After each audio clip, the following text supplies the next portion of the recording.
Here it's 6:02 and we will start. So we'll call the meeting to order. Thank you for starting at 6 o'clock. We just have a lot to cover. Plus we have an executive session, which is, we just want to make sure we get to everything. So we're starting a little bit earlier. Just to clarify, our regular open session meeting and our executive session meeting were like posted as separate meetings. And since we weren't sure of the time of when the executive session one would actually start, we canceled it and just put it at the bottom of this agenda. The meetings are still happening. We're just not guaranteeing when the executive session will start. So they're both going to be here, but they're all on one agenda. So with that, we can open up for citizens' comments. This will take 10 to 15 minutes. Depending on how many people want to speak. Each person is allowed to speak for 3 minutes. Michelle Horrigan keeps track of the time, so please keep track of her and keep an ear out for her, because she'll also give you a verbal cue, because I know you guys can't always see until you become panelists. So with that, I will look to see if anyone has raised their hand. That is the way that we know to promote you, because it brings the names to the top. Super. So we have 6 right now, so that will probably be the only people who get to speak. And I'll just do them in order that they're here. So Doug Diakata will be first, Stacy Metternich second, Kathleen O'Connor third, Olivia Solomon fourth, Jen Carr fifth, and Paul Gamber 6, and that will be it for tonight. So thank you. And we'll see how quickly it goes. Paul might get bumped. So, okay.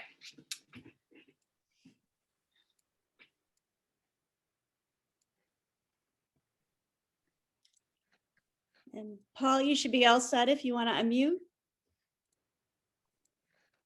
Doug. Oh, I'm sorry, Doug, I apologize. Yep. If you unmute, you should be all set. Okay, can you hear me now? Yes, we can. Thank you. Okay, so it's Doug DeGata, actually, Michelle. Thank you. I live at 16 Perkins Street in Wenham, and I'd like to thank you all for having me on. But I'd also like to start by thanking former school committee member Stacy Metternich for her commitment to the committee and for representing the families of Hamilton and Wenham. It's become quite clear that this volunteer position demands much more of its members during this time compared to pre-pandemic expectations. The issues before the committee and the hours required to properly address them have continued to grow. I think Stacy recognized her limitations in the face of that increasing required commitment and saw that there were other citizens in town with more bandwidth to tackle these new issues. So she passed the baton. Her selflessness and consideration for the future of the district should be appreciated by all of us. But listening to these meetings and the finance subcommittee meetings, I've been alarmed by a pattern of dialogue from several members stating that these meetings are too long, take up too much personal time. Equally alarming is that the committee chair has suppressed and limited the public comment period. I'd like to remind this committee that they're elected by the people of Hamilton and Wenham to serve our interests as they relate to our schools. Like Stacy, committee members have the right to resign at any time if they feel they do not have the bandwidth to properly execute their duties. Particularly now, there are many other citizens standing at the ready to take on this commitment to represent the concerns of the entire district without suppressing the concerns of parents and students. Alternatively, I appreciate and would like to recognize those school committee members who have been speaking up on behalf of the citizens. While I understand the committee and the citizenry will not always be in agreement, there should exist enough respect to allow the concerns of hundreds of anxious tax-paying voices to be heard. Like a great many parents, I've grown concerned by the obvious lack of any detailed reentry plan for the students of Hamilton and Wenham. Simply stating that we're waiting for a vaccine does not constitute a plan. Our and your goal should be to return all students to full-time in-person learning, and that requires a detailed plan. Once in place, it needs to be communicated to the parents more effectively and in a more timely fashion than this administration's abysmal failure on that point thus far. I signed the request for Dr. Carr to be added to the agenda for today's meeting or for the February 17th meeting. In the last 24 to 48 hours, I, along with over 180 other elementary school parents, taxpayers, and voters, signed that request as a way to strongly encourage all of the committee members to vote to add her to the meeting agenda. Like Dr. Carr, I'm perplexed as to why the district has been using a personal distance bubble of 54 square feet, a measurement above and beyond what's required by DESE for all students, let alone elementary age students. Finally, I must remind the school committee that they are an elected body tasked with representing not just their own interests, but those of all families in the district. Ignoring the concerns of a large group of parents cannot be allowed to continue. Despite suppression by the chair of parent voices, those voices will not be silent. We'll continue to work together with other parents, teachers, and the Hamilton Wenham Teachers Union to develop solutions aimed at getting our kids the best education possible. But that requires students to be able to come back full time. At a bare minimum, all elementary school students should Doug, return to your time in-person is up. Thank you very much. The next person is Stacy. How about that?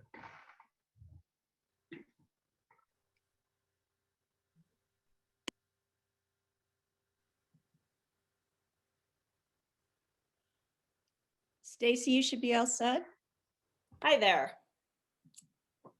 Hi, I would like to ask the school committee and Superintendent Banyos to think about this budget and to make some changes. I'm hoping that you guys will not rubber stamp what is given to you as a budget. You need to ask the hard questions to know and understand what's going on with this school budget. We have been in a pandemic where the kids haven't had much time in learning time. We were told by Superintendent Banyos that this year would be better than last spring, but it hasn't. We need to focus on the kids and don't make the central office top heavy yet again. In this tentative budget, Superintendent Banyos is asking the school committee to add 3.8 instructional coaches, one at each elementary school and 0.8 district-wide leader. I believe from what I was looking at an increase of $396,000 for just instructional coaches. We already have curriculum leaders. We were told to add similar positions 6+ years ago so that this would get us curriculum, but it never happened. You're adding expensive positions that haven't worked in the past, if not adding more than we had before. For what? One of the reasons we hired our current superintendent is she has the curriculum background. Our interim superintendent last year agreed that with the background, she could help with leading the curriculum. Why not look outside the box? Hire a teacher like we wanted to do last year to do the curriculum, and then add a teacher instead. Look within our own district for talent. Our frameworks have not been touched since Dr. Celeste Bowler produced them in 2014, and we couldn't even meet those frameworks at that time. We do need curriculum, I do agree, but this has been an age-old problem. We need the superintendent to lead this with her curriculum background. Last year, the citizens were asked for one of the largest school budgets of 8.5%, the largest budget put forward to the towns. Taxes for schools in Wenham were assessed at over 9% in taxes. Wenham is at its levy limit and almost at state max. Where did that get us? Kids have not had a lot of learning time.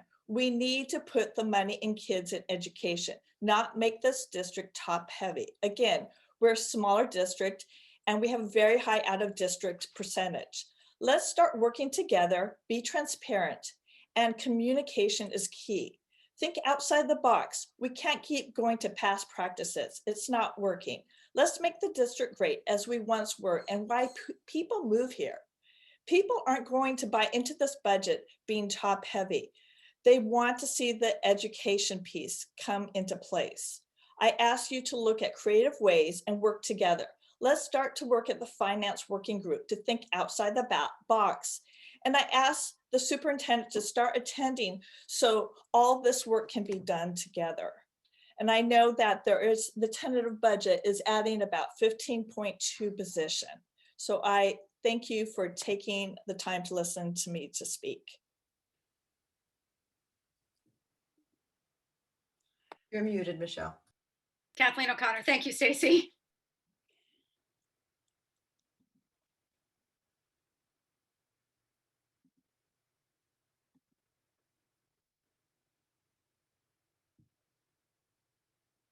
Kathleen, you should be all set if you want to unmute. Hi, thank you for giving me the opportunity to speak. My name is Kathleen O'Connor. I have 3 kids in the district, 2 in the middle school, 1 in the high school. And I have a statement I would like to share with you. Tonight, I urge you, the superintendent and the school committee, to make returning to school in person for our students your top priority. This week, my feelings about the current situation have turned from frustration to anger. I am angry about what is happening to our children.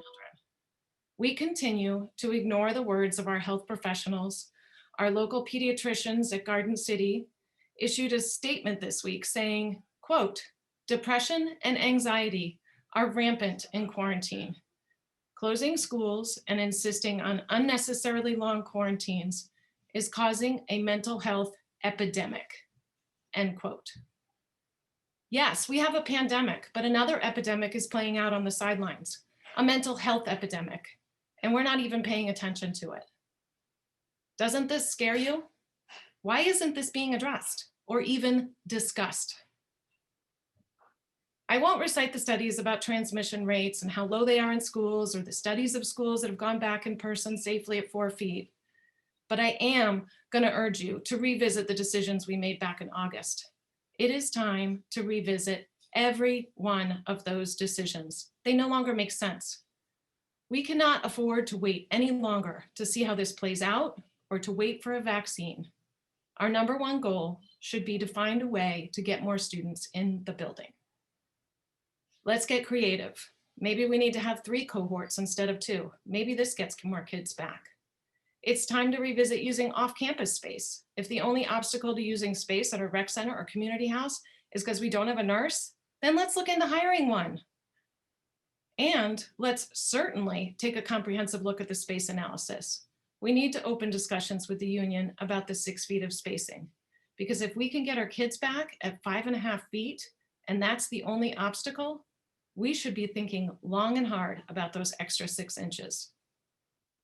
If one of our parents has put together a spacing plan with a fresh way of looking at that space, then they should be on tonight's agenda. To deny that is wrong.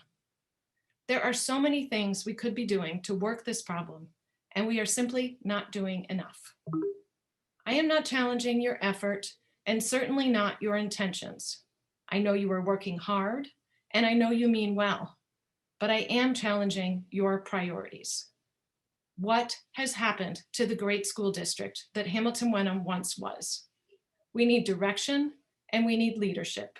We need to get our kids back in school. And we need to stop ignoring a very real mental health epidemic. To quote the doctors at Garden City Pediatrics, our kids deserve no less. Thank you. Thank you, Kathleen. Sorry. Thank you, Kathleen. I was on mute, so there's no background noise. Thank you. Jennifer?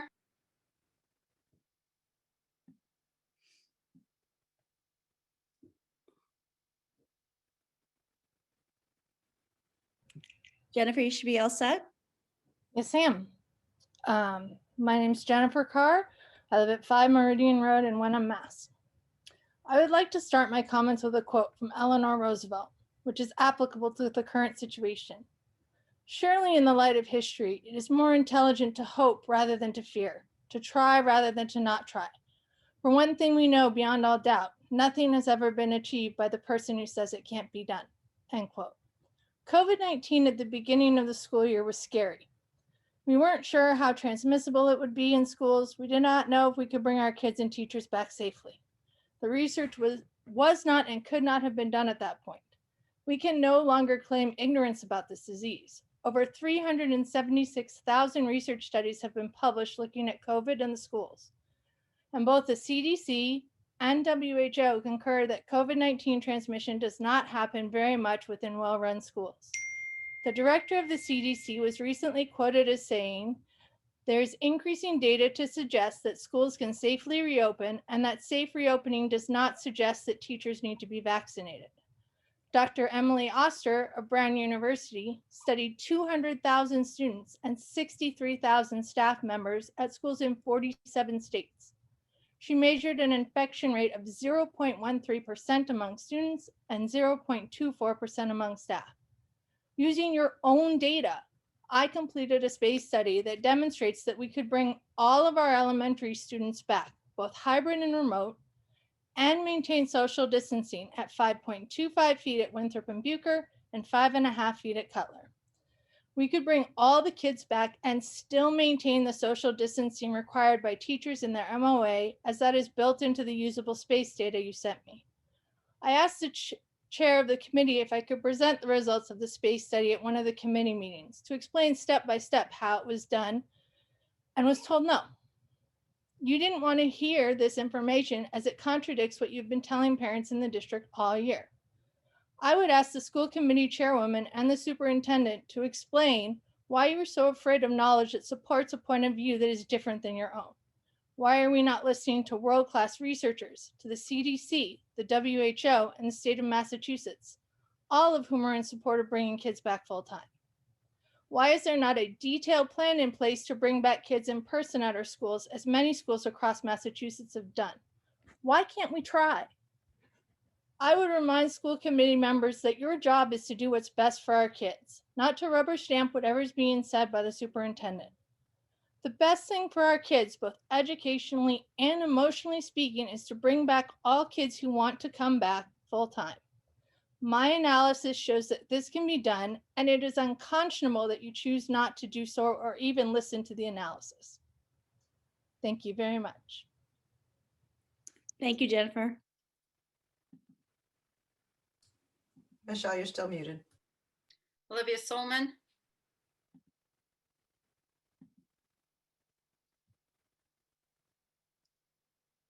Olivia, you should be all set. Hi, thank you. Olivia Swillman, 30 Parsons Hill Road in Wenham. So I sent a letter this past Saturday signed by over 100 HW community members on behalf of the Hamilton Wenham Human Rights Coalition. I only heard back from Superintendent Banyos and Anna, so I'm going to read it out loud right now. Dear Superintendent Banyos and school committee members, under the leadership of the Hamilton Wenham Human Rights Coalition and its Youth Education Action Committee, the undersigned individuals formally request that all Hamilton Wenham Regional School District staff receive unconscious bias training during the 2021 to 2022 school year or earlier if possible. We also ask that this training occur every year, and we encourage that these professional development courses target different focal points, but still include themes of inclusivity, anti-bias, and anti-discriminatory teaching methods and practices. This annual training should be mandatory for all HWRSD staff, including administrators, educators, counselors, coaches, school nurses, school committee members, and other contracted employees. This last year has proven that it is not enough to say you want change or to say that you are accepting, but that you have to work to create change. The MASC anti-racism resolution adopted by this school committee on July 8th, 2020, says that, quote, it is the responsibility of each school district to provide all district staff, including school committee members, annual professional development on diversity, equity, and inclusion. And that, quote, it is the responsibility of each school to ensure that we create a welcoming community for all students. It has been 7 months since this resolution was passed, yet there has been no visible progress on creating a more accepting school community. We appreciate the district's stated commitment to equality and anti-racism, but these words are empty and performative when nothing happens afterward. It is crucial that action is taken quickly to begin professional development in order to create the safest school environment possible for students, staff, and their families. In our Human Rights Coalition meetings, we have heard stories of how HWRSD schools failed and continue to fail to make students of different races, genders, gender identities, and religions feel comfortable. We have heard of staff inappropriately commenting on students' names, staff upholding outdated gender norms by saying that it is disgusting for girls to lift weights and be muscular, and staff calling students names that have negative racial connotations. These are just some of the many problems in the schools that need to be addressed and corrected. During this time of educational upheaval, it is important to reflect and think about the new normal we want to create. The collective trauma of the pandemic and the systemic qualities it has exacerbated cannot be ignored or set aside. By our district's participation in unconscious bias training, we will progress towards a trauma-sensitive institution. We will be building a community that is welcoming to all students, staff, and families, not just those of the majority race, ethnicity, and/or belief system. The HWHRC has conducted research on different companies and facilitators that offer diversity, bias, and cultural sensitivity training, and we can make recommendations that might be productive for the district selection process. We are happy to share our findings, and we look forward to working with you on this crucial issue. Thank you, Olivia. Thank you. Olivia, did you set up a meeting with Superintendent Banyos? I did. Great, thank you. And the last person to speak will be Paul Gamber, and then that's it for the night. Thank you.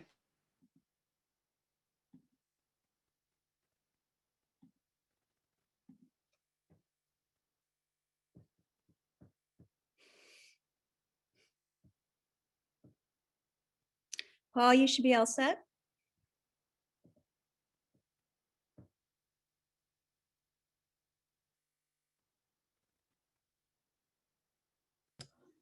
Okay, thank you. I just figured out where my unmute button was. Thank you for your time. I just wanted to, it's Paul Gamber, 16 Juniper Street in Wenham, and I have 2 children in the district. I just wanted to speak to the committee from a person who faces COVID firsthand. And as a practicing dentist, we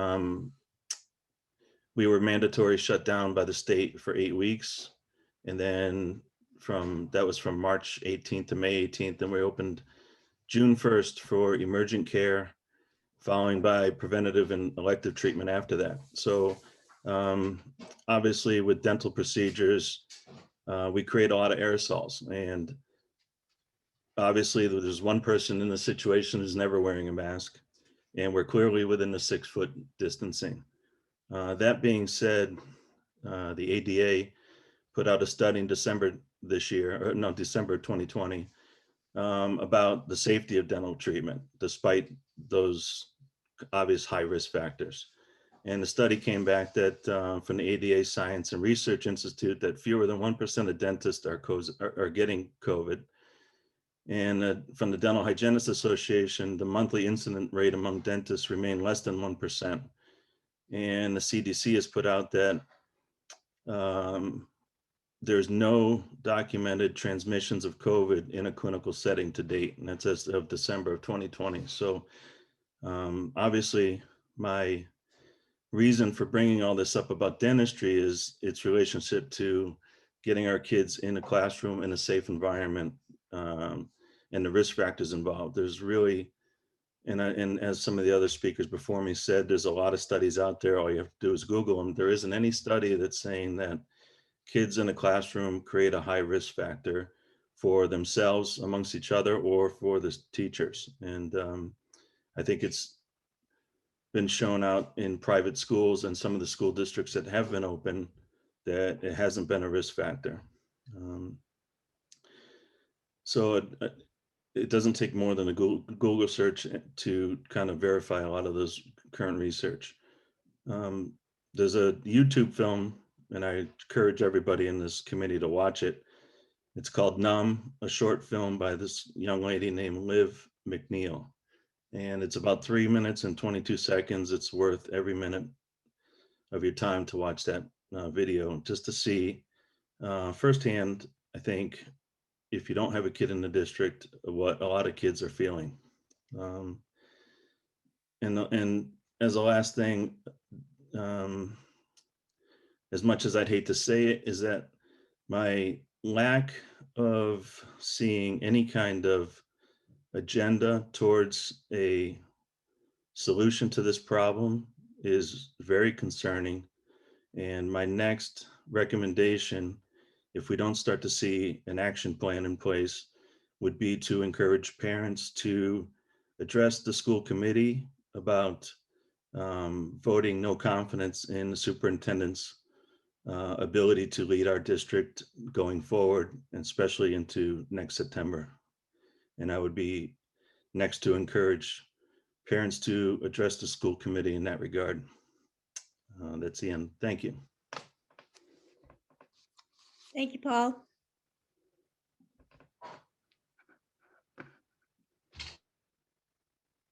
Michelle, you're still on mute.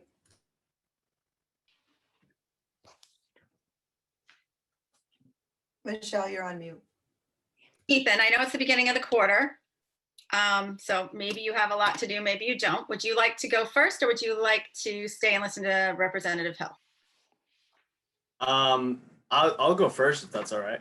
Okay, that puts you on cue, Ms. Representative Hill, that you will be absolutely next. Thank you. Thank you.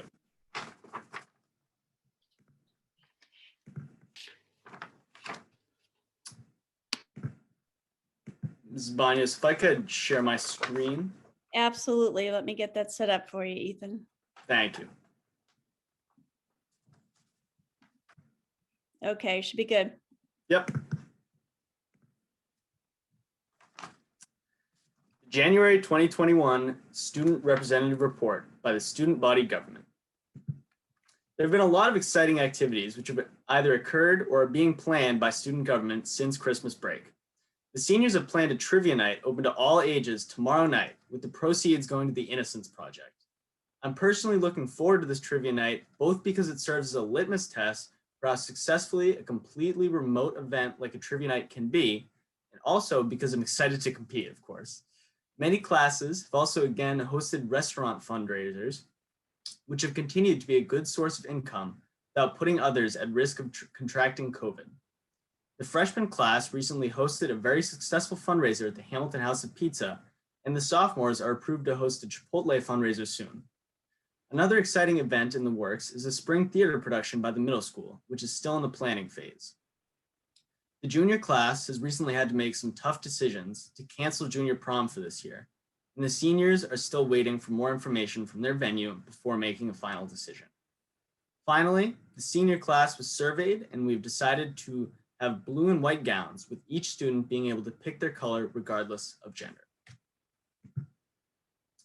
A recent change made in the school deals with increased fundraising for live streaming equipment in classrooms. These include more monitors and better cameras so teachers can set up higher quality streams for their remote students. The constant Zooming does leave some students and faculty in both the middle school and the high school worried, however, a problem which may also be exacerbated by the new Wednesday check-in requirements mandated by the state.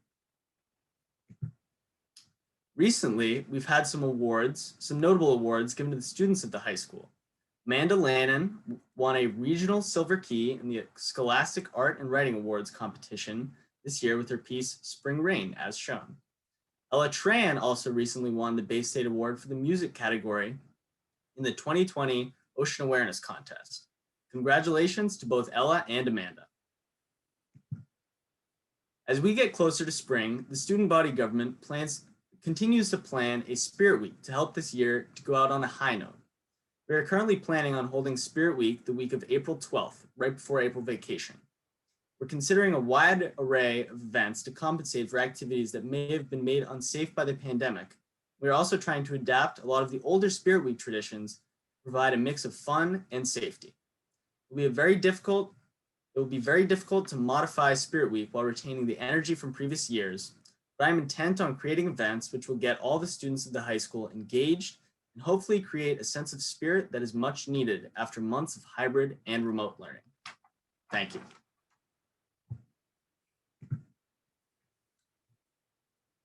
Does anybody have questions for Ethan?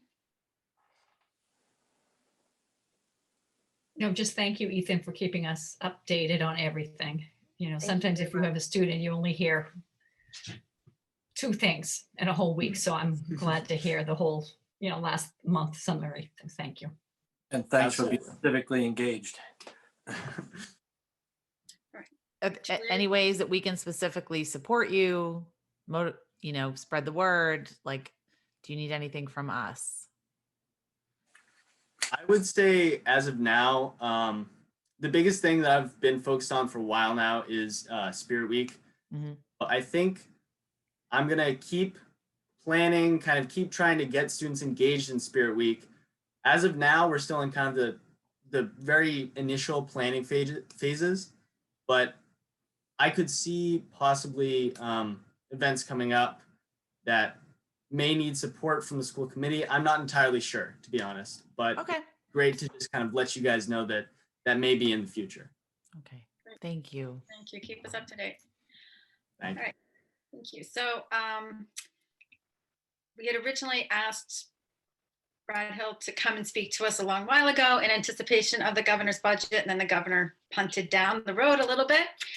And now he is here because that governor's budget has been published and is going to speak on a few topics. So we're welcome Representative Brad Hill. Hey, everybody. Good evening. Before I start my remarks, Ethan, I'm a general from back in the mid 80s, 82, 3, 4, and 5. And I remember Spirit Week in all of those 4 years. And I'll tell you, it brought all our classes together and brought all the students in our classes together. And I'll tell you, to this day, and this God's honest truth, I still have lifelong friends from high school. And a lot of it was because of Spirit Week and all the fun that we had during that time with all our fellow students. And of course, in some cases, we took on other classes in different events. And a couple of times we actually won those events. So I remember many, many years ago, the fun of Spirit Week. So I wish you the best of luck as you start putting together that for this year, because I think now more than ever, we need some spirit, we need some fun. And you said you want to end the year on a high note. And I can assure you that when you get your Spirit Week all put together, that's exactly what will be. So I enjoyed your presentation, and good luck with Spirit Week, because I still remember mine from way back when. Thank you very much. So to the Hamilton Wenham School Committee, good evening, everybody. It's nice to see you. It's been a long while since we were able to talk. And actually, the last time I came before you, I was kind of doom and gloom because I was afraid that the state was going to be seeing about a $6 billion hole in its budget moving forward into FY 2021. And although it wasn't $6 billion, it was about $3.5 billion. And because of the foresight that we had and that the administration had over the last 5 years, we actually had a rainy day fund that helped us get through FY 21. And as you already know, we didn't pass the budget until about a month ago for FY 21. So if you don't mind, I'll just speak real quickly FY 2020. In every instance, both local aid, and that means the unrestricted government general aid, as well as Chapter 70, actually saw an increase in the budget for FY 2020. It was very important. We heard loud and clear from your superintendents through the North Shore Superintendents Roundtable and school committee members throughout my district and throughout the Commonwealth that the education needs to be a priority even during these times of decreased revenues. We heard you loud and clear. And with that, we actually increased Chapter 70, and Hamilton Wenham actually received about $52,000 extra dollars than it did over FY 2019. And in regards to Hamilton and Wenham with their unrestricted general aid, they also each saw an increase in that particular line item, which is very important as they put their budgets together to help pay for their programs as well as education. Hearing that message loud and clear, and knowing that we had passed the Student Opportunity Act, there was a pledge made that, within a 7-year period that we would generate, over $1 billion for Chapter 70 that would be distributed to our school districts. And we're trying to keep that promise. And Governor Baker actually increased, again, despite another $3 billion hole, a 19% increase in education funding in his budget. So what does that mean for Hamilton Wenham? It's about, well, first, it's about $197 million increase over last year, which was a month ago, which includes a $30 per student, which you usually were in the $20, $25 range. We made it 30. So for Hamilton Wenham, that's $3.7 million that you'll be getting in Chapter 70, which is almost $80,000 over last year and over $131,000 over the last 2 fiscal years for your Chapter 70 distribution. Now, let me just remind you folks that in the 7-year pledge that we made, that a lot of the funding was going to be front loaded for the cities through the special education funding and ELL. And that still is the case. Districts like Hamilton, Wenham, and Masco and Manchester, Essex, they're going to see a bulk of their increases in the tail end of that 7-year distribution schedule. So I'm happy that despite the revenue decreases that we've seen, that the federal government actually has come through with dollars for us in education, and that has allowed us to be able to put money into education for this fiscal year and moving forward. And just to remind you that the rainy day fund that we took out of last fiscal year, the governor takes another $1.5 billion out of that rainy day fund to help pay for this budget that we're now debating. And that leaves maybe about $1.3 billion left in the rainy day fund.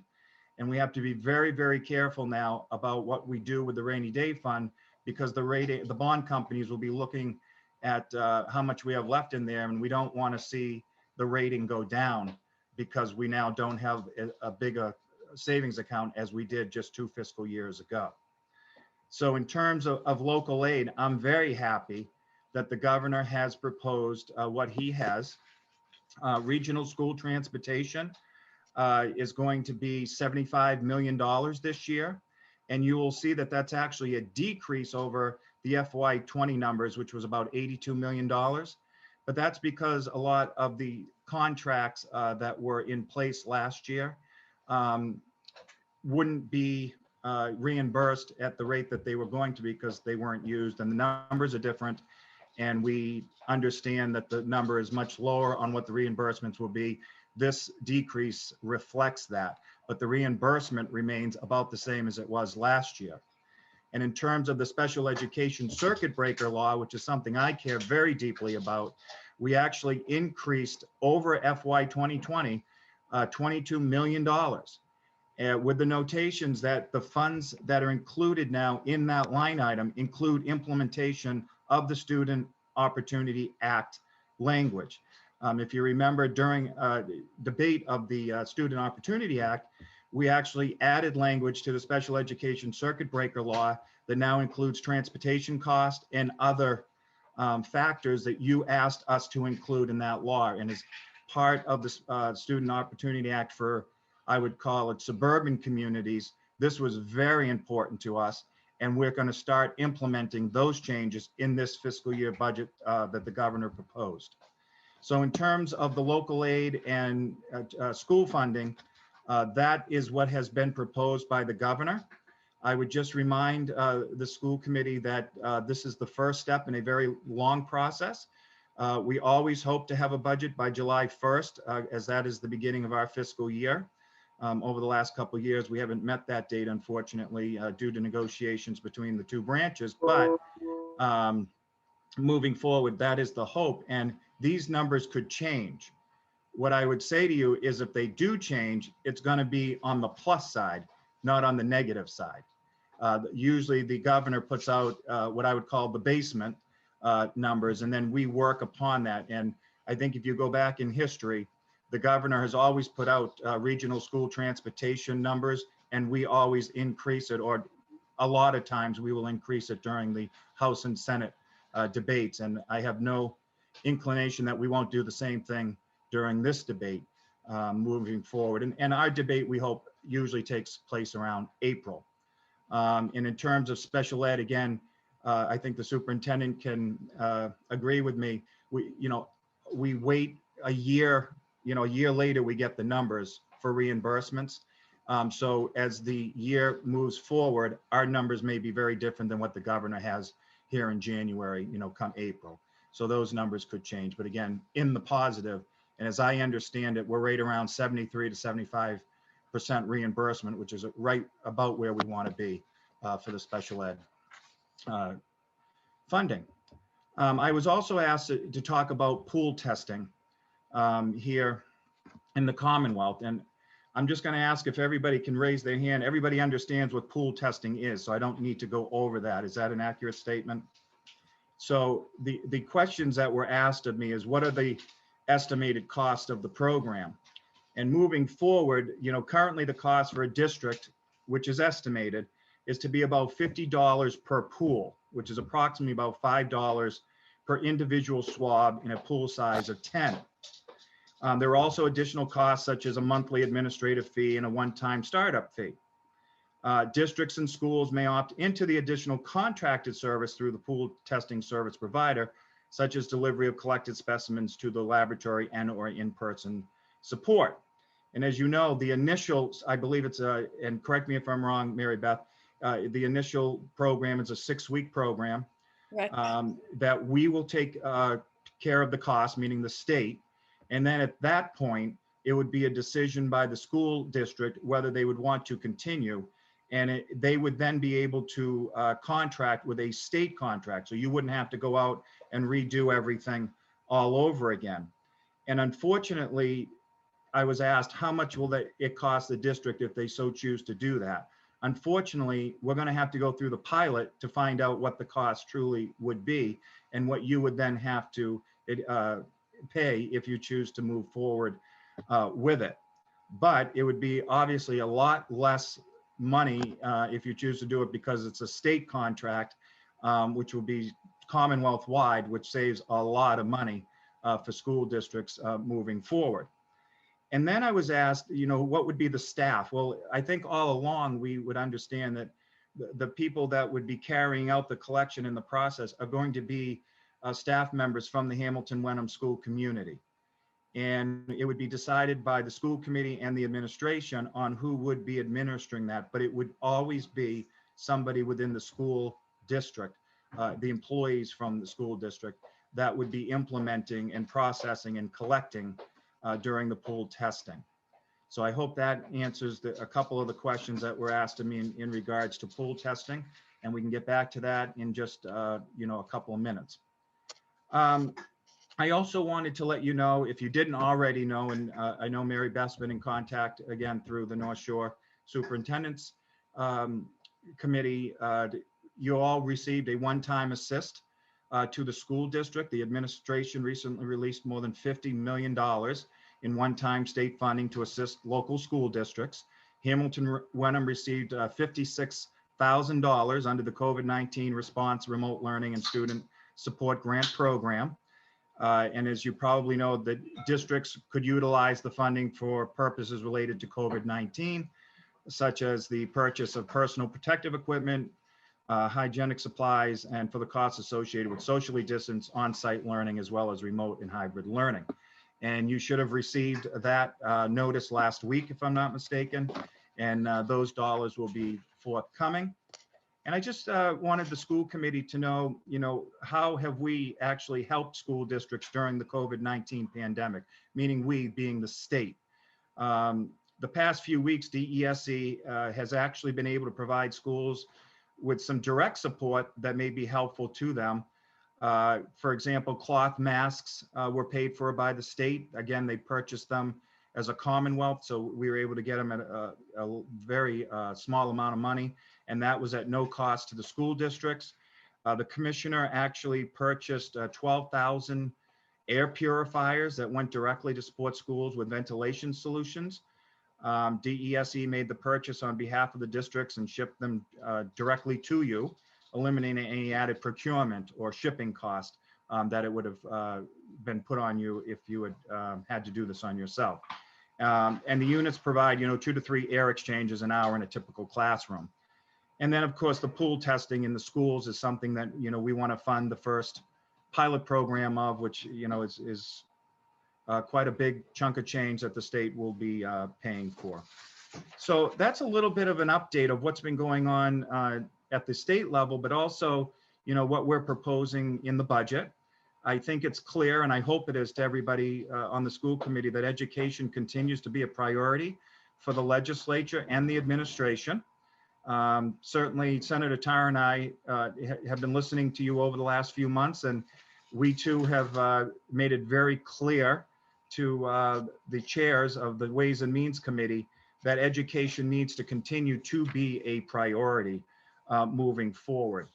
And then I'll just leave you with this last thought, and then I'll open it up for questions, is I was asked and have been asked by all of my school committees, how will the enrollment be calculated for Chapter 70 next year? And obviously a loaded question, and a question that I can't answer tonight. And the reason for that is because we, like you, are waiting to see what those numbers are going to be moving forward. For those of you who have been around the school committee for a while, I know Michelle will recognize this name and a few others. David, I know, will as well. Chairman Alice Peisch, we hope will be reappointed as the chair of education, and she's been wonderful. She actually has been in contact with us already to talk about this very issue. Aaron Michaelwitz is our chair of Ways and Means. He also has been talking about this issue.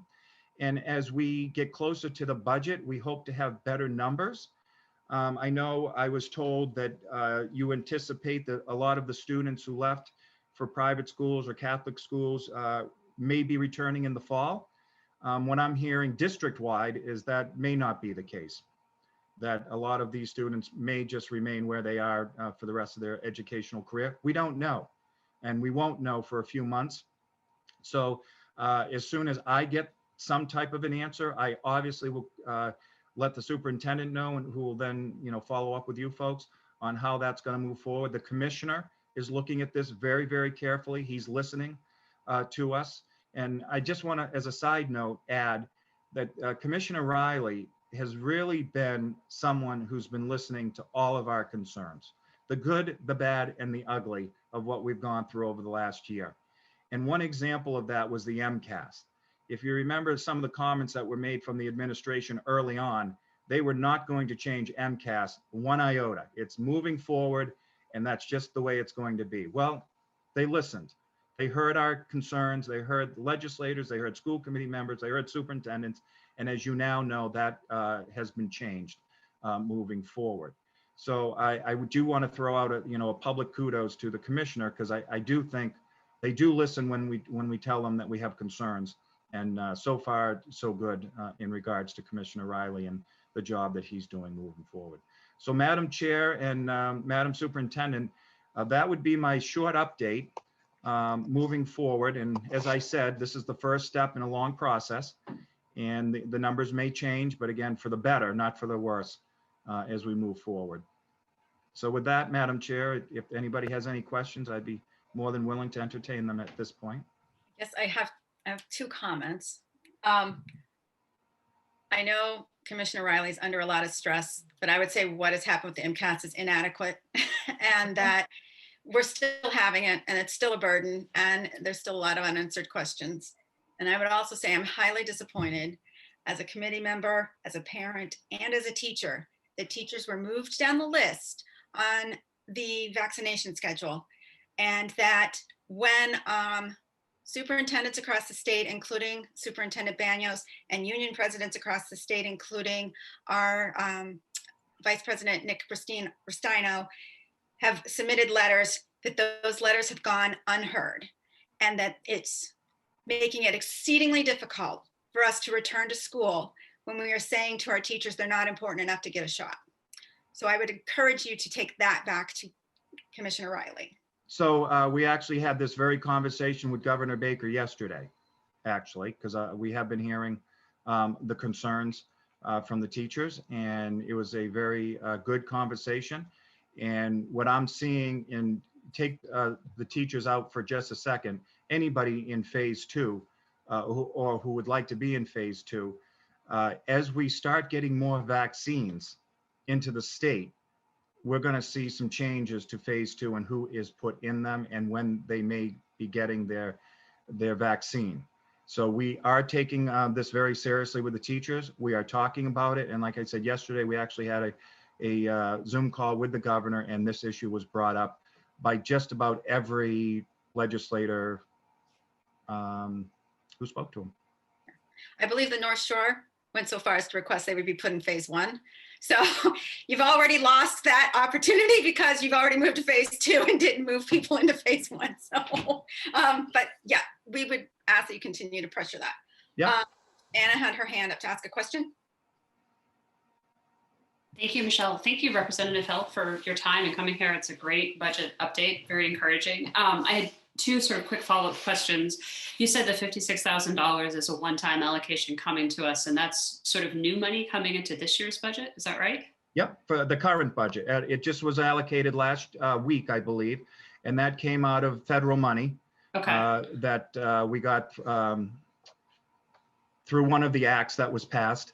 And it was allocated finally last week, and there was a formula that was put into place that allocated those dollars, and Hamilton Wenham received 56,000 of those dollars. So that would be in addition to a federal allocation. I think I saw an email from the superintendent that we're getting $305,000 from the federal side of it. Is this in addition to? That is correct. Wow. Okay.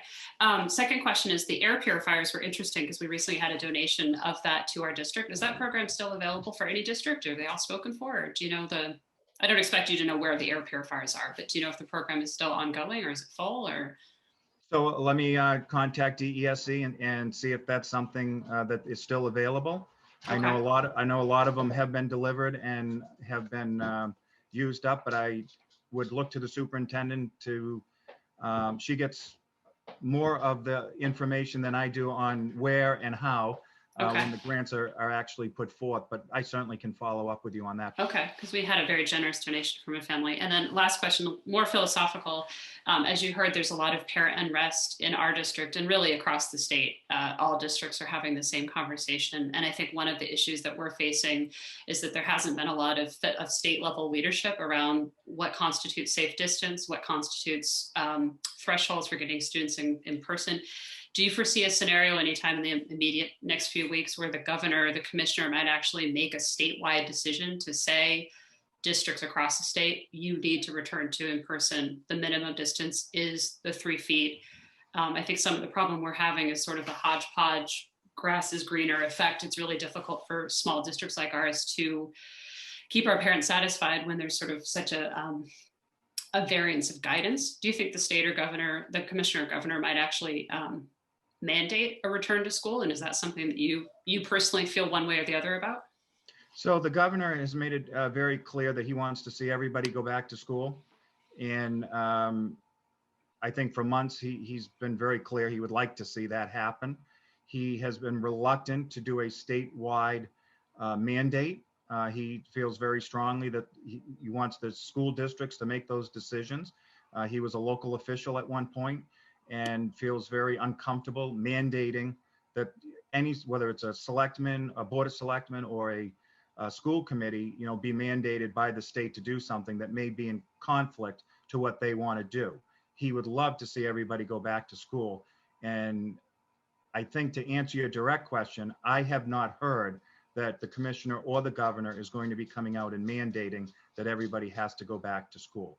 I too would like to see kids go back to school, as I think we all would. We want to do it in a safe manner. And I've been working with as many officials as I possibly can to make that happen. Many in my districts have gone back to school, as you know, and it's been a positive, to my knowledge. It's been a positive reaction for everybody that I'm aware of, at least from the reports that I'm getting. So philosophically, obviously, I want to see people go back to school. But how we do that, again, I want to work with you to make that happen. I don't want to be mandating you that happens. Okay, great. Thank you so much for your time. You're welcome. Brad, are you saying that there are local districts that have all students going into school every day as normally scheduled? No, I'm sorry, there were some who were doing remote only who have now have kids doing, a hybrid. Yes. And it's worked very well for them. Ipswich, as you know, has been doing that since September. And, there's been a few bumps. I'm not going to lie to you and say there's been a few bumps, but, not a lot of bumps moving forward. So, school districts are looking at how do we get kids back to the classrooms. And again, most of my school districts, but there are, to be clear, there are some school districts that actually are going back, every day. And there are some districts that are not back every day, yeah, right? So it's both sides. That are still all remote. So, we have to be looking at all of that. My only thing, Brad, thanks for coming by tonight, is that, Obviously you sort of addressed it a little bit more, but when you're talking about the transportation costs, in those numbers currently going down based off of last year's numbers, we all know it's a reimbursement in you've heard it from Michelle and I for years now that it's underfunded every year. To underfund, to continue to sort of cut that transportation costs, it would really cut us off at the knees here within the district, right? Because we all know it's a reimbursement, and we use that money to create future budgets, right? Everyone sort of went through, we honored our contracts last year, despite the fact that we, were not in need of the transportation. So, to sort of be penalized for that, in the future, it would be, honestly quite disingenuous because year after year, we keep saying that, it's supposed to be reimbursed at 100%. And every year it's, I think it's been getting a little bit better the past couple of years, but, we really rely on that money. And just the thought of sort of cutting that off, even though there were some little, peaks and added bonuses that you were talking about that'll make things a little bit easier moving forward. Just the thought of that, getting cut off is really sort of disheartening to hear, because it's hard to believe as a regional school district that obligation and that will ever truly be, honored as was originally, intended with 100% reimbursement for regional districts. So, it's something that I know we have to face as a district every budget season, and we'll be talking about it more and more tonight. So I hope you heard me say that as we go through the legislative process, that most years we actually increase that back. And I have no reason to believe that won't happen again this year, because once we start getting the numbers from DSC, what the actual cost is, we always try and add those numbers. And if you looked at some of the past governor's budgets, they have come in lower for regional school transportation, and we've actually increased them. And although we were never at 100%, David, and I agree with you, and we push it every year, we offer amendments every year to fully fund it. We actually got up as high as like 83% and 85, which was the highest it's been since I was an elected official. Yeah, no, I definitely heard you say that. I just wanted to do my annual, push for more. Okay. Message loud and clear received. Michelle Horgan, and then Julia. Yeah. Hey, Brad, nice to see you again. Hi, Michelle. So just to piggyback on what David was saying. So the rationale behind the reduction was because we were able to renegotiate our contracts last spring. Is that the case? So I believe if a Commonwealth wide, that is a correct statement. Yes. Okay. Okay. All right. So but what you're saying is that we would then, as you've done in the past, able to advocate for us to get it back up. Yep. Potentially. Okay. Yep. All right. Thank you. And again, I know I said this in my earlier statements, a lot of transportation costs that deal with the special education transportation is now going to be part of the special education circuit breaker moving forward. And a lot of the additional money that we put into that account, or that the governor proposed in that account, takes into effect those changes. So that will be helpful as well. But again, I'm not saying that we're not going to do something with regional school transportation, but I actually sat on a commission that just put out its report I believe it was in December, dealing with transportation here in the Commonwealth of Massachusetts. And a lot of what you're talking about tonight, we try and address in that report. And again, it comes down to subject to appropriation, but we worked very hard on that report. We've traveled across the Commonwealth, and we heard from every quarter and every section of the Commonwealth about transportation, both regional and special education. And we want to do something about it.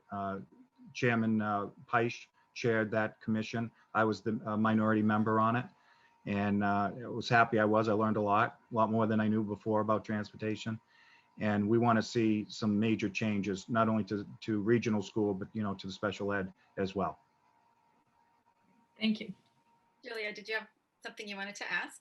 Yes.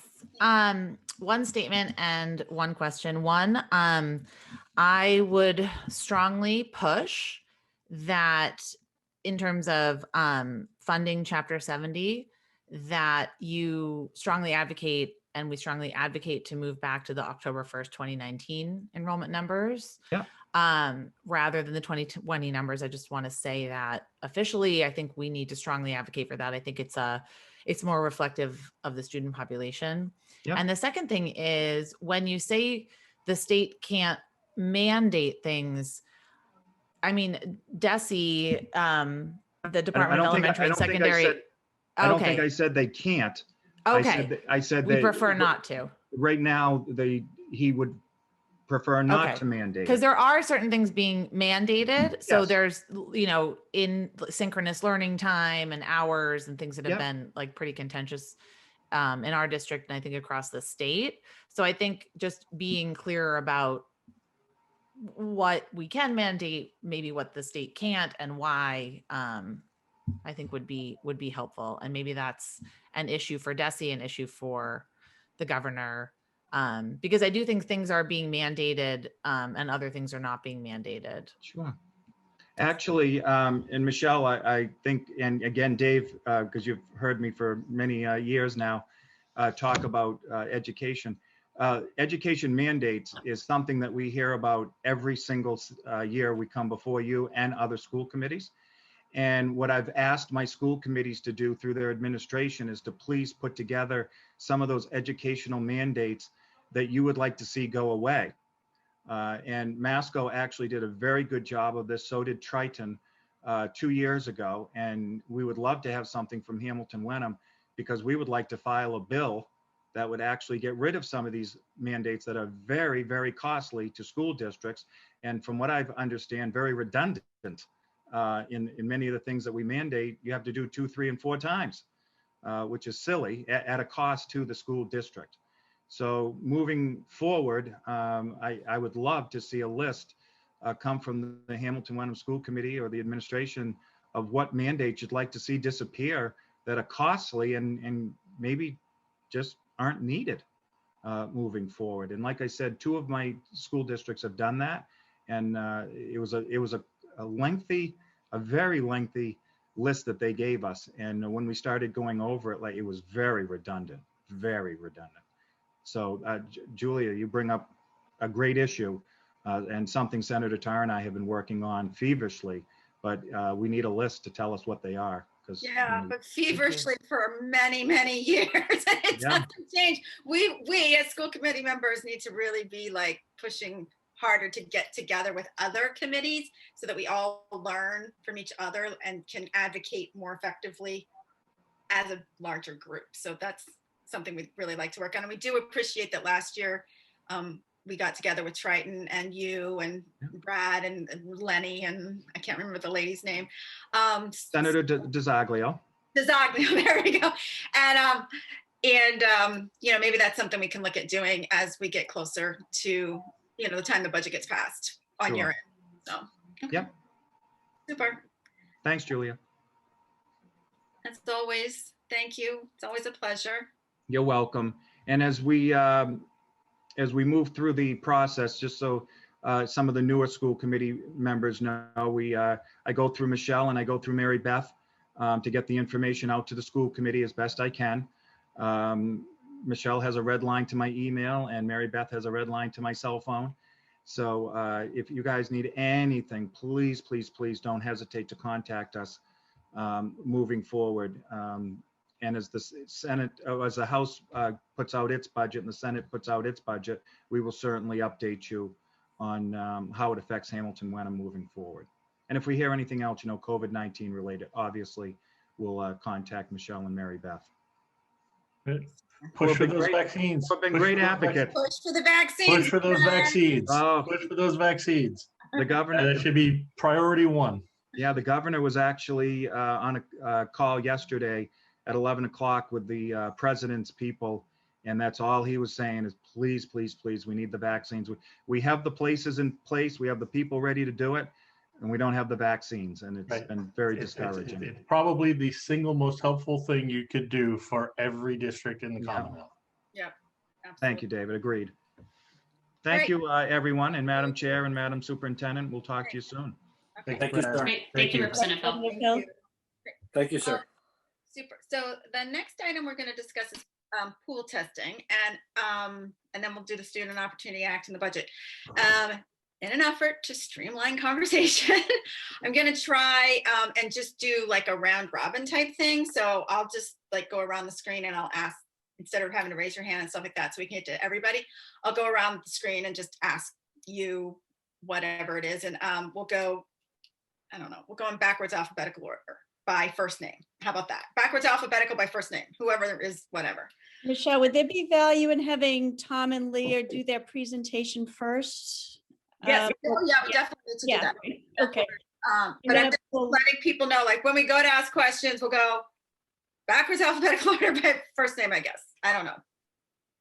If people want to go backwards alphabetical order by last name, that's fine. If you want to go forward, I don't care. But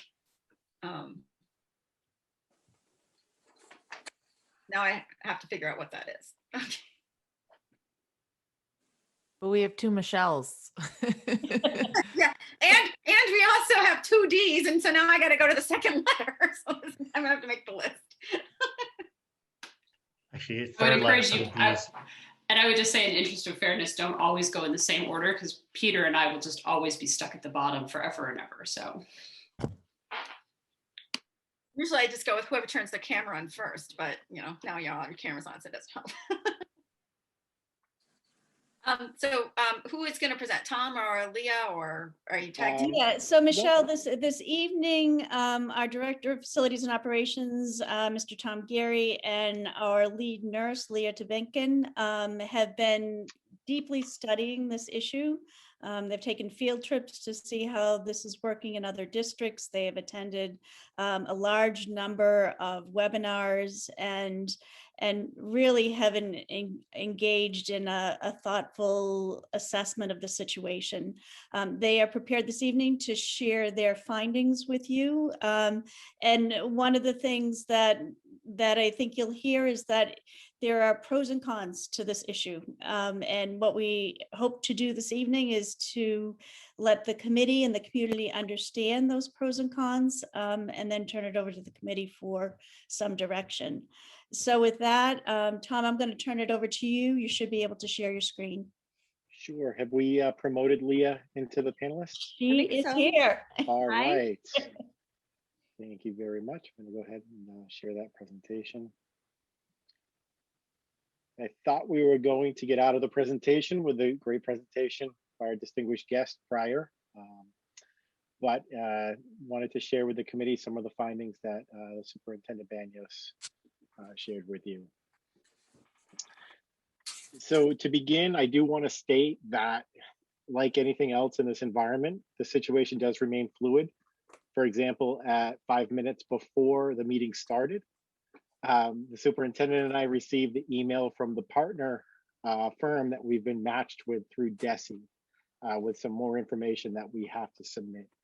So unfortunately, I didn't have the time to update the slides for that piece, but you will notice there are some highlighted notes on here that I've added since this presentation was uploaded to the agenda as an exhibit.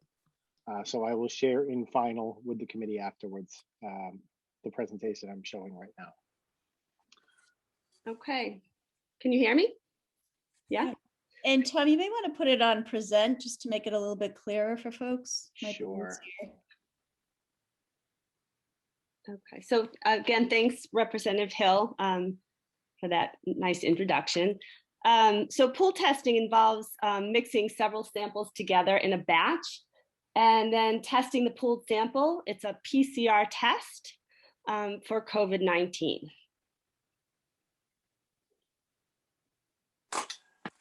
And so this is just a representation as to what it might look like, right? We take a bunch of students or staff. They're broken into groups, and each student would in the pool would swab, and the swab is usually a saliva type swab.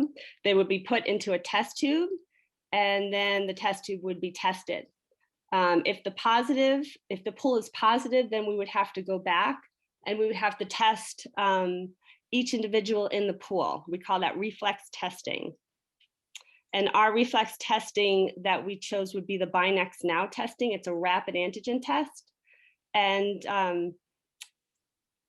that is not our first, wouldn't be our first choice, but it would be in addition to the PCR test that we would be doing with the pool testing. Folks, and I think it's important to note that, as Leah alluded to, this would be what's considered a shallow swab in the bottom of the nose, not the deep invasive swab that many of you have heard about. And the intent of the pool testing is not to bring back everybody into school. It would be in addition to the other mitigation strategies, the physical distancing, the hand hygiene, the wearing masks and sanitizing, and of course staying home when you're sick. For the DESE 6-week program, districts will secure a contract with one of the 3 vendors that DESE has established. So DESE has gone out and secured statewide contracts, which does save districts the time with procurement and having to evaluate bids and publish specifications. So I look at DESE as being a facilitator in this process. They have, they have matched us up. There is a slide indicating that forthcoming. But on the surface, everything, the program seems great, right? It's of no cost to the district. But as we'll share with you folks too, is that, the devil is in the details with this. We've put a rough estimate, and as was shared with the prior speaker, we won't really know what those true costs are until we enter into this pilot program.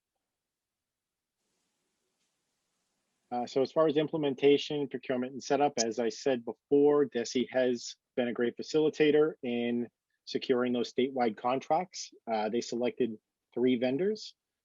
It was part of our application process to select a preference with the vendors of the 3, or indicate that you don't have a preference. In the research that Leah and I conducted, also by taking field trips, we realized that one of the vendors just wouldn't be a good fit for our district. And the main reason being is this one vendor that we did not select as a preferable vendor, their turnaround time on testing seemed to be delayed because they were doing the testing in-house. The other 2 firms use the Broad Institute, which is the standard for Massachusetts, run by MIT and Harvard. They tend to turn the results around quicker. They run their labs 7 days a week. So one of the steps that we'll have to undertake is create the database. And to create the database, we must receive consent forms from each parent and staff member that wishes to take on or enter into this program. As of right now, that is a paper form that has been issued by DESE. It's a Word document. So as of right now, we would have to issue the paper forms to all in-person students and staff and collect those forms back and then enter in all the data on the database, is my understanding of how we would proceed. We would use whatever contract we went into, we would use their program. So we would have to learn to, use their program. We would need training. And in addition, we'd have to put all the data in, right? So if we have, 1,500 consent forms, we'd have to put them all into the database. Right, and then from after creating the database and collecting all of the consent forms, We would have to be strategic on how we establish the pools. And this is doing some research from other districts that were quick out of the gate to get this done on under their own funding. You know, for example, I use our bus drivers, right? We would not want to create a pool of 10 bus drivers because if that pool came back with a positive test, we would not have the staff to be able to transport our students. Now, the same goes for teaching staff or even building by staff district wide. So we would want to be careful on how we plan these pools so as not to cause a major strain on already strained staffing levels. Leah, do you want to take this slide on how it may look for the actual testing piece? So let's see. So the swabs would be supervised by someone who is trained to supervise, and it could be the nurse or it could be someone else. And it's pretty easy, right? They take a Q-tip and they put it in the nose and they swerve around 4 times. The schools, and then they do the other side. And we could do a training video for that. The schools that we have spoken to, you know, the kids can do it, right? Students in grade pre-K to 1 shall have a specimen collected by a trained specimen. You know, the nurses could either help them or they could do it themselves. Again, one of the schools that we spoke to, the pre-K could do it themselves. And then specimens are transported to a testing facility via a vendor courier. Either we would drop it off at FedEx, or we would have a courier take it to the lab. And then the results of the pool test would be uploaded to the database. So usually it takes a few days, depending on how the lab is doing and how much it can turn over that pool. So in one situation, one school district we spoke to, they got a few positive pools back on a Friday, right? So you can imagine that there was a lot of scrambling on a Friday afternoon, and we have to figure out how we're going to get everybody back to do the reflex testing or the antigen testing. On these databases, one example that I saw, there's different, there's an administrator and then there's the testers.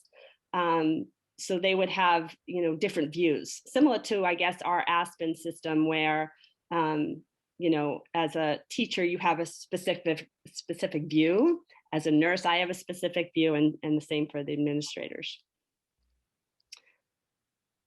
So far the action taken to date, we may be repeating ourselves with some of these slides, but we have attended various webinars dating all the way back to, if I recall, the end of December when this was a novel idea.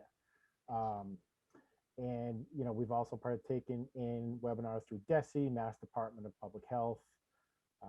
We've submitted our initial interest application, which is why we are here tonight as well. So we, to align with the school committee's schedule, we did go ahead. We moved forward with the application so we wouldn't lose our spot in line, as that was due last week. We also took field trips to other districts, both private and public, to see the testing in action. And we have also submitted our formal application to DESE. The highlighted parts were not included in your packet because we're receiving information sometimes as the hours change. So we have been assigned to a vendor, CIC Health, and today we attended a webinar for CIC Health to give us kind of an introduction to how their company operates this program. So, once the pools are processed at the lab, if the pools come back negative, then everybody resumes their normal activity. However, if the tests come back positive, next slide, we ask the people in the pool, the individuals in the pool, to quarantine, and then we do follow-up testing via the Abbott Binax Now rapid antigen test. And those individuals will be presumed positive until we need to have a PCR test conducted. So I just want to talk a little bit about the BinaxNOW test. Originally, I think DESE offered BinaxNOW testing through the schools. That was, I think, their first go at testing. It was for symptomatic individuals, and the nurses met with Dr. Taylor, our school physician, and we didn't think it would be a great idea, or we didn't see the value in it. And the reason is because it's an antigen test, it would need to be followed up with a PCR test, and it could only be used for symptomatic individuals. So for example, you have a student comes in with symptoms, you would test them. If they're positive, they still need to go back and get a PCR test. So we just didn't see the value. In this case, the pool test is actually like a PCR test. So we would be doing things in reverse. We'd be using the BinaxNOW test as to test that positive in the pool, and therefore they wouldn't have to get. My understanding is that they wouldn't have to go and get another PCR test. We would consider that person positive. However, if everybody in the pool tests negative, right? So if we have a positive pool and we administer the BinaxNOW testing to everyone in that pool and they test negative, now we have to go and we have to ensure that they get a positive test, and that will require further quarantine. And we don't have that capability in the school to administer a PCR test, similar to if you were to go to a Stop the Spread site or the Hamilton testing site. So I think it is important to note that the research is showing that the BinaxNOW antigen test is really dependent on the viral load in the person that you're testing. So Tom, I hate to interrupt. You're very difficult to hear. You sound muffled. Could you start again, please? Sorry, let me unplug. I changed. Sorry about that. Is that better, folks? Much better. Thank you. All right, thank you. So the research has shown that the Abbott BinaxNOW test has better results or less false negatives if there is a high viral load, right? So it's safe to assume that those people that would test positive with the BinaxNOW test would be exhibiting symptoms. So the lower the viral load, the lower the effectiveness of that Abbott BinaxNOW antigen test. So I think that's a really important point to make because we could be faced with positive pools and then negative antigen tests, which would then trigger PCR tests. So we would be really dependent on not only the Stop the Spread sites, but also the existing testing that is being done in Hamilton on a weekly basis. So when it came to the application, there was a field to fill out for each school district. And DESE has indicated that additional resources could be funded under this program. So for each school, we requested additional resources to assist with the testing and also additional in-person supports to assist with program coordination. Due to the fact that our nursing staff, first of all, they have done an amazing job of stepping up to every challenge that's in front of them. The additional duties of contact tracing and the planning for vaccination, I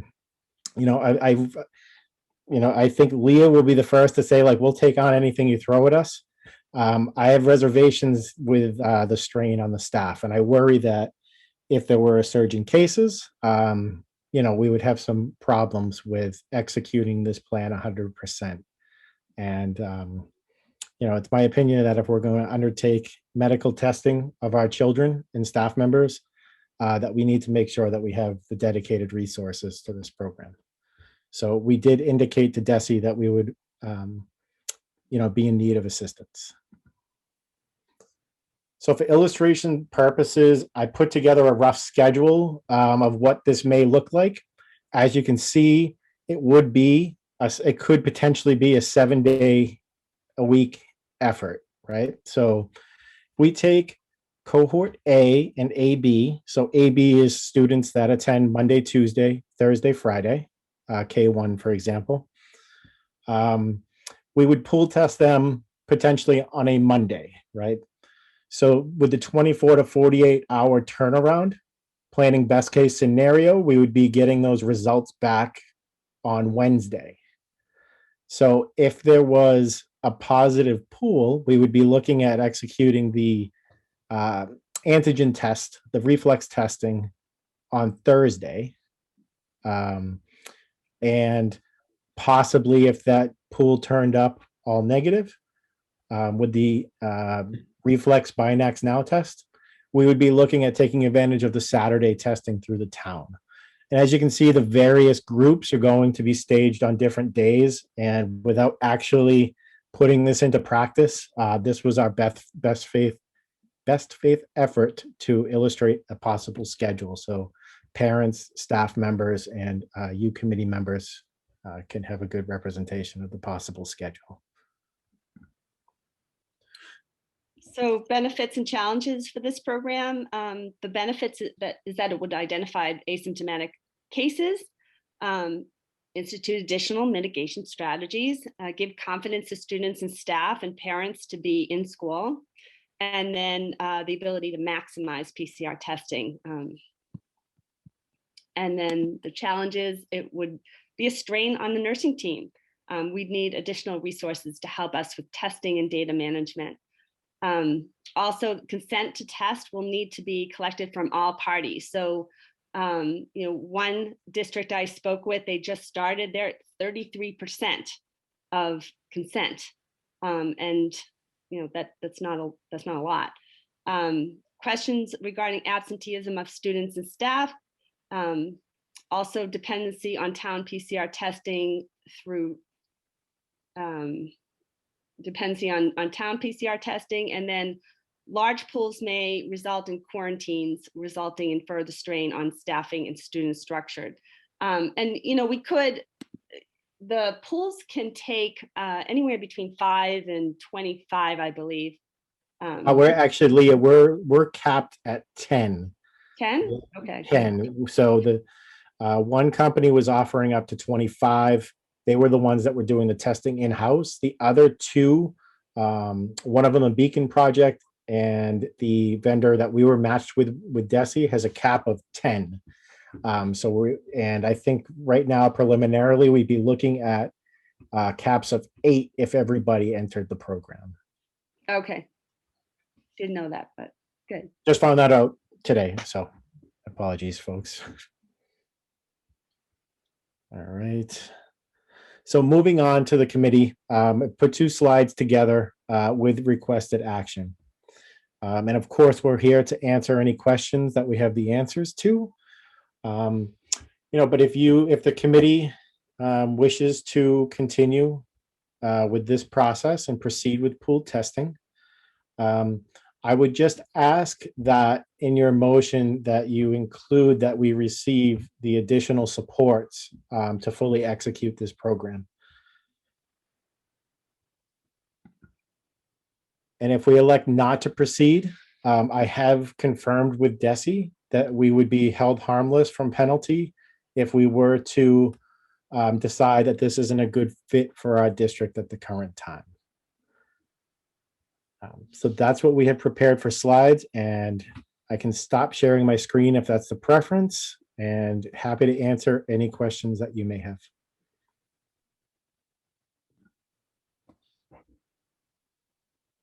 Oh, Peter, good news. On the list of alphabetically last, by first name, it comes you. So you will be going first with questions and comments, and then we'll go all the way around once, and then we'll come back a second time. I'm good to go? Yep. Okay, thank you. I just have a handful of questions.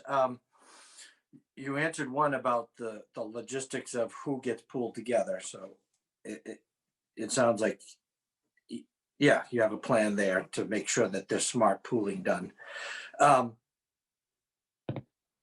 guess no particular order. That rapid antigen test, reliability is suspect, right? Isn't it? Well, it works best with individuals with high to moderate viral load. So I think it's 89% for a high viral load, and 78% for the moderate viral load. And it also works best when the first several days of infection. Okay, it's just my sister just had a false positive followed by 2 negatives, and it created havoc for our families because we all had to go into quarantine.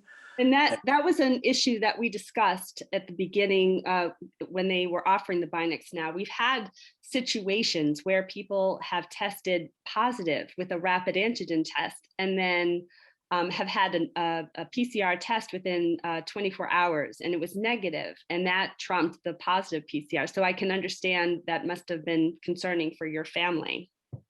Well, it also just created a lot of, we also got a lot of different stories every time we talked to the, the CTC through the state. They first said that her negative test trumped it. They said they cleared us from quarantine, walked it back, said no, and there's a mixed message, there's certain protocols. And then she got a second negative test and they still wouldn't clear us. And then I had to go out and get another one. And my whole family tested negative, and then they still wouldn't clear us. But my school said I'm cleared, so I went back to work. I guess enough about that. I just was concerned about false positives and the havoc it could create through all the students and all the families. How frequently will we do the pool testing per group, I guess? So this would be in the DESE concept, we'd be looking at weekly, right? So and cohort A would be once a week, cohort B once a week, cohort AB once a week, athletes once a week. That's how we have preliminarily planned it right now. Yeah, and I was told also that when you're deemed a close contact, you have a 5-day waiting period before you can take the PCR test, correct? So if someone is in quarantine, or if someone's considered a direct contact, they can choose to take a 7 full day quarantine period. If they chose that, they would need to test out they would test on the 5th day. And then if that was negative, they would be able to leave quarantine at the end of, on the 8th day. So they would have to serve 7 full days. Yeah. Quarantine used to be 14 days. Now the DPH came out with sort of 3 options, right? 14 full days, which is the safest, 10 full days without testing, and then the 7 full days with testing a negative test on that 5th day. Right. All right. And my last question, this is the big question, and it's already kind of been alluded to. We don't know what the cost is going to be, but I believe Representative Hill mentioned that what part of it would be picked up by the state? So what would it cost? So during the 6-week period, for this program, the cost would be picked up by the state. So following the 6-week program, the cost would be borne by the district. That's all costs, right? So that is not only the $5 per swab, which is the budget number that people are tossing around right now, but those additional resources that we had discussed, right? We would have to pick up those costs. Maybe we get better as we go through this and we can trim some of those down. Maybe we find out we can do it, but I don't think we're in a position right now to underestimate that number. So right now, I think we have to take on the trial to figure out the true costs of what we would need. Okay, and one last question. It just came to me that there would have to be some kind of training for the administration and the collection and or the supervision of the swab testing is who would provide that training, I guess? How would that training happen? So right now, we indicated to DESE that we would ask for the additional resources to help with that on-site testing, especially for our youngest students, the pre-K to 1 population. That would require, we would, in our talks, we would want them to be swabbed by a professional. The folks that can self-swab, that would be under the supervision of a trained observer. I'm not sure that, there's many people in our district that are kind of sitting by the phone waiting for something to do right now. So we would we would recommend that we have, those third parties come in and assist us with this effort. Yeah, and training would involve, teaching them about the swab, and they would supply, videos also. And also staff would have to use full PPE. And there would be training with that also. Yeah, I just thought of that because Dr. William Hoover, who presented to us about learning management systems, his learning management system was just picked up by the state to provide all training for administering the vast number of vaccines that we're going to have to administer throughout the hospitals in the state. I think Leah brought up a good point that I neglected to include in the slideshow. So while DESE is picking up the cost of the testing, PPE would still be a cost borne by the district. So we would have to provide, all the PPE associated with the testing. And the training. Which requires a different level of what we're accustomed to in a general setting, right? So if you're doing test collection or, even observing, we would require a higher level, which would include a gown, gloves, face shield, and mask, similar to, some of our staff that service our intensive needs students. Yeah, I just think there's going to need to be a lot of training involved when you think about the collection and the supervision of collection and handling and of samples. Michelle Horgan. Thank you. Okay, I have a lot, but I'll keep it simple. So what has been our transmittal rate in schools so far to date that we know of? That's a Do we have good a number on question. So in terms of transmission in the schools, I haven't seen any, right? If we have a case in the classroom, I don't see the transmission. Okay, all right. So the testing is another mitigation defense for us. And the end game is to make teachers, parents, and students feel safer, correct? Okay, so it's not the magic bullet. We're not gonna bring kids back, right? So, correct. Okay. All right.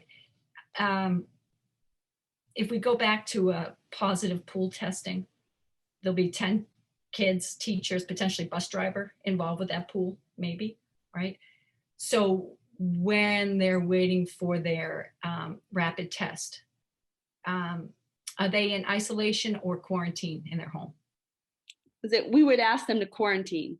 But not isolate in their room. And so so if a child tests positive in that pool, they go home, do you tell the parents that you have to have your child in the room by themselves, or are they able to be part of the family? So we would probably ask them we would assume they're positive, right? So if they're positive, they would need to isolate. So we would ask to, have them stay distant, and as if they were positive. Okay. And okay.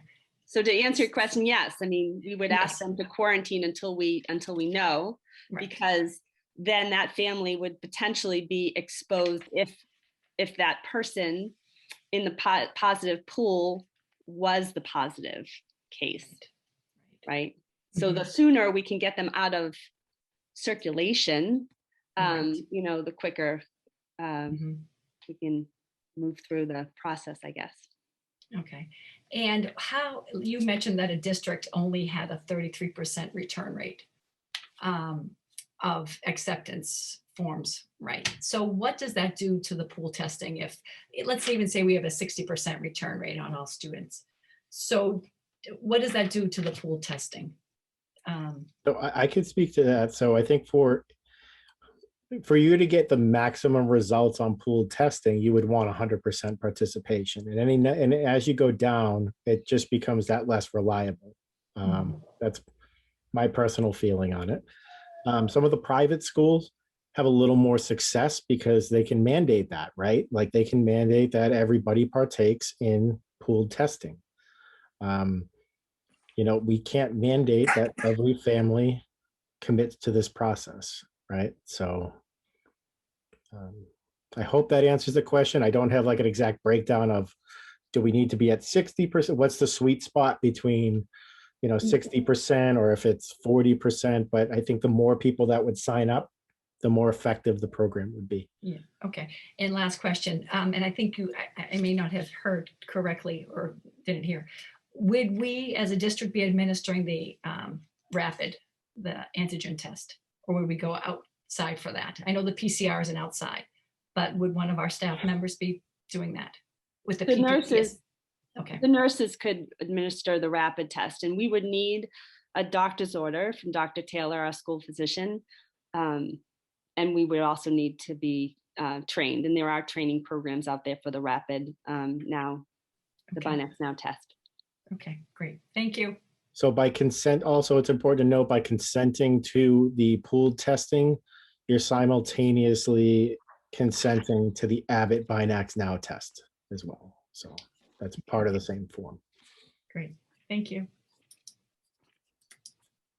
I'm technically alphabetically next, so I'll go ahead and take my turn. So it's my understanding that the town testing is going to cease on Wednesdays. Have you confirmed that with it? That seemed like that was in your schedule, and I've heard that that is no more. Michelle, I can speak to that. I had the opportunity to speak with our town managers around this particular issue because we would be reliant on the town's PCR testing in terms of being able to have the fastest turnaround. What they are sharing with us at this time is that they have a limited number of tests back or tests left. So they are anticipating moving to 1 time a week testing. So instead of when that initial schedule was built, we've been experiencing twice a week testing. They are anticipating moving to 1 time a week testing. And I do not know if they have yet determined the day of that, but they financially, they are footing the bill for that. They are running out of funds. They have a backlog that they'll be using, but they will not be able to maintain the twice a week testing. That's what I had heard. Okay. I guess then my next question is logistically. So when people are taking this test and they're swabbing their nose, they're taking their mask off. Where would this happen? I mean, we like, I don't see like oodles of space left over, because if we did, we would be filling them with children. Like, where would this happen? Right. It's a really good question. And that, you know, we've had numerous discussions around it, right? And the administrators would have to kind of help us figure that out because they know their schools. But the districts that we have spoken with, in elementary schools, it was done during mask breaks. You know, they would go from one classroom to the next. In high schools, they could potentially do it, you know, around lunch, but there would have to be a space in which to do it. And we are in the middle of winter, so we can't really do it outside. So again, that's something that would need a discussion and with the administrators in terms of school space and logistics and schedules. Right. So there are multiple approaches that we've heard from some districts. Some districts, you know, have a central location. They call, you know, classroom 1 down to the cafeteria. They test the kids. They send them back.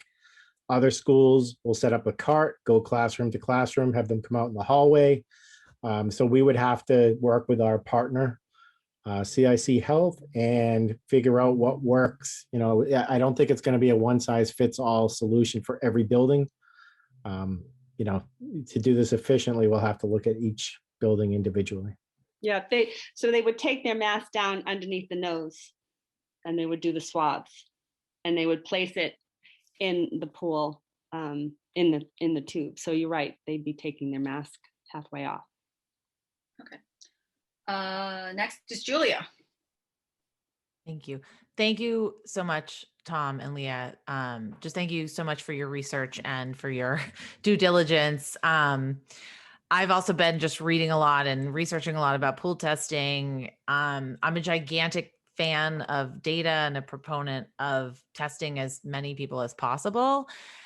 And I have a million questions, but I guess my only question, the really only question that matters to me is, will this get students back in school quicker?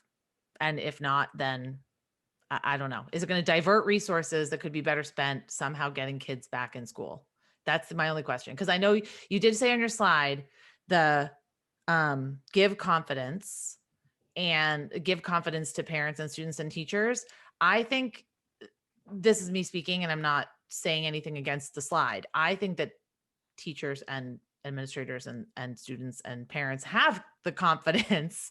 So I just wonder what we would do with this data that would help get students back in school. And I think that's literally my only question, and you might not be able to answer that. So No, I think that, part of, one of the hurdles of, that's been spoken many times of getting everybody back into school is the physical distancing, right? And the 6 feet of physical distancing has not been retracted by the CDC. It continues. It was published last week in a white paper that this return to school is contingent on, on mitigation strategies, such as the physical distancing, hand washing, staying home when you're sick.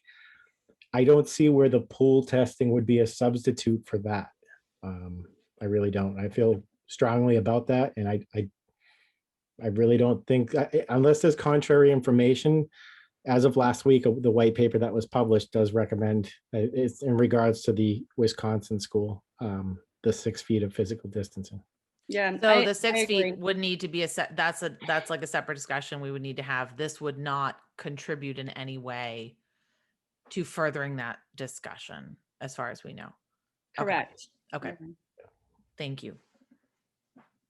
That's it.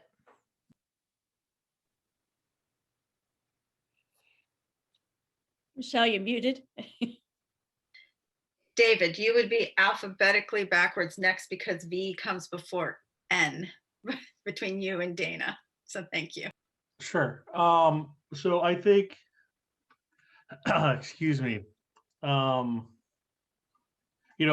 I look at this, thank you for the data, but I think that's one thing that's sort of not too clear is as we look at that layout of when everybody would be tested, right? The reality is that's per school, right? So we've got 5 schools here that need to be tested, and realistically 4 buildings, 5 buildings, but the high school and middle school counting is 1. The district I work in does pool testing, and we are considerably smaller in size, and we are actually basically in 1 building. I know that we had to hire 3 nurses to actually conduct these tests, and that when we do our pool testing, it takes all day on Friday and utilizes the entire gym to do it. Just thinking about the way you're presenting the information, right? So we'd have to be doing this 5 days a week, 4 or 5 days a week of consistent testing at 5 different sites. We're not talking about hiring 1 nurse to do this and training out 1 person to do this. We could be looking at anywhere from half a dozen to a dozen people just to sort of get this done. And at the same time, where are we going to do it? We just had to move kindergartens into our largest spaces that we have at the elementary school. And especially at the elementary level, that's really worrisome about, because that's where we're going to need the most supervision. That's where we're going to need the most space to actually make sure this is done correctly. I mean, obviously, it seems like a slam dunk, like, oh, well, if they're going to pay for 6 weeks, and I don't even know if we could staff it, even if they're going to pay for it for the rest of the year. I don't even know if we could actually end up finding the staffing. And like I said, this is from living it for 3 weeks, excuse me, over in Salem. I don't know. I'm really curious as to, you said you applied or you requested help from DESE about the staffing, but what do you guys really see as far as like staffing goes, the need to bring on, right? Because like I said, when I first saw that chart you put out, like, okay, well, that seems doable, but then we have to realize that that's times 5, right? We have to think about staffing that, and then as Julia said, are we sort of putting our resources in the right spot about trying to get, with the ultimate goal of getting everyone back into school? Right. I mean, great points. With the application, we did specify that we wanted on-site assistance at every location. And with that, I would, if DESE said, yep, all right, we're going to send you one person to do the whole district, that's something we push back on and say that's not adequate, right? Like, we need dedicated people to each building, not only to get the testing done, but we're talking about medically testing children. It should be somebody that's familiar on a weekly basis, not a revolving door of who's ever available. That's one of the concerns I have, is making sure that we execute this in a thoughtful, planful way. And it really is going to be resource dependent whether or not we can execute this, in my opinion. Yeah, and I think the other position along with the testers is that we would need somebody to oversee the program and coordinate it. So we would be looking for DESE to provide that as well. One of the things that we know from the application is that if you are requesting support in order to administer the pool testing, that you may be delayed in having the testing materials available to you. And it is my understanding, and Tom and Leah, correct me on this if I'm wrong, but if it's delayed, it's not like when you start, you have 6 weeks. When it's delayed, you have whatever time is left during those 6 weeks. Correct. Like the March 28th, I believe, is the last date.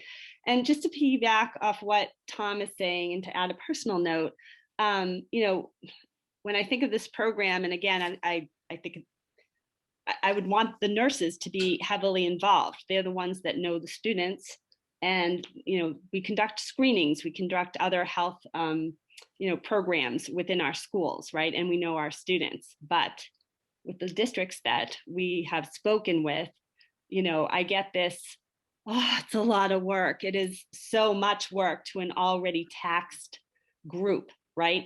And if cases go up and contact tracing increases, or if we have a nurse that becomes ill or can't be in school for a period of time, then we're down a nurse. And also we have great substitutes, but they are helping out with the vaccination efforts.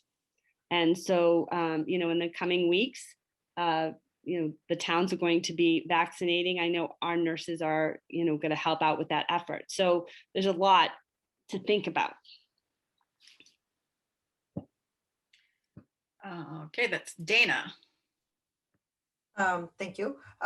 Thank you to all my school committee colleagues. You've all asked a lot of the same questions that I would have asked. So I guess my question is, I think the only question I don't know is, do we know about what impact or how much time and learning we anticipate what impact that will have? And I know that's difficult to judge, but per student, but I mean, the swab itself, I guess I'm just sort of, what's the impact on time and learning? My understanding is that once you get the pools created and you have all the testing, all the training done, and you have everything set up, and you sort of fumble through that first week, right? Because we all, whenever we start something new, it's a process, it's a learning curve, right? So, then it becomes easy to do, right? I've talked to some individuals who have it in their district. It's very quick, stick it in the tube and you go move on. But that would be a huge learning curve in a short amount of time with less resources. And then I think this is maybe Julia really already sort of hit on this, but the mitigation strategies that we have in place, and I don't want to like jinx ourselves, but are working, right? We're doing a good job, right? We're doing a good job. Our mitigation strategies are effective, right? Right? That's what I'm hearing and I've heard all along. And I guess maybe this is the same point that Julia was making, but this is so what I wanted in the fall, like in August. This was my dream. This is what I wanted. And now, because I think I didn't have any faith in those mitigation strategies or less, and now that they're working, maybe there's no question here. I guess I'm just talking myself through that. Like what I think Julia's question was sort of what's the value, because I think we've already created the value by the hard work that the staff, our teachers and our nurses have already created by the mitigation. So yeah, maybe there's no question there. So, okay. There's agreement on my side, Dana, as you know, from the COVID response team. I've been vocal and beating the drum about pooled testing for a long time. It's something I wanted to see way back before it was, I guess, mainstream. So, I mean, now at this point where we're showing that our mitigation strategies, I guess, have been successful, right? I mean, I think we would know if they were not successful. It would be very clear if they weren't successful. So, I share that same thought where I'm having trouble finding the value at this moment.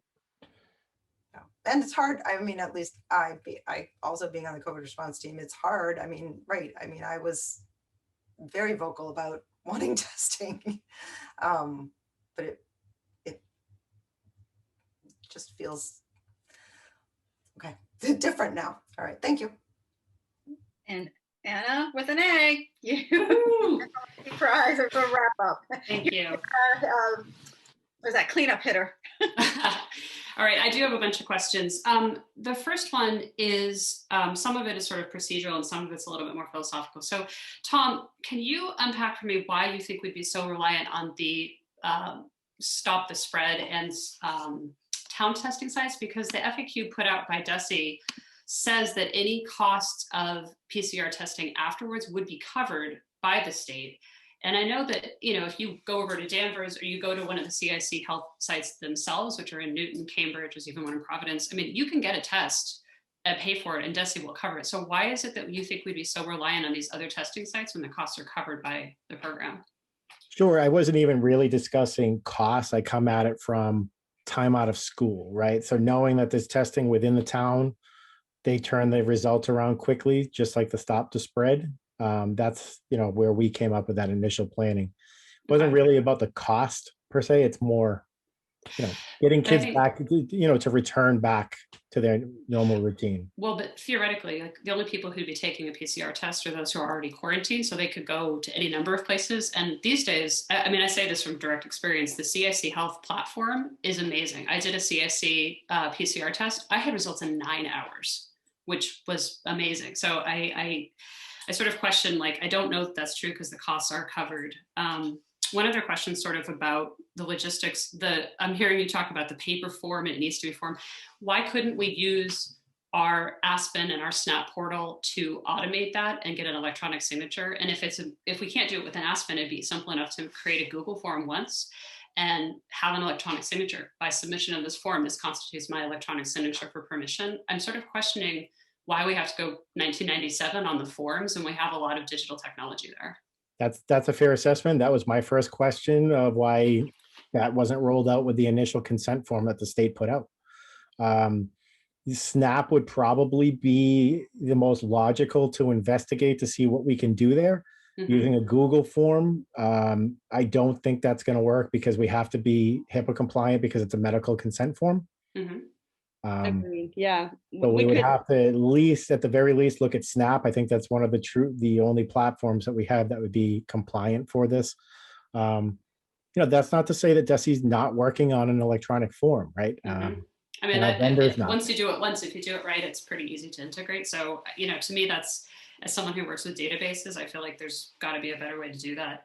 I also just sort of want to point out, the resources are going to be provided, in terms of all these things, including on-site coordination. So I hear what you're saying, it's a lot of sites, a lot of places, but realistically, if grades 2 and up are self-swabbing, right, we can teach them to do that, or have supervision. It's really not, in my mind, it's actually not that many kids. They're taking their masks off, they're having lunch, they're doing things like, it takes matter of seconds to do it. So I'm hearing a lot of like, I can't, I won't, it's hard. It's just like, but I actually think it's not as hard as we think it would be. And Tom, you said, there's not a lot of people waiting around not be able to help. I actually don't know that that's true. I think there's a ton of medical people in our community, doctors and nurses, who would happily help us do this if we couldn't get enough resource from the state, even though they are providing it. So I wouldn't assume that. There's a heavy medical community here of people willing to help, and they will train the trainer. Obviously, I think the money is there after the 6 weeks, but I think the first 6 weeks, I think to me, it's like a no-brainer that we should do it despite these costs, because in my mind, and this is sort of more philosophical, I think any testing is good testing because it helps keep the whole community safer on some level. And I'm sort of uncomfortable questioning the underlying science of this. I mean, this is being rolled out by the state, by the DPH, by the Broad Institute, which quite literally is one of the world's leaders in anything to do with medical innovation, and they're all part of this. So part of me sort of like, yeah, it would be great if this had happened earlier, but it is happening now. And, yes, there are flaws in the test, but you can still have a high viral load and be asymptomatic.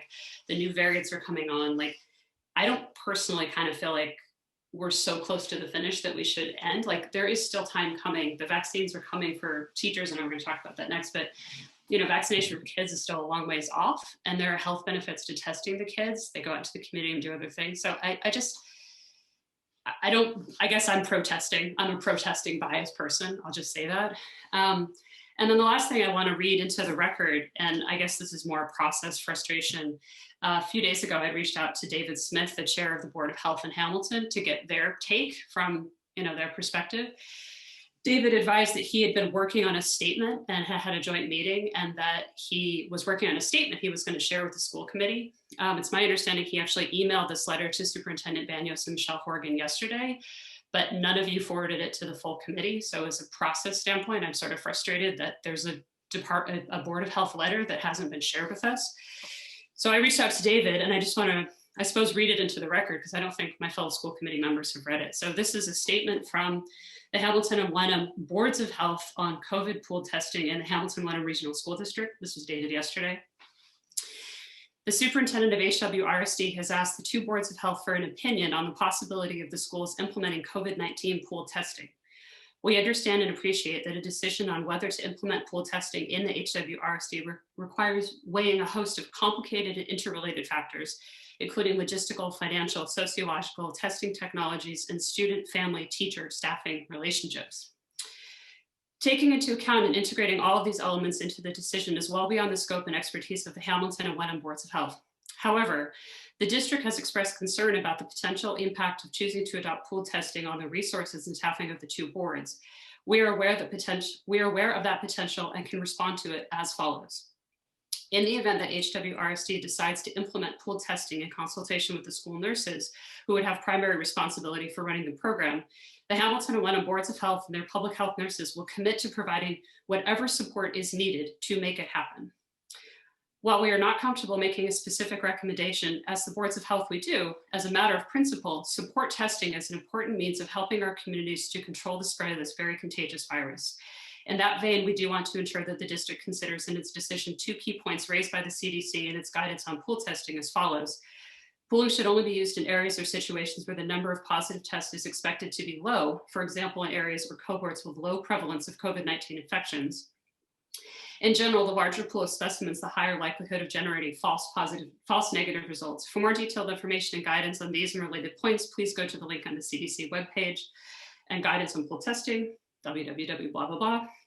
In conclusion, the 2 boards of health will try to respond to the best of our abilities and knowledge on any follow-up questions on a specific topic or facet of pool testing. So I just wanted to read that into the record. And again, I'm frustrated this letter wasn't shared with the full committee before we had to vote on it. But the part that jumps out to me in it is that the public health department said they would help us. And I kind of like the can-do attitude, they'll commit whatever is needed. And then the point that, we are talking about incidences of low prevalence of COVID-19, right? We don't have a lot of cases in our community right now. We don't have a lot of cases in our school, relatively speaking, and we know that the pool sample size is going to be kept small. So I kind of feel like I'm hearing a lot of reasons why we can't do it, but I also feel like we have a lot of reasons why we could. So I just wanted to read that into the record and say, I hear it's going to be hard, but there's a lot of funding that's free. I think it'll help people be more comfortable. And I want to push back a little bit on the idea that this couldn't be used as a means of getting more kids into school. That's not a decision that's been made. It's directly attached to this. And in my mind, if we can provide more comfort, more testing, more data, that would actually, to me, be a reason to try to encourage not only kids to get to school, but stay in school if we had more information. So that's all. Thank you. Could I just add for the record that David Smith did send me the letter, but he sent it to my work email. And I did not get it till this afternoon. And I just pulled in from work at 5:06. And I haven't had a chance to read it yet. Noted. I believe he also did send it to the superintendent. I don't know if she can confirm that or not. I mean, it's water under the bridge, but it's... I had a similar situation, and I really appreciate all the work that the boards of health did. It did end up in my personal email. I did see it this afternoon. I did share it with Tom and Leah as we were finalizing pieces, but that occurred later this afternoon, and I would be happy to send it out to the committee. But again, by the way that it worked out, it happened to end up in my personal email. Anna, can I just speak to a few points? Water under the bridge, because you've just made accusations against 2 members of the committee that they have somehow violated our code of ethics or whatever without even contacting them and giving them that opportunity. And now they've given you an explanation. So I'd ask that you not. I have not questioned anyone's code of ethics. I'm simply saying David sent a letter. It was sent out. I understand inboxes, they're like, that's all fine, but it's information that's relevant. I'm not accusing anyone of an ethical violation. I wanted to read it into the record. Anna, I would encourage you to go back and listen to what you said and then determine if you said whether or not they went against our policy. I would encourage you to do that. I'm saying that it's information pertinent to our vote that would have been incredibly helpful to have before this meeting. That's what I'm saying. Okay, Leah, did you want to respond to something or other? So yes, I am the chair and I have recognized Leah to speak. Thank you, Anna. Sorry. So I just want to point out, because the Board of Health has been wonderful, but we have February vacation coming very quickly, right? Which would be valuable. It would be valuable to get this program in place. And next week, the public health department will be doing the second vaccinations for the EMS. So, I think this is a timing issue, right? Could we do this? Yes, we could all figure out how to do this. We're smart people, but, could we do this effectively within the time frame that we have? Not sure. I wonder, and I'm sorry, I mean, and you brought up a good point, right? And it made me really think that if we were able to somehow bring people back, right? And please help me out here, right? I need a little bit of a hive mind going on. If we were able to somehow utilize this to bring people back, do we run the risk right? And do we run the risk of actually creating some sort of false hope within the community, right? Whereas right now, people are being very stringent about, Johnny's got a sniffle, we're not going to send him into school today, right? And all of a sudden, Johnny's got a sniffle, but he tested clear last week, so we know he's fine, so we're just going to send him in, right? And I know this is a slippery slope argument, right? So I'll take it with a grain of salt.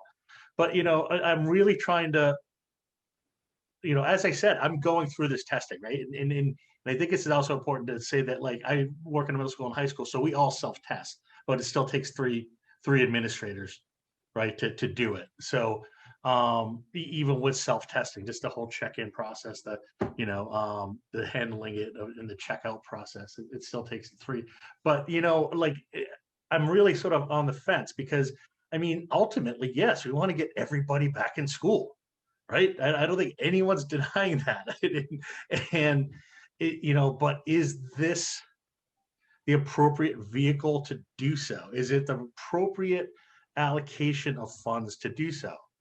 I'm not sure yet, and I think what you just brought up sort of pushed me back to well, maybe it is, because like I said, like Tom and Leah's presentation was like, oh no, right, maybe this could work.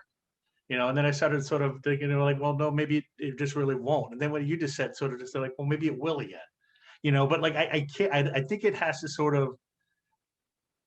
be said that, like, is there someone that's going to be like, oh, we're doing all this pool testing now, so we're going to know, and it's going to be safer, and that we let our guard down a little, right? Is that a danger of doing? I think my personal opinion is it's, as we've all said, it's one mitigation strategy. It's an additional tool that we don't have right now. So it's on top of everything else. It's not a replacement for or a sense of like false hope. But pool testing has been in place at major universities and employers for months and months. It is unfortunate the state waited till now to do it. I totally validate, like, wow, where was this plan in August? But I also think we can't get too far ahead of ourselves in terms of the end of this virus, especially for kids. The teachers' vaccinations are on the horizon. That's great.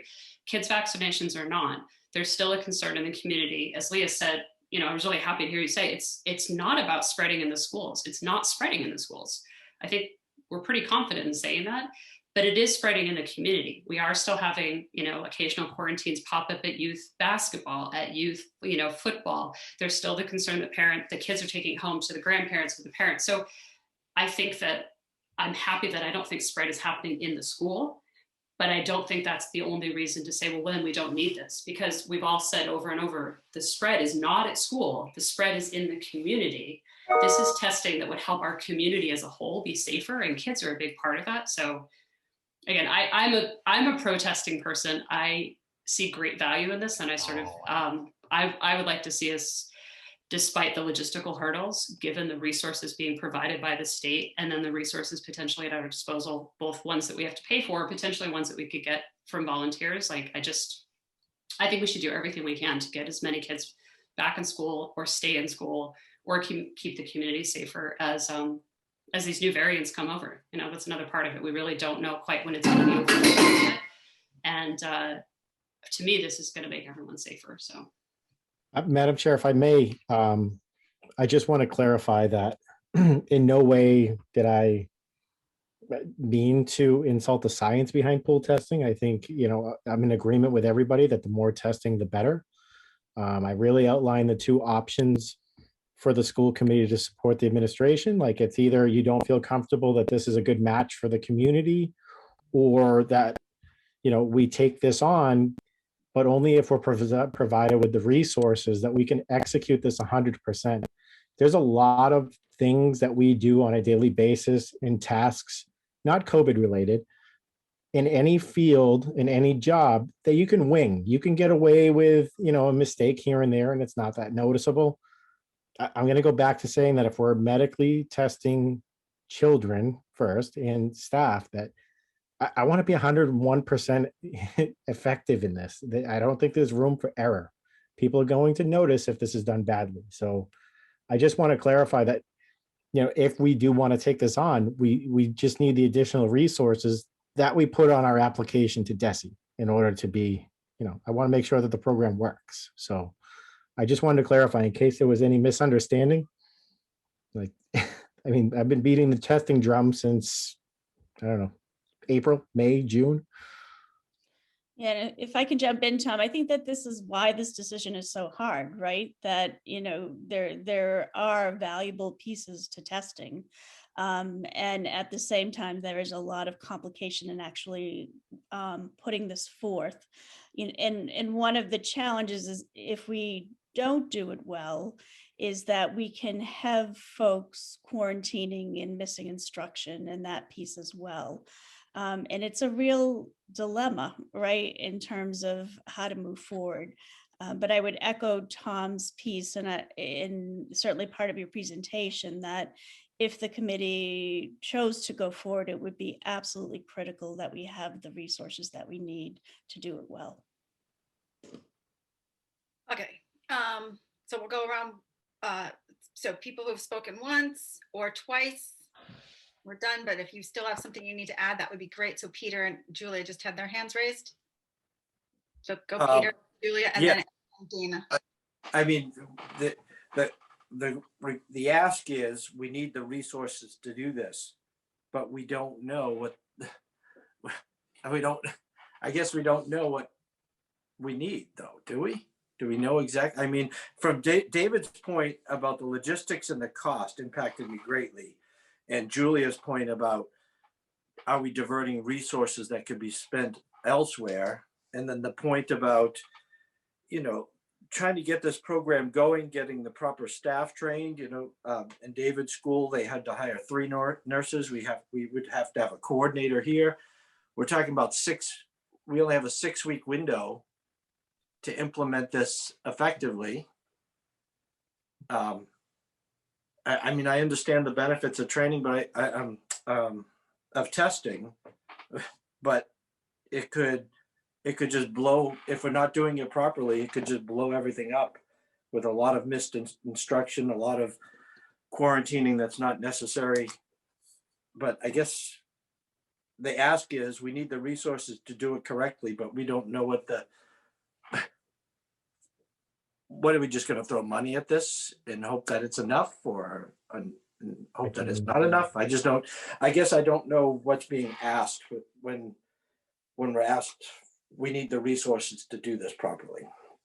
I can actually clarify that for you. In the application that we submitted to DESE, we indicated that we needed at least 1 on-site support person per school, and also assistance with the data coordination. That should be on the final slide for the action. So that's what we indicated to DESE, what we needed for resources.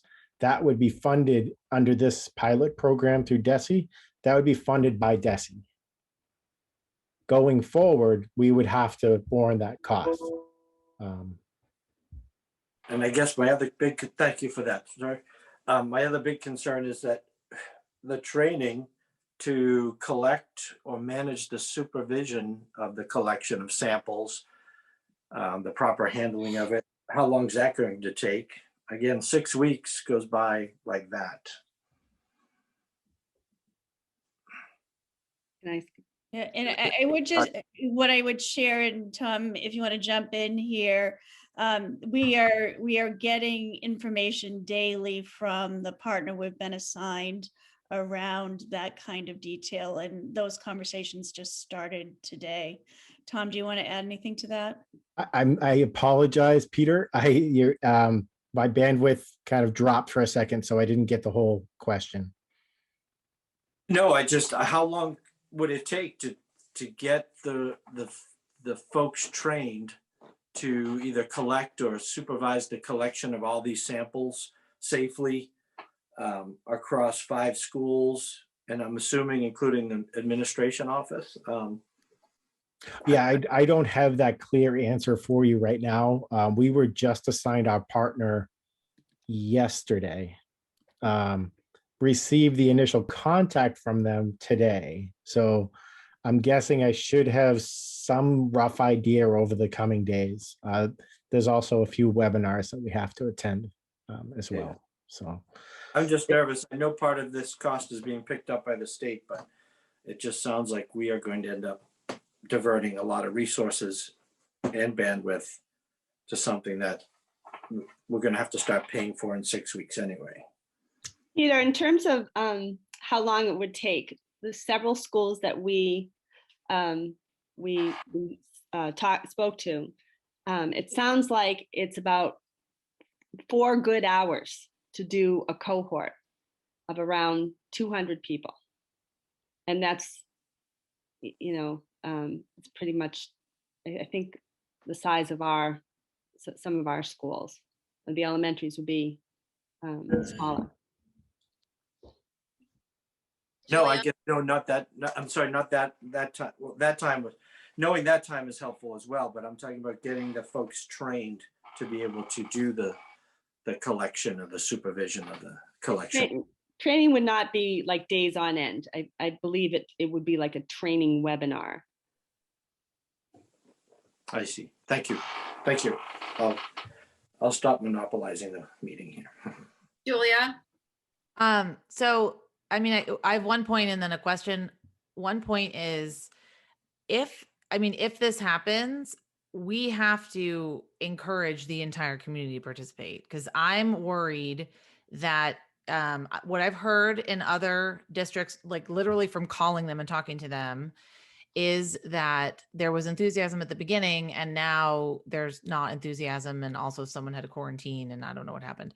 So, I mean, I'm actually not opposed to trying something, but I implore the community, like, if you're writing us emails, if you're asking us to vote for something, if you're so pro something, you have to also be willing to put your money where your mouth is and participate. I mean, really, that's true.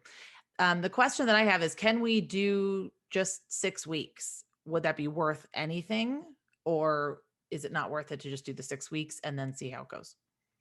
So what I can answer is that there is no requirement that we continue after the 6 weeks, right? So if we get to that 4 or 5 week period and we realize that it's not working out, we're not obligated to continue the program. One of the Okay, things so, that sorry. just The one question other is, if we vote, like, are we voting to do the 6 weeks? So that's kind of my question. Like, what is the time frame that we're voting on? I guess that's just my question, and then I will. Yeah, I think the anticipated vote is for the 6 weeks sponsored by DESE. The one thing that I would just add to that the timing here is challenging, because there's some question knowing kind of where the vendor is right now as to whether or not we could have this in place after February vacation. Because one of the things that we could see this as being really valuable is after that vacation time, where we have seen upticks in cases.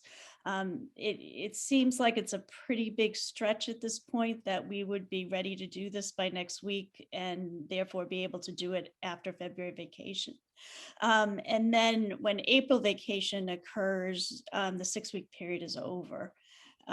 So one piece, just another kind of piece of the puzzle, is that the 2 times when we can foresee a particular need to be able to test, it seems unlikely that we would be able to get it ready before February vacation.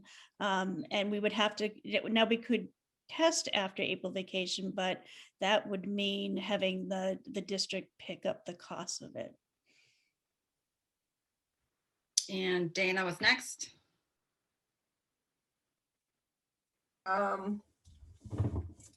People asked my question, so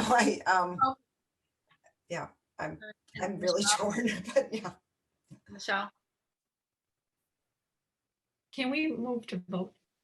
Yeah, I was going to say that everyone's had like 2 rounds. So Dana, why don't you make a motion? And okay. So I still 6 weeks. We're going to make the motion in the affirmative, correct? Yeah. You actually have to make a motion to move to vote. Oh, I'm sorry. I move that we do that. I move that we vote. Is there a second for that? Okay.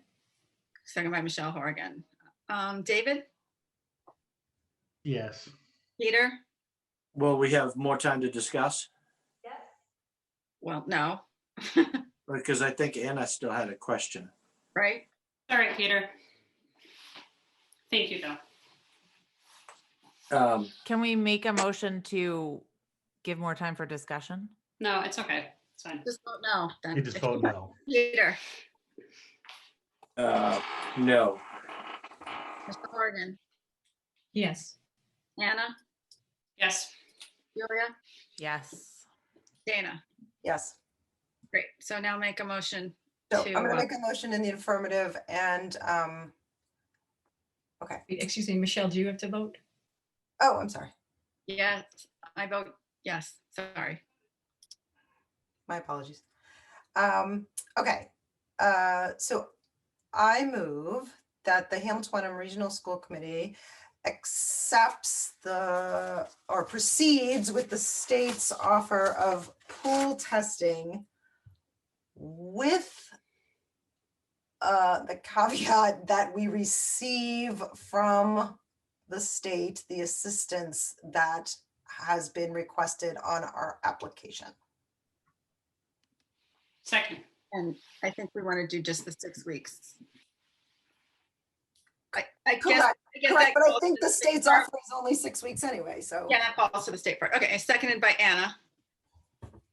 All right, so we've decided to go for a vote, follow the backwards alphabetic. Peter, Isn't it after we vote? I guess after the second, don't we always take a minute to discuss? There's any more discussion? normally, but we voted to vote, so not now. So what is your vote on the motion? No. Joel Horgan, No. Michelle Bailey, no. Julia, No. David, No. Dana, No. Anna. Yes. Okay, so that did not pass. So there's no action on that. Okay. Send the state a note saying, where were you 6 months ago? All right. Student Opportunity Act plan. So Brad Hill talked about this a little bit. You'll remember last year when Dr. Kuchenberger was here, there was this promise of money to assist with special populations and having to do somewhat with Chapter 70. And then, boom, and we wrote the plan and we submitted it on time, and then the deadline was extended and we were so proud of ourselves. And then the legislature was like, oh, that was subject to appropriation and we're not appropriating it and you don't get the money. So now they're thinking maybe they'll give us the money, but in order to do that, we have to submit a report on the plan. So that is what is before us. Is that a pretty good summation? Yeah, it's been a challenging piece, and when you talk to the folks at the state, they are acknowledging that the timing of the SOA, Student Opportunity Act, and the COVID crisis merged in such a way that made this particular state level initiative problematic. So what, and again, in chatting with the folks around this, one of the things that they've said to me is that we know that districts are just trying to get through with COVID. We're just asking them to get something in, and their kind of thinking is get started and then get better once we get moving. And what you heard from Representative Hill this evening is that there is, at least currently in the governor's budget, a request to start funding SOA that would provide Hamilton Wenham with some additional dollars. So the background around Student Opportunity Plan is, again, particularly related to closing gaps with subgroups and how do we move forward with that. And in the plan, they ask for a number of different things, and you have access to that in front of you. So the first piece is related to what subgroups would we look at. And again, in terms of trying to get something in with the, get started, get better kind of idea that the state has put out there. When we look, when I've done a quick review of our 3-year MCAS testing, what we see in subgroups are we see special education subgroup there's a gap. We see social for English language learners, there's a gap. Our low socioeconomic students do not test as high as our primary group. And our African American group and our Hispanic and Latino students also show evidence of not always having the same types of outcomes.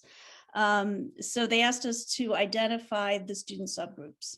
Then the next thing that they asked about is, okay, what are high leverage evidence-based programs that you will consider employing in order to close that gap with our students that are not achieving at the same level. And the way that I went forward in terms of filling out this plan is to look at the initiatives that we already had underway. So one of them is related to the category of paying attention to our early literacy program and being sure that we have an evidence-based program related to that. That is one of the key areas that they identify as being a strong evidence-based approach. I think that the committee had identified that before my arrival and then reinforced that with our district goals. So what I had in the plan is that we are moving forward with our new literacy tutor positions and that type of thing. What you'll see here, I had to call them and ask them because we obviously don't have any of these for fiscal year 21, and they advised me to just put a 0 for that right now. And that there'll be future reports coming, but where our alignment is already the work that we've done already. That is one of the evidence-based categories that I have put into this plan. And the second category is related to guaranteed and viable curriculum. And in our budget, one of the things that you see that we have been working on is the reinstatement of a teaching and learning leadership structure. And in particular, at the elementary level, we struggle with aligned curriculum and well-articulated curriculum. And the instructional coaches that are in the budget are certainly a critical piece of trying to get that addressed. So that is a second piece that is in there. Then the fourth thing that they ask us to respond to is how might we envision engaging all families in this work? And part of our central office piece that we are still working on is the restructuring of one particular position. And I indicated in this report that we may be able to morph that position into something that is very connected to student engagement. In terms of, and then finally, they asked for certification, were stakeholders involved? So I indicated that our elementary literacy team clearly had impact related to the early literacy piece. I noted the school committee district goals, our district leadership team work, our curriculum instruction assessment vetting team. And I did note that at this point, we were not able to collect parent data due to the COVID situation. And again, spoke to the department today and talked about the fact that we are planning a strategic planning process where all stakeholders will have an opportunity to weigh in. And they felt that that would be a positive move and supportive of this document. So at this point, again, the ask is to just get something in. What has been presented is in alignment with what the committee has already discussed. And that as we move forward, and if we are fortunate enough to get the funding, there will be opportunities for us to continue to revisit this and make adjustments as needed. So happy to answer any questions that folks might have. Right, so we'll do that round robin again. So we'll go around once and then go around twice if you have anything you want to ask. And then I guess we need to vote, correct? Just to approve the Yes, plan. and Okay. just so you're aware, one of the things I asked them about is that they do ask that the committee votes on this plan, and I submitted it last week. The official deadline that they had put out was January 15th. We and a lot of other districts missed that, and in all of the craziness, so immediately got on the phone to talk with them about that. And they said, no worries, just submit it and just indicate when your committee would be voting. So I have on this form indicated that we have a meeting this evening and that the committee would be voting on it at this time. Yeah, it's been a lot of chatter about some committees about like, who knew, who will bother, we didn't get the money, who cares? All right, so if we go in the opposite order for this round robin, it puts Anna first. Thank you, Michelle. Thank you, Mary Beth. Okay, so I have a couple content questions and a couple process questions. Some of them are minor, some of them are bigger. One thing I just want to point out as a point of cultural sensitivity that I think we should adjust anytime we write it is we shouldn't write African-American/Black. We need to use the or there in the same way you've done for Hispanic or Latinx students because of the identity factor. So I just think that's a point of cultural sensitivity we should be mindful of. And just so you know, that was a drop-down menu from the state, and that's what you had to check. So okay, that's good to know. But just the way it comes out is, unsurprising. It's frustrating, but so that's one small question. So the thing that strikes me about our submission is that the point of the Student Opportunity Act is to intentionally provide focus on those subgroups, right? Like that's written into the 4 commitments, intentionally focus on student subgroups who are not achieving at the same level. That's sort of commitment number 1. The guidance from the state says it is critical that district resources support student subgroups as the legislation intended. As part of the SOA, districts are required to submit a 3-year plan, evidence-based plans aimed at closing persistent disparities in achievement among student subgroups.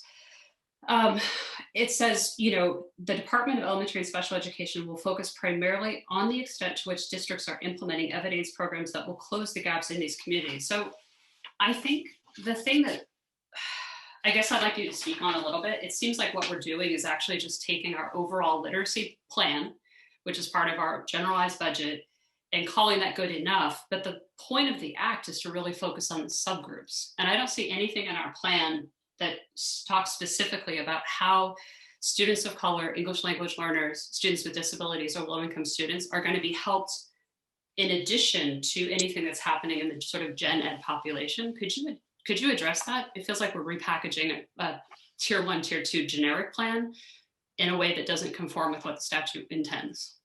yeah, no, what the statute is asking us is to engage in evidence-based practices to help close gaps for students. And so we have begun the work. And we do not, obviously that work did not happen this year because of funding issues. But these practices are the types of practices that are likely to close the gaps for these subgroups. And one of the things that I know we will be asked to do is, as we move forward with implementation of these practices, to track whether or not they are having an impact on the particular subgroups. So for example, if we were to, work on our tier 2 intervention, really working on aligning curriculum, and that we see, let's just say, for example, our special education students really responding to that, but our low socioeconomic students not responding to that, then we would be asked to consider what else could we be doing for that group, because the efforts that we're putting forth are not impacting that particular subgroup. So I don't know if that helps, Anna. I mean, it does. It's sort of unsatisfactory because I don't see anything in our proposal that actually says, here are the programs that are going to specifically address disparities among non-white students. You know, like there's nothing that's sort of targeted in that way. And I think that really is the intention of the law. So I'm sort of uncomfortable with the generic feel of it. This one's sort of more of a really specific question. Under Commitment 3, you've listed 3 different metrics. 2 of them make a lot of sense, English-based and math-based outcomes, but high school graduation rate is the 3rd one that you've listed. However, this is supposed to be evidence-based to monitor success over 3 years. So if our plan is targeting elementary literacy and then high school graduation is a metric, we're not going to know the high school graduation rate for more than a decade for some of these kids. So I'm confused why we're including high school graduation as a metric on a 3-year plan. Yes, so ultimately, when we think about things like the curriculum work, well, there will certainly be a focus budget-wise on restoring that work at the elementary level. That kind of curriculum work also is happening at the high school level.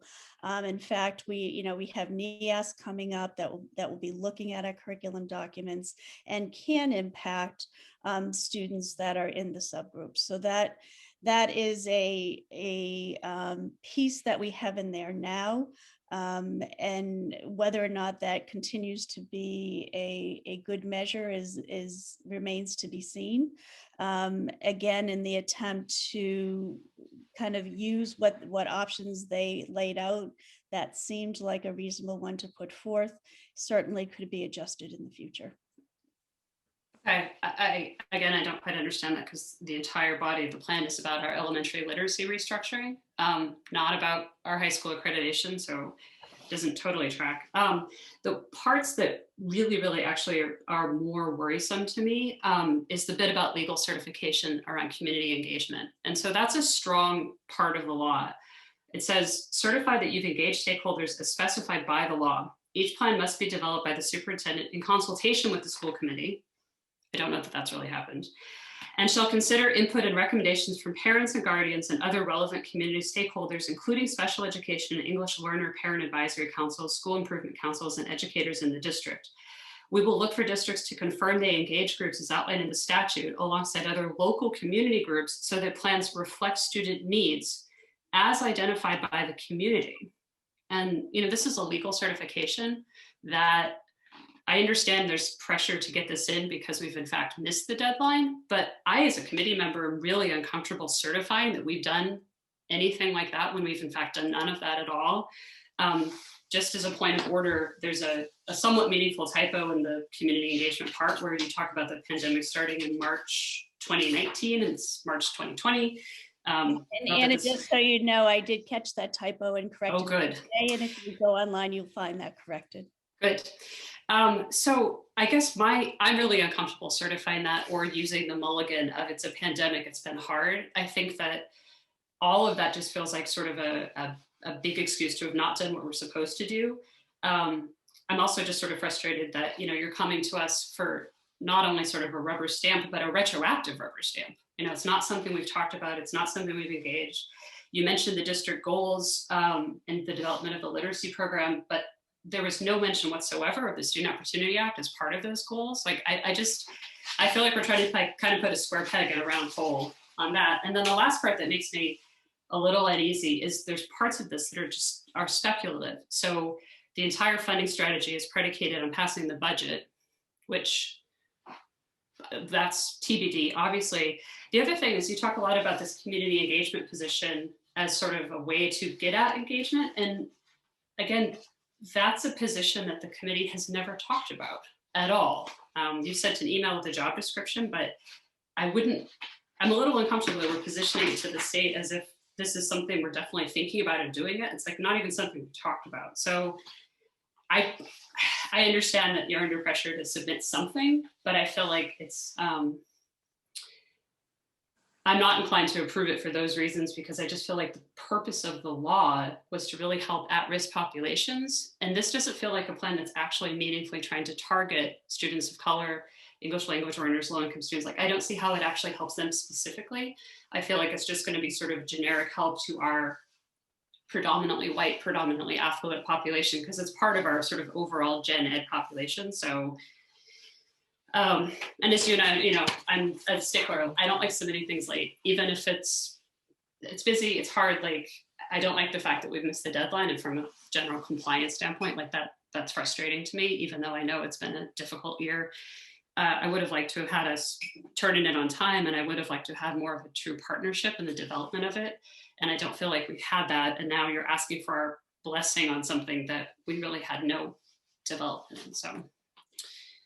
And I can just offer some thoughts related to that. Again, the state is being very clear that they understand the circumstances that districts have been in and the timing of this plan and the COVID virus. They have, I've been on the phone with them, submit something, get started, get better is kind of their way of thinking about it. That all districts are trying to figure out how to submit something in an environment where the kind of community engagement that they're asking for has not been possible in this environment. I did speak to her specifically about our plans for strategic planning, and she indicated that that would be the exact kind of process that will be helpful. And as we go through that process, if we want to adjust our plan in any way, that is certainly something that we're able to do.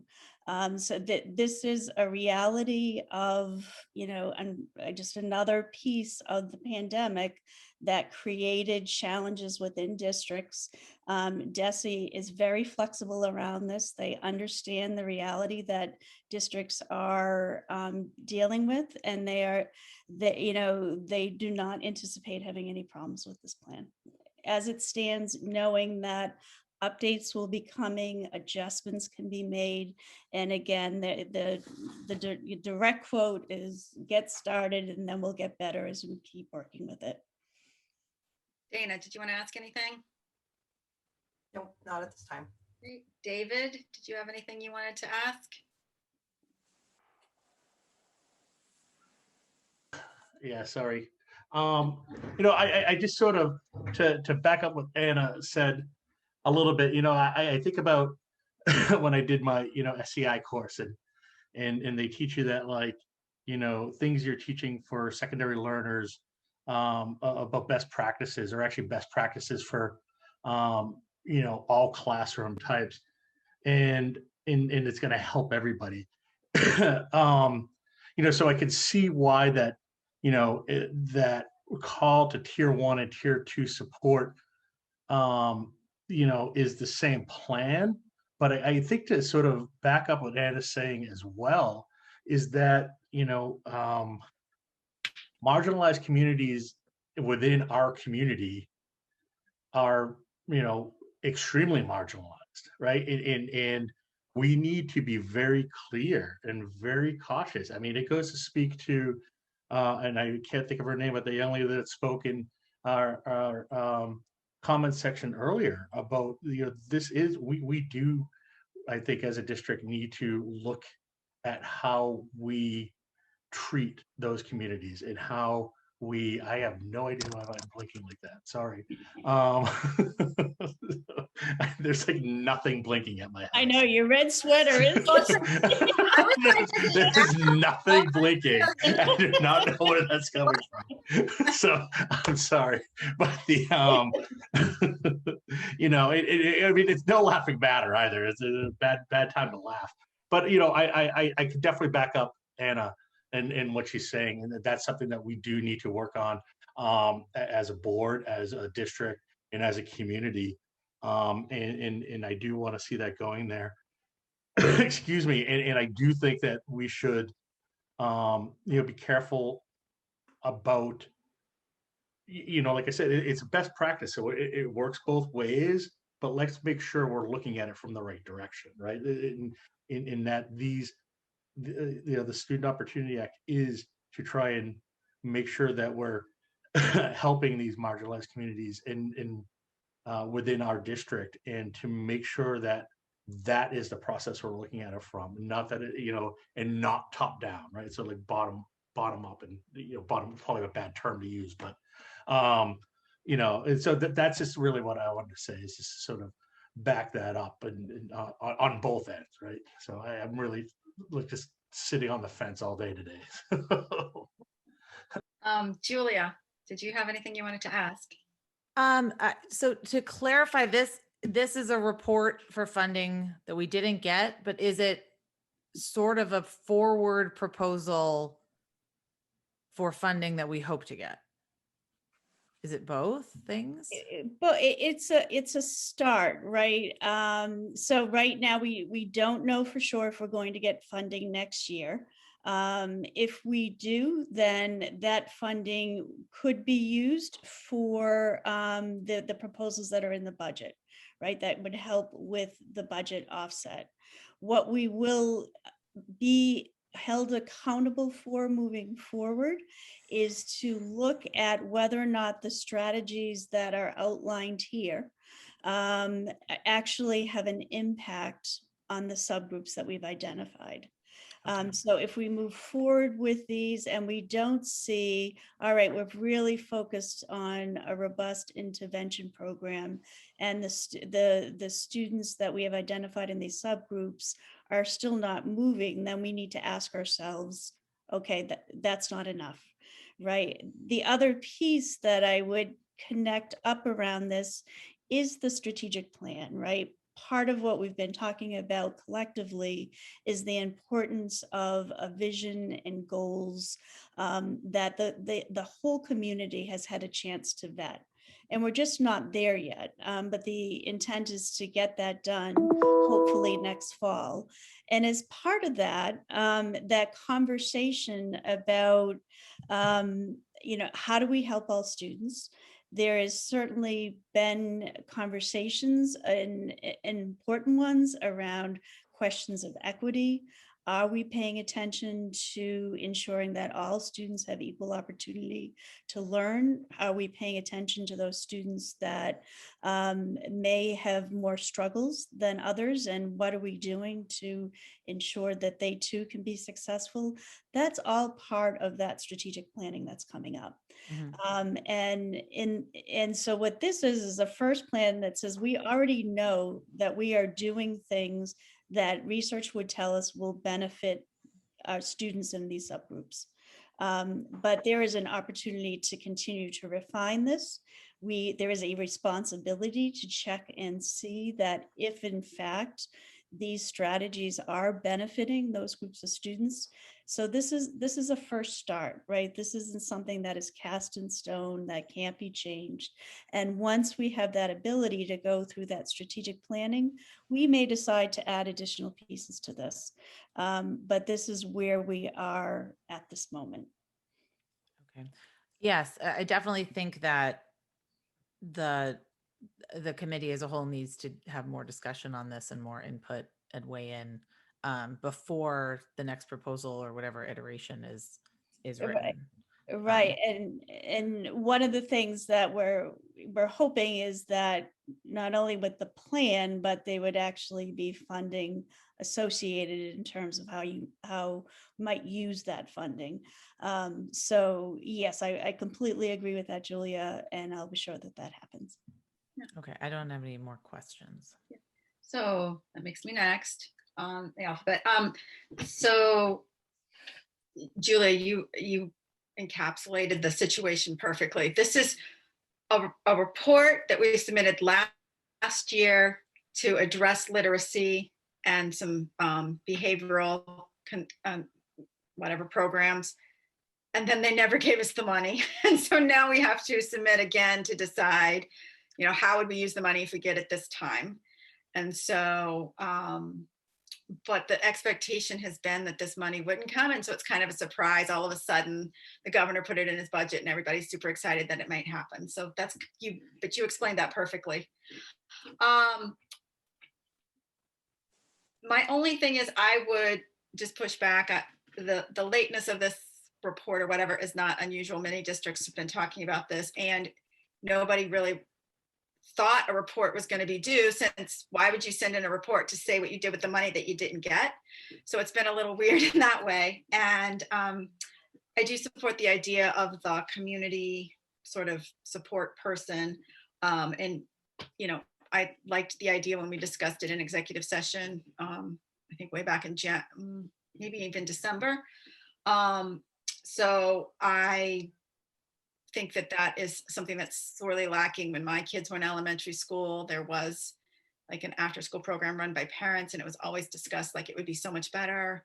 This was something that the school district could do. So I think we're trying to start to get at some of the things that we need, and how we address literacy in this district has been a question since my kids were in elementary school. So it's something we have to start doing something about. So, the next person alphabetically is Michelle Horgan. Yeah, I just want to ask David, Peter, and Michelle, if you can refresh my memory. So when last year when we submitted the Student Opportunity Act, it was for kindergarten, first grade. I'm just trying to recall, in a BCBA or? The BCBA was in there, and I feel like that was it the kindergarten TAs, which we ended up not being able to have because of the budget, well, because they took the money. Right. Yeah, I think it was, because I was going to say the TAs and I forgot about the BCBA, but Yeah. Okay. So it's a theme. It's a constant theme. And again, to your point, David, you know, there's benefits across all education, all kids. best practices are best practices, right? Right. Is what it comes down to.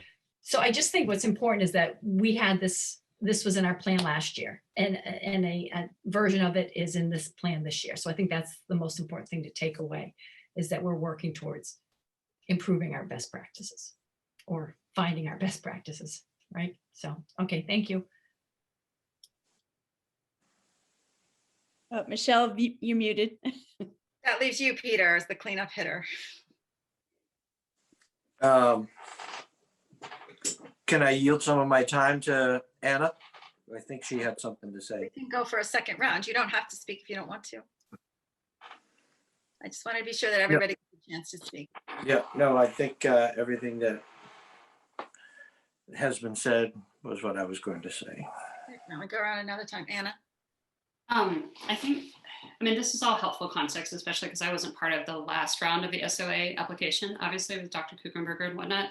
I think the thing that really troubles me here is the point of the law is really to target those populations. It's not meant to be incidental when you do best practices for everyone, that you also sort of help out your marginalized populations. That's not the point of the act, because the whole point of the act is that's how education has always been. It's always defaulted to the affluent white supermajority, and that's what's created the gap in the first place. So the thing that I'm really struggling with is that this is not targeted to those groups. There's nothing specific that's meant to sort of focus attention and boost up.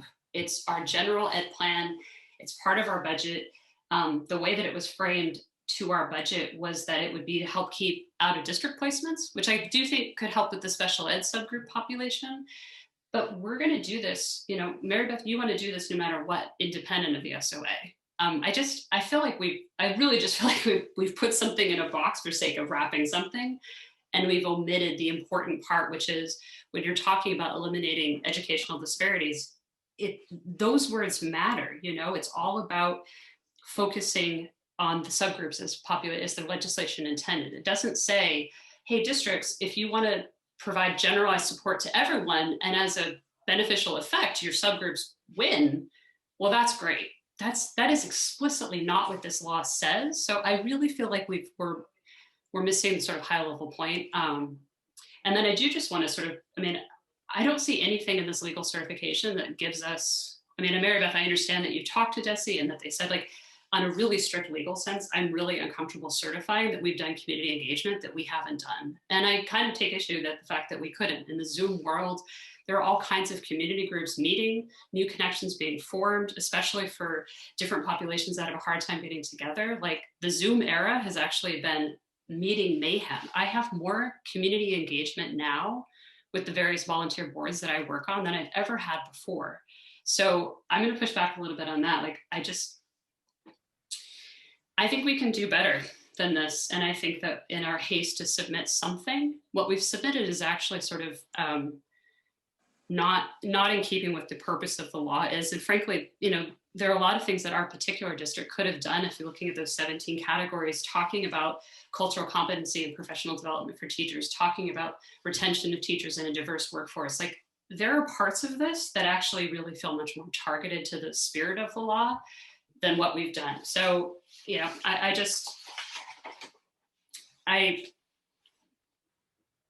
as someone who spends a lot of time thinking about, racial equity and all of these issues and sensitive populations, I just feel like it's not enough. It's not honoring the spirit. And I think that instead of sort of elevating the at-risk populations, we're treating them again as an afterthought, which is historically in districts like ours, what has always been the problem. But Dana, why don't you make a motion and then we'll see if there needs to be additional discussion. Can I ask a question? Yep. When is the next, I think Julia sort of alluded to this, when is the next time that we have to submit something? When I spoke to the folks at DESE, their timeline has all been thrown off on this too. So they are not yet sure when the next kind of report will be forthcoming. So I can't answer that, Dana. They're just, again, their whole timeline on this was thrown off as well. But it's not like it's a year from now, right? It's in, I would anticipate that there'll be something. And will that prior by the, before the end of the year. And will that, in other words, will it be that at that time they're saying whether or not we're actually getting the money? And right, so again, if you look at something like this, it says, tell us your budget for how, what you're going to do with this. And again, there was no budget because none of the money came. So there, I want to assure people that none of these things are intended to be, this is your plan and thou shall not, move from that at all, right? This is an initial pass under an unusual set of circumstances. I really think that the work that we are going to engage in related to this strategic plan and this conversation about equity in our district will play out in many different ways. And there may be additional strategies that we develop with our community stakeholders in order to address those needs. But we're just not there yet. And we, again, need to submit something. And the department understands the circumstances that districts are in right now. They understand this can change, and that they themselves are trying to figure out what a reasonable timeline is around this. Thank you. Go ahead and make the motion. And we are moving to approve, correct? Yep. Okay. I move that we approve the Student Opportunity Act plan as presented on the exhibit on the agenda. There a second? Second. Second by Michelle Horgan. Anybody need to discuss anything else? Great, so we'll move to So I just wonder what happens if this doesn't get approved? the plan. They would come back to us. What I can tell you again, David, what I heard when I called them is that the words that they used are they are going to use a light touch in terms of approving current plans, given the COVID crisis and the scenario that districts are facing right now. So would it mean that we would have to submit another plan, or does it mean we wouldn't get the money, or does it mean this plan is really not that big of a deal? What I heard is there is a very low chance that this plan would not be approved, and that if there was a concern, I would fully anticipate that we would have the ability to make a change if need be. So we're just turning this in for homework credit. It doesn't. There is a reality to what is happening right now, right?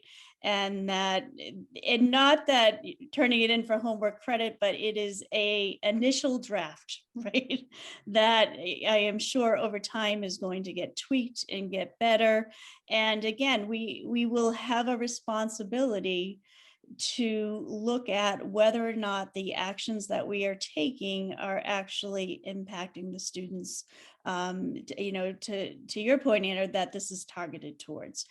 So this is an initial pass, and that this will be coming back. And that this had renewed interest, particularly because it now appears that this money may be part of the governor's budget. Are there any consequences for us legally certifying that something happened that didn't happen? No, again, I asked that specific question of the state and explained that we were looking at strategic planning, and that in the comment section, I am clear as to who engaged in the formulation of this plan. I listed the specific groups, and I indicated where we But is it a problem that we're certifying we've engaged the community when we haven't? Again, the department did not suggest that was a problem. Okay. So we have a motion that's been seconded. I think we're ready to vote. My concern is I want to make sure that we are taking seriously that we're focusing on the sensitive populations of our community.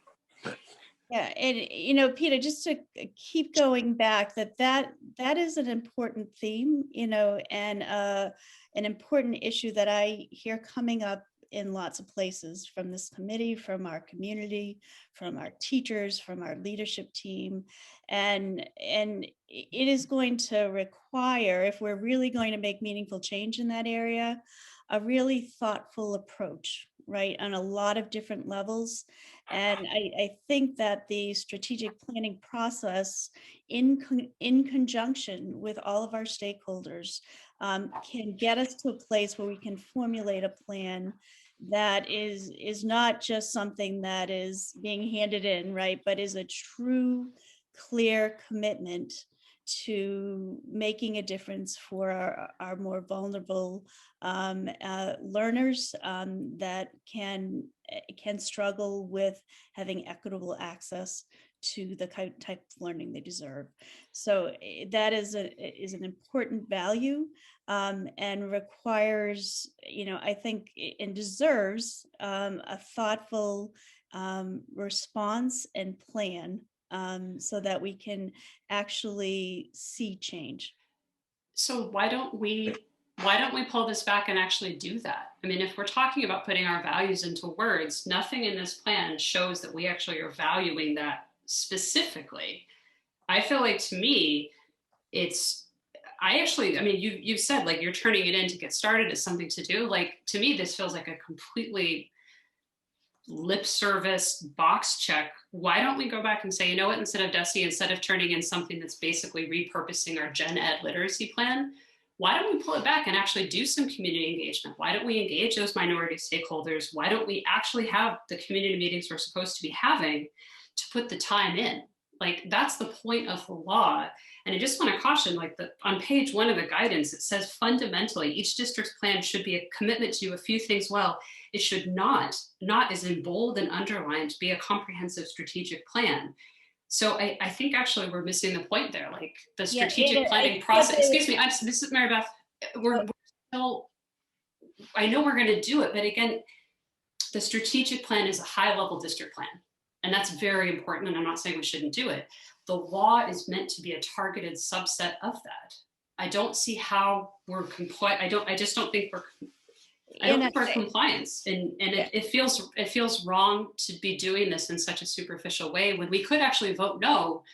And if DESE doesn't care about the timing, you've just said, well, everyone's, it's a pandemic, it's not a big deal, you're late.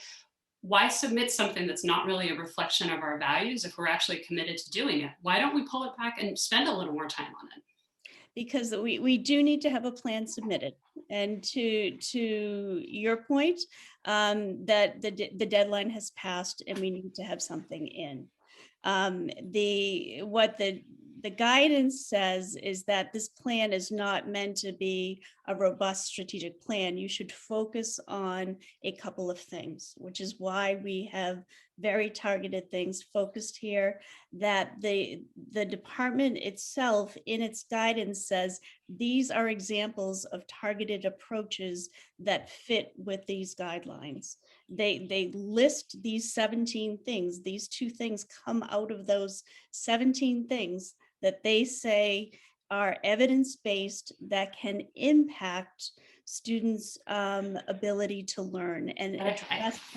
And I appreciate that you may have a different perspective on that. I want to honor your perspective and let you know that I hear that there may be additional things that down the road we can do to support these students.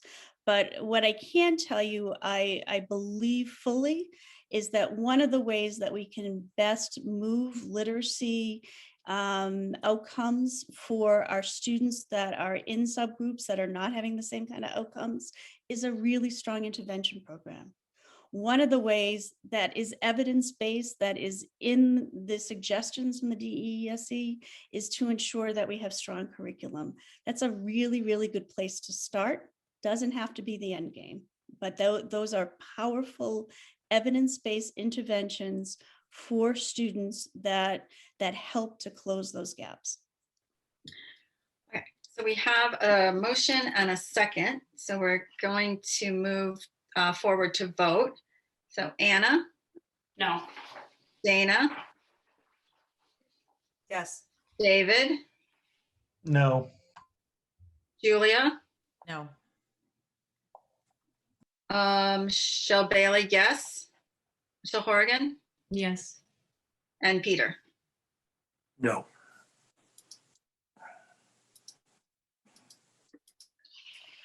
Okay. All right. So I guess let the DESE know that we will not be taking the money, I guess, because I don't know what this means. So, all right. I am going to call a 5-minute recess. We've been at this for over 3 hours. I'm sorry to the staff who have been sitting on here, but I think we deserve to be able to stand up for 5 minutes. So we'll be back here at, let's see, 9:18. So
Okay, and we're back. So Tom, looks like your department budget is the next one up. How are you planning to handle this? Was Vinny going to present something in general, or were you going to present something specific, or how was that going to happen? I actually have a slide deck, but Madam Chair, I would be willing to go last of the three, in the spirit of allowing my colleagues to cut out a little early. I'd planned on attending the rest of the meeting. Okay, super. So why don't we have Alan go? Because I think his will be the quickest. Sorry, Craig. Alan, are you back? Oh, he's going to lose. I know he's going to lose a prime spot. Oh, there he is. That's okay. Did I miss something? You're up. Oh, I'm up. Alan, Okay. you should be able to share your screens without a problem. You can just pull the slide deck up. Okay. Tom, Gary allowed you to go first, so you can cut out.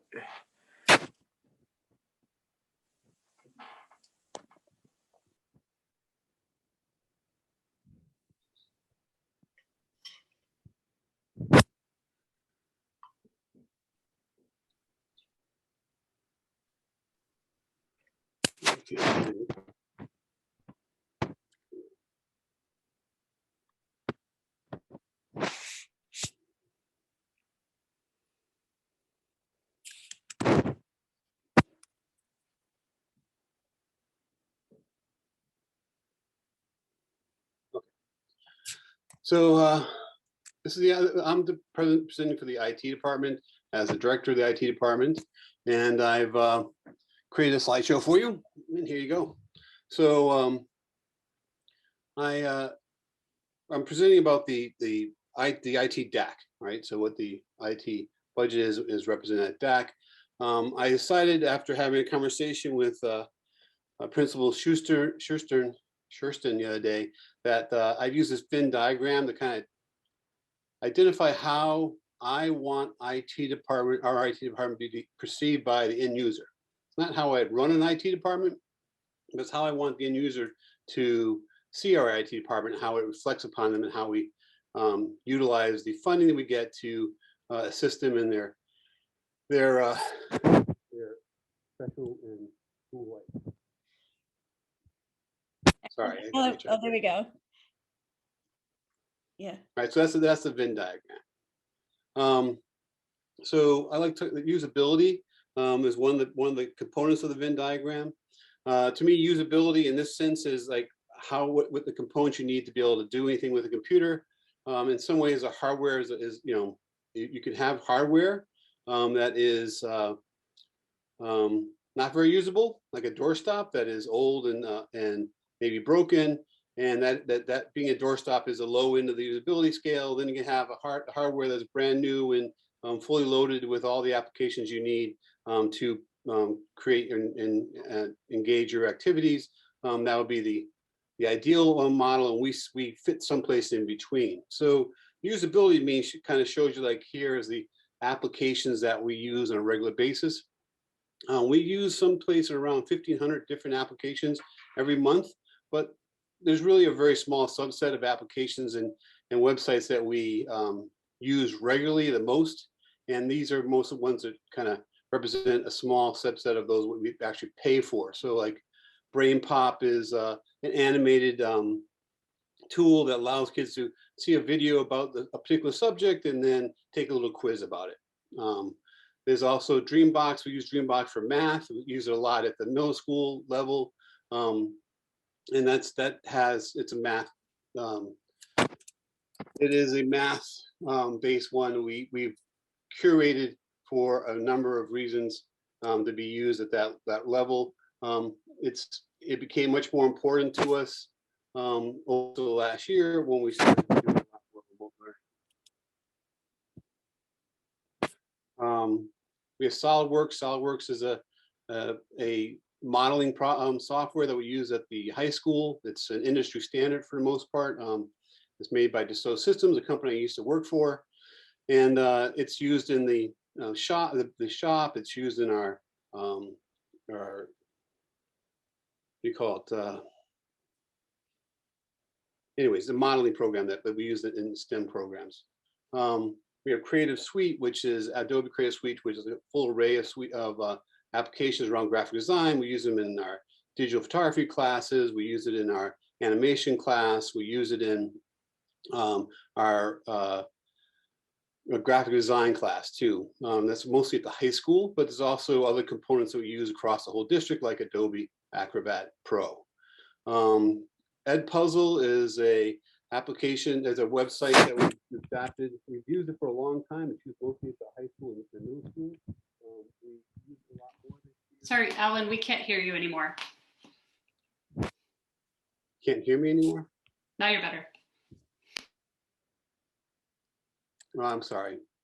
I think I might flip between application. Look at my notes, it pops me off maybe. So anyways, Edpuzzle is used at high school and middle school, and it's an application we've used for a long time, but now we've just upgraded to the paid version of it. The same thing with Quizlet. Quizlet is like a index card that teachers create, the students can create, and then it comes with a quiz at the end. And this year we're coming up in our life cycle of equipment purchasing, if you will, or computer purchasing. Often we spend a lot of time and our money in putting equipment in our teachers' hands. This year, all the equipment we're purchasing goes directly into students' hands. Chromebooks for the elementary schools replace some 8-year-old MacBook Airs. And then there's at the high school, we're going to be putting in new desktops in the STEM lab and in the graphic arts lab in 102. We also have some need around audio visual replacements. We continually replace these every year. There's some that fail or break or need to be replaced because they're too old. We also have some need of suiting out some new classrooms with the money.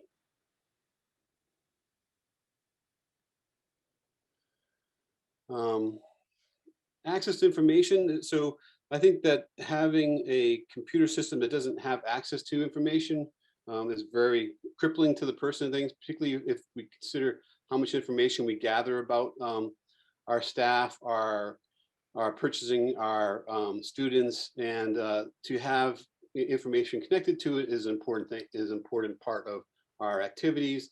Some of our biggest applications in this area are our Aspen Student Information System, our financial reporting system, our ERP, which is Infinite Visions by Tyler Tech.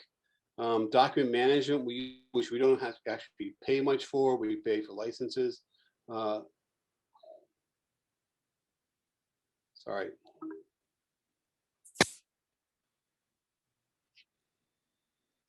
I lost it.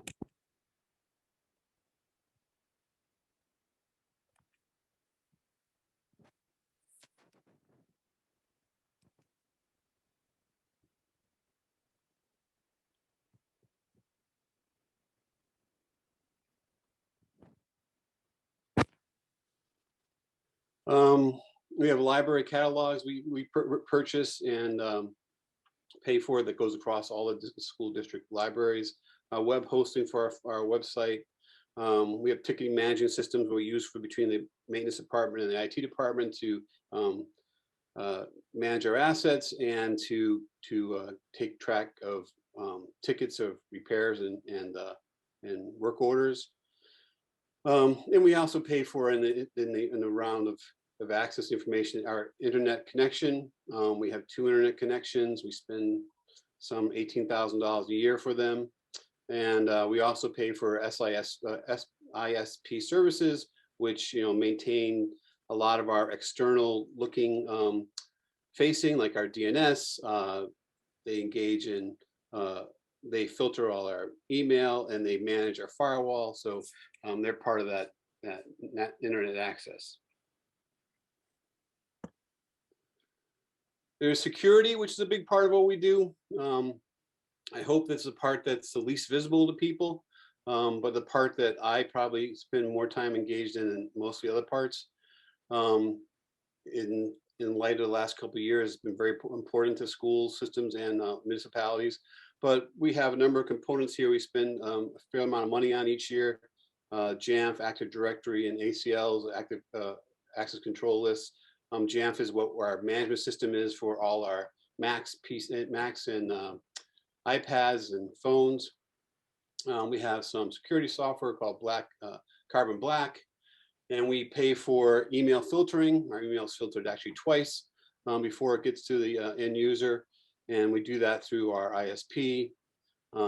There's network security we engage in. We have firewalls, we have content filters for web content. We have wireless controllers to manage our wireless activity and keep the people on it, supposed to be on it, the people who are not supposed to be on it, off of it. We have phone systems that are at each and every school that engage in, that are part and part of like the security of maybe a classroom. I think of it that way, although it is also a way to get a hold of the teacher.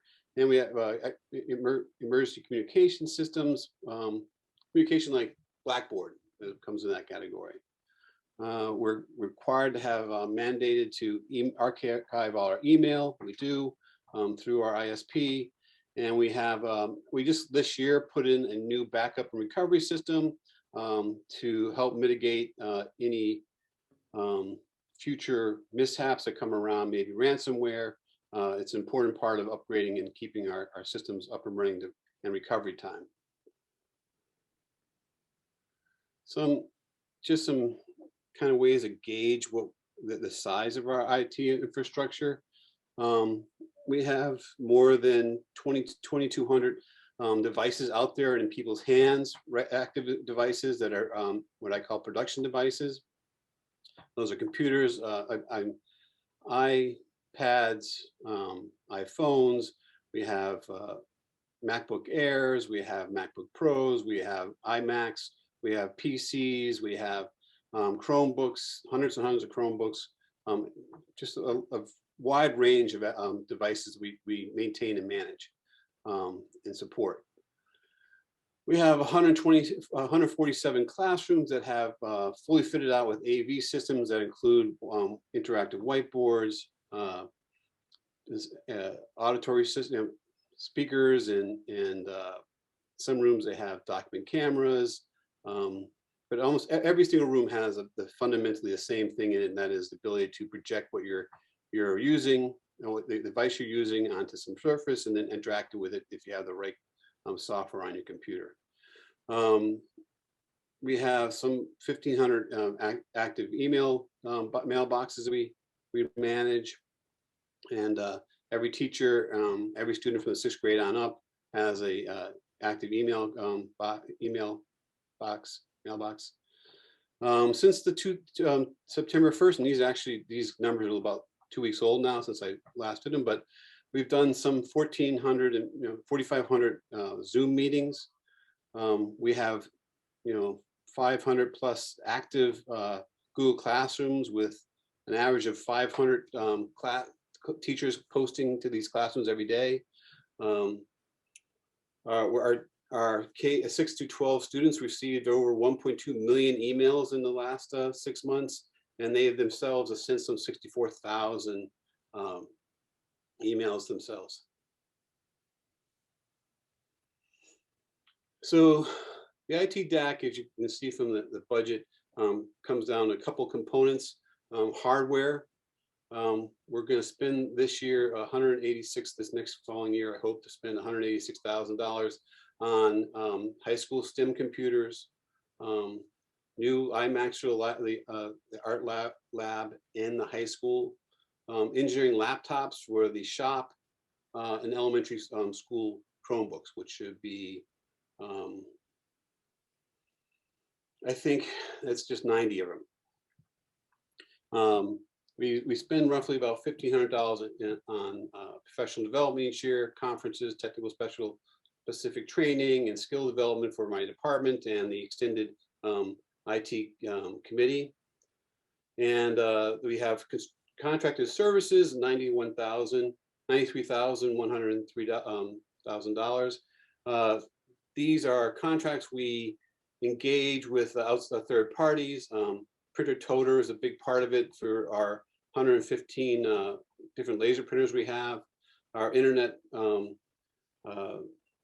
connections comes out of the contracted services, our hardware SLAs, service level agreements on our servers and our phone systems and our,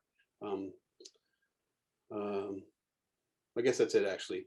And then we have vertical contracts. We contract with a couple of people for vertical help for areas that are very specific, that are very niche engineering skills we need, and we contract with outside people for those too. Our software, I mentioned some of the software earlier. We spend $163,103 this. This one actually grew a lot this year, some 31%. And this is mostly due to new external, new remote learning software we've engaged in. It's continue to be using, we're assuming continue to use these next year. So those are software subscriptions and software as a service. In summary, the IT DAC, we have our biggest change really comes when we have in our DAC this year a restructuring of one position. This would be the K through 5 technology coordinator has been added to this DAC. We also have an increase in the software, like I just talked about. We also have a decrease in what we're spending in hardware, a small amount, $11,000, and a small decrease in the contracted services. This comes from a renegotiation of our managed printing services. The IT DAC is overall a little over $1 million. $128,000 increase comes from the software increase and that plus one restructuring position, or 14.4% increase. The salaries make up $544,000. That's that increase of one position, and our non-salary commitments we hope to spend next year are $458,959, or 5.1% increase. The IT DAC overall makes up about 1.6% of the total IT budget. That goes to questions. I blew right through that.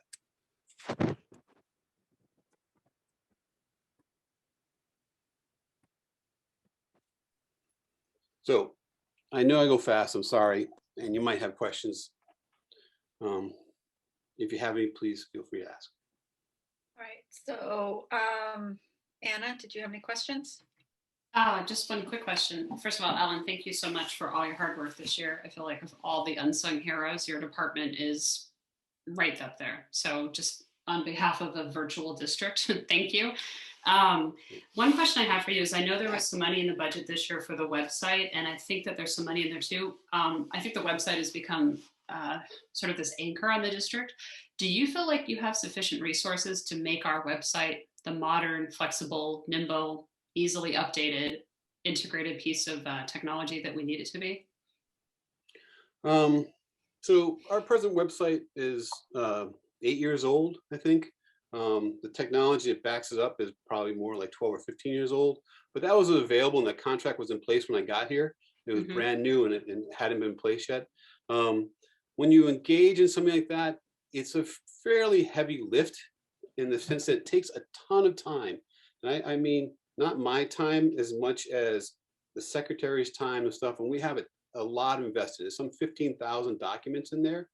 So it has a fairly large breadth.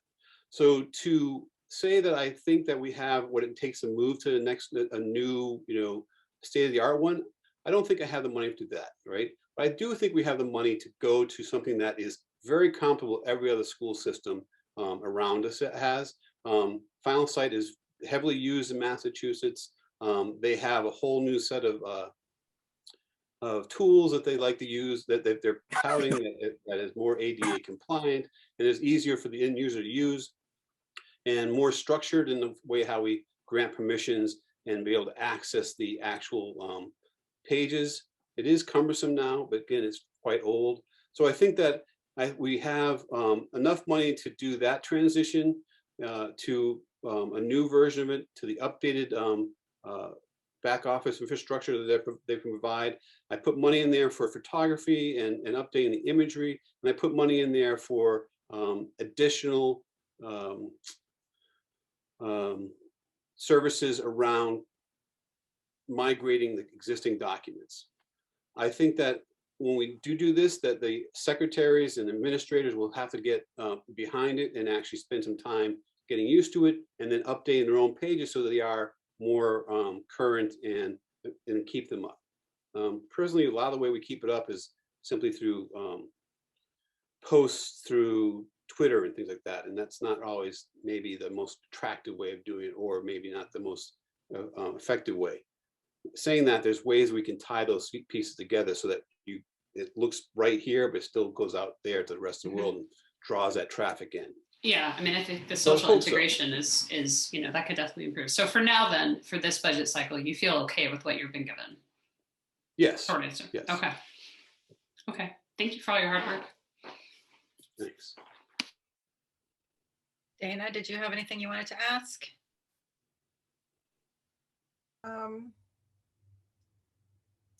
No, I think I'm good. Thank you. David? Thank you very much. I had a question, but I forgot it. I might circle back to if I can remember. I'll give you a pass to come back. Thank you. Julia? I don't have a question. Just thank you so much for all you do every day. Thank you. I have a great staff. My staff's unbelievable. Alan, can you talk to us about servers? I remember a couple years back. That's what it was about. Yeah, because you and me. So can you tell us about servers and where we are in that? So I think that one of the interesting things is that we had a lot of work to do around COVID, but that was on top of what we normal work we have to do. And we had committed, because of the urgency of it, in my mind, to put in a new virtual server environment this summer, which is a forklift replacement, meaning that we had to actually remove equipment and put new equipment in, and then migrate all our servers, some 14 plus servers and some 3 terabytes of information to that new server environment. We accomplished that in the latter part of July and early August. And in the beginning part of the year, before we did that, we put in the new backup and recovery system, which we started in June. So those two components were a big part of our last year's budget. And we tackled them right away, had those programmed and loaded to go July 1, and we did engage them right away, and they're up and running. So we now have really, I wouldn't call it state of the art, but we have a industrial standard that most companies would be envy of our server environment. So I was quite pleased with the work. Tom Sacco did a lot of the work. He did a great job. Super. Yeah, so that part of the budget increase from last year was to address that long-term issue, and it sounds like it happened, is what you're saying. Yeah, there is an increase in our monthly costs around cloud storage as we move from tape-based backups to now we back up locally to a server, and then we take that and move it up to the cloud so that if something happened locally, we'd still be able to recover from the cloud. Yeah. Wow. I didn't know you still had tapes. Okay, Michelle Horgan. I just have recollection of you last year, Alan, presenting your budget. And you think back or look forward to a year and you're like, holy cow. I mean, what you guys have accomplished in this last year under fire is incredible. And for some reason, I keep thinking about your budget line item for paper. And I think Gary Cheeseman was out of, and I'm like, you took care of that pretty well. So just to reiterate what everyone's saying, just thank you so much for all you've done with everybody else in the district for our kids. So thank you. I appreciate that. One of the things we did do this summer, we replaced all our copiers because that was on the end of the leasing contract. We were able to accomplish that in July, first week of August. So we have 16 new copiers, but they're much less used than they were before at the high school level. But at the elementary school levels, they're pounding out the paper because they go with those packets out every month. So yeah, kind of a trade-off. But overall, our printing is down. Peter? Yes, please let me echo and emphasize the thank you for you and your team for everything you've done to keep us going here through this new paradigm. I do have a question. Do we have a plan to move away from iPads to more usable, computers with keyboards? This is just a teacher talking. I just think iPads are a disaster for education. I don't know if a computer would be any better, a classic laptop, but I'm just wondering if we're moving away from iPads. Well, there's two parts that one is the cost, right? And the other one is the usability. So we had a long discussion about this in leadership in June about what we wanted to do. What works and what doesn't work and why. And the iPad has a lot of flexibility when it comes to multimedia adaptations and driving student creativity in that, where Chromebooks are cheap and easy, not much less expensive than an iPad, and they come with a keyboard. There is a trade-off of the two. I think that one of the things we all recognize over the last couple of years is that what we used an iPad for 5 years ago is not how we use it today, and that having a keyboard attached to that iPad has become more important, if not crucial, starting from like the second grade up or even below that. So I think that the iPad has a lot of attraction when it comes to certain activities. It's going very well at the middle school as far as I can understand, but they all came with keyboards on them. I think that at the high school level, one I think is very interesting is that the kids all get iPads to start off in the 9th grade. And then by the time they're juniors and early senior year, almost every kid seems, the vast majority of kids have moved to their own personal computer. I think the kids want this, and I think that the parents are thinking that their child needs it and they want to prepare them for college and have this device in their hands so they go off to college, they're ready to go. So I think we have to look at what we're doing at the high school level and maybe become more flexible around that leasing program. This is not a new subject. This is a subject we address every year and have rather long conversations about it with the principal and vice principal at the high school, and also engage the middle school principals at it, because they're affected by what we do at the high school and how we ramp that up. It's interesting that there are so many new iPads at the middle school. I want to see how this year goes with those iPads, and then maybe that will affect what we do next year or the years after at the high school, because now we kind of have a feeder program that is priming those kids. So I don't disagree with you, Peter. There's pros and cons, and I think that has to be weighed by the people and staff. And then I'm ready to go with whatever they want to go with. Yeah, I wish we would also address the addiction factor with an iPad. Some kids exhibit all the same symptoms as an addict when it comes to their screens and using iPads inappropriately in school for social media, etc. Which to me, it's a disaster. Doesn't go away with laptops either. Yeah, I get it. All right, thank you, sir. The compliment my son ever gave to a teacher was, "You don't even want to play games in her classes." So you have to figure out how to get him to be that good. All right, so the next one up then will be Craig. Alan, thank you and your entire team. We couldn't have done it without you this year. You guys did a ton. Thank you. Yeah. Thank you, everybody. Best of luck. Thank you. Thanks, Alan. Bye. Bye, Julie. Sure.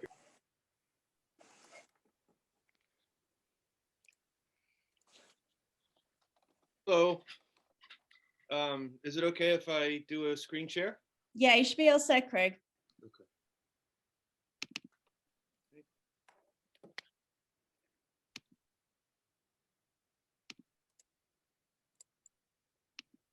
Do you guys have that up there now? Mm-hmm. All right, perfect.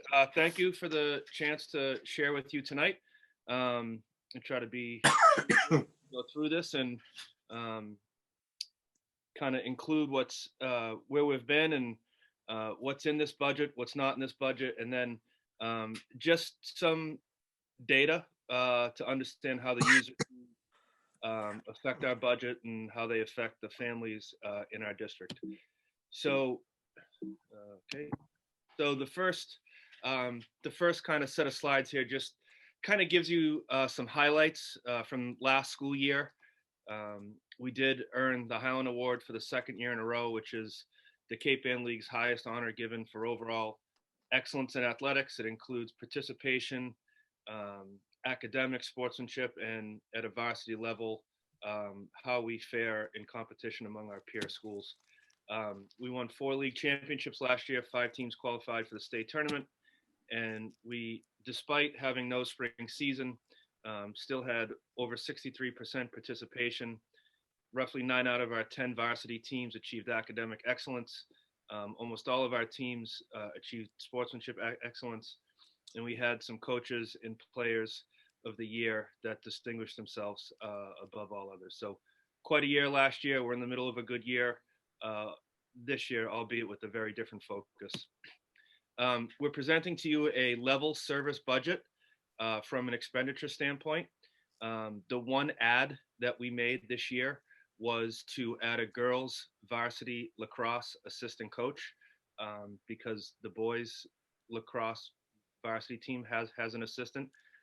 This has been in place since before I was here. I'm certain the reason why this happened was the physical contact nature of the boys game that is not a part of the girls game. Still, it is the right thing to do, in my opinion, to add an assistant for girls varsity lacrosse. That's the only extra expenditure we've added in the entire athletic budget for next year. What we've also done is we have finally combined like sports. So sports like soccer, basketball, hockey, lacrosse, and tennis will no longer have a user fee distinction by gender. Boys soccer will be the same as girls soccer, same for basketball and those other sports. It's important to note that that one sport that will really be affected is our girls hockey players that play in Marblehead's co-op. We're a guest to Marblehead, they host us. And the Marblehead user fee is somewhere in the 400 to 450 range, while our boys team, next year, if we didn't combine them, would be roughly 1,600. This was an issue that faced a fellow Cal school in Pentucket, and they got an OCR investigation thrust upon them for the opposite reason. Their girls were part of a co-op that was, a very high amount, while the boys at the home school was paying a less amount. The inequity there kind of started an OCR investigation that lasted over a year. And so the point in that being is that whether you're a co-op or a host school, it doesn't matter. So boys and girls hockey are going to be combined. It's important to note that our state athletic association that we're a part of, approximately 2 years ago, commissioned a blue ribbon commission to analyze all areas of equity, be it gender, be it socioeconomic, all areas of the state association that we belong to. They've looked at the MIA handbook and rewritten a lot of that language. They have, starting next year, there's going to be a completely new structure for state tournaments that they've had their hands on. One of the things that they've made clear to me after asking several times, and that it's important to note that baseball and softball are not like sports. So as we go through this, you'll see that baseball and softball remain their own user fees. And according to the State Athletic Association that we belong to, they are indeed separate. It's important to note some items that are not in this budget. Certainly we have to be realistic about where we are and kind of the spot we're in, but I do think it's important to keep things at least on the back burner, if not the front burner. And you see there some things that we will not include in this budget. It's long been my assertion that every varsity team should have at least one assistant coach. When we did the gymnasium floor, when the middle school was built over 20 years ago now, we've never properly maintained that floor. We take care of it every year in terms of refinishing it and making it safe. But if you've been in the gym recently, you'll notice that all the lines that used to be white are now yellow. Taking that floor down to its bare minimum, completely resurfacing it, is something that's supposed to happen every 10 years, and it's been 20 and we haven't done it. We still need a new sound system in the gymnasium. For everybody that's ever been at a basketball game, the way we play the national anthem is I hold my phone up and I put the microphone to my phone in a very unreliable, kind of sketchy output and not always consistent. We have no, we still need some weight room equipment for competitive athletic teams, and there's no added money to aid in the improvement of our outdoor athletic facilities, which we all know is another discussion that we could be here for 5 hours on, but there's no money in there.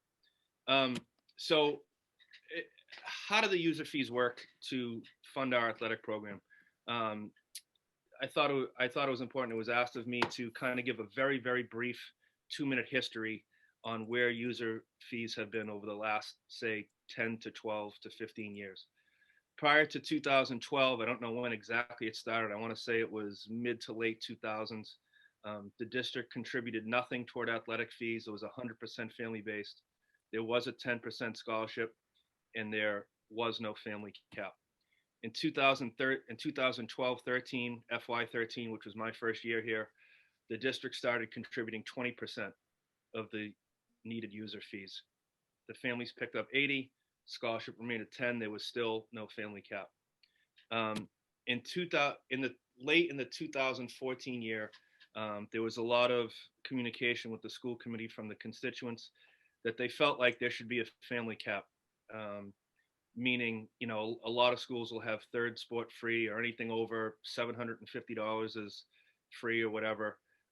We couldn't do that the way our fees are structured, so we implemented a family cap that was roughly, that we added what would be 10 additional % contribution from the district. And that allowed us to give the third sport as an individual free and fourth and greater as a family. In FY19, which was the last year that we had a full school year, 111 out of 687 team members. Now that's not 111 distinct families. The only way we can calculate this is by doing team membership. 111 out of 687, or 16.2%, benefited.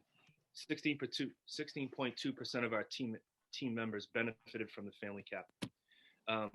The last 2 years prior to this, after much discussion with the school committee, your predecessors, some of you were on that, we went to a 60% district contribution, 40% family, kept the family cap.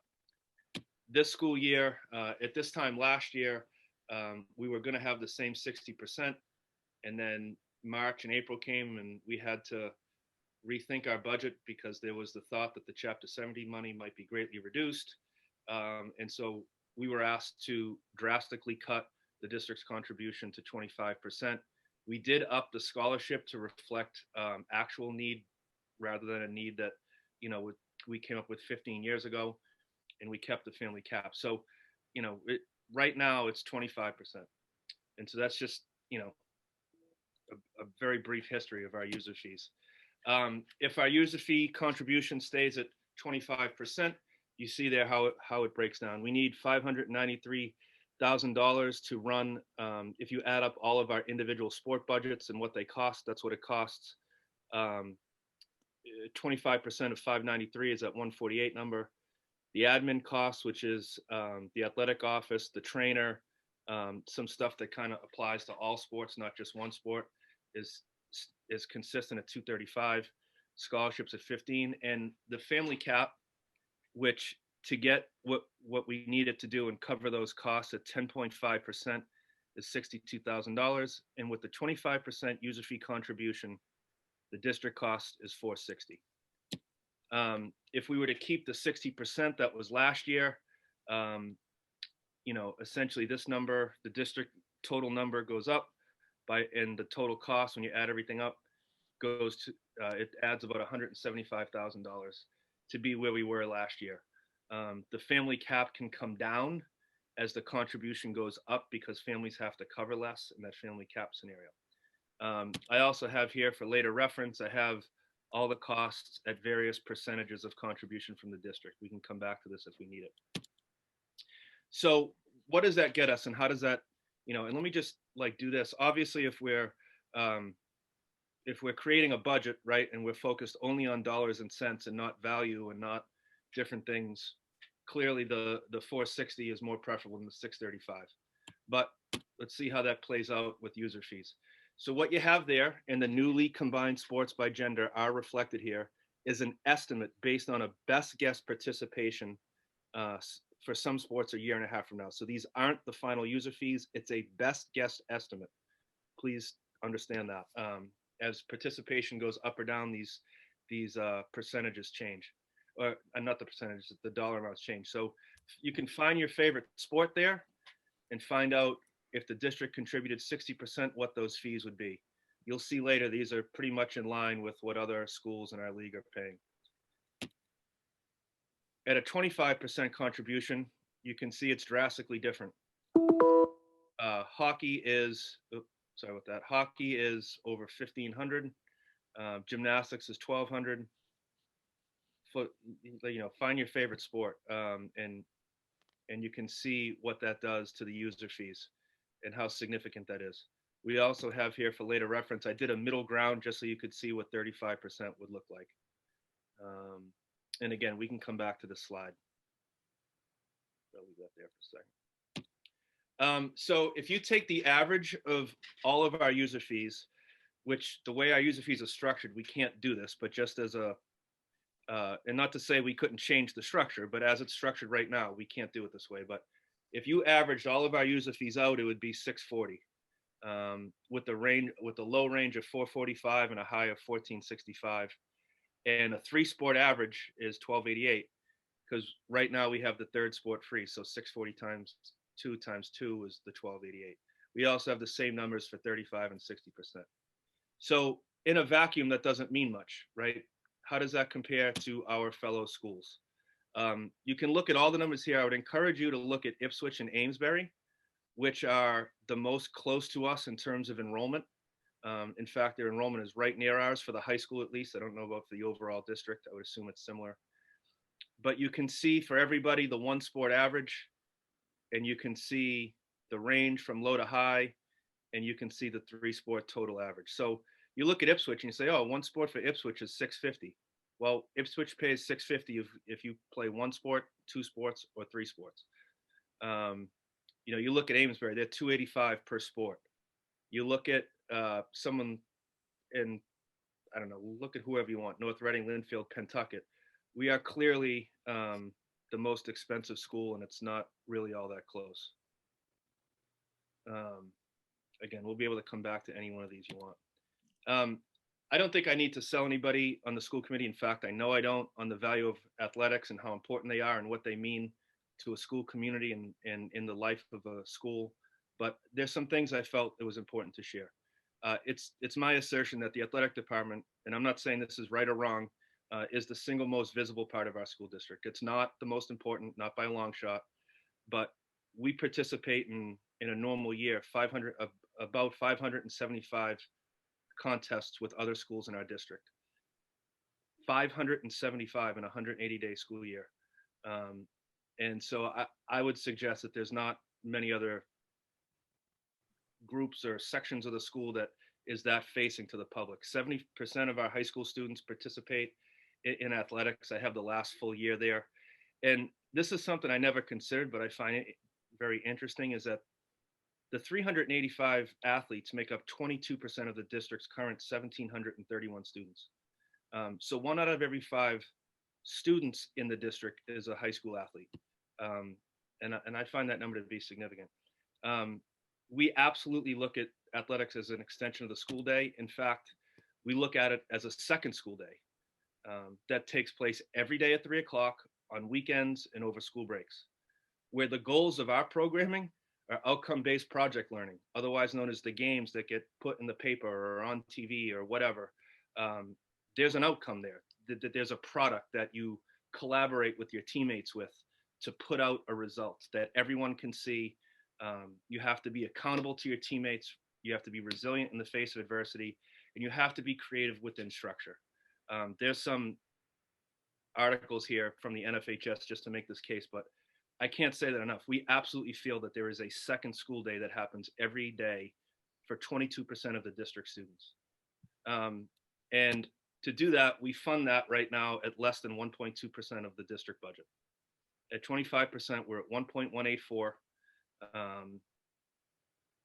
And you have the different breakdowns there based on if you were to fund user fees at 35% and 60%. Again, like the user fees, in a vacuum, what does this mean? What is this compared to?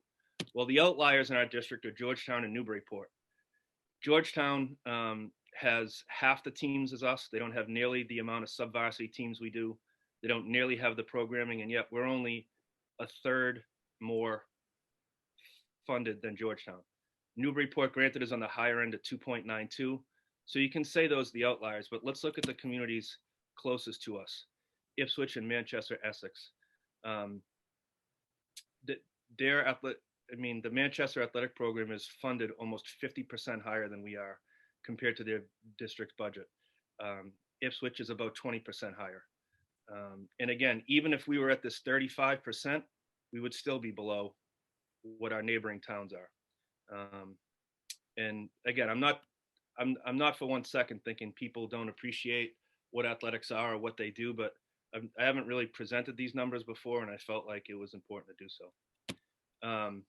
I'm absolutely, I'm sure there's questions. I'm willing to keep this screen share up. I'm willing to take it down if you want to go back to slides, whatever you'd like to do.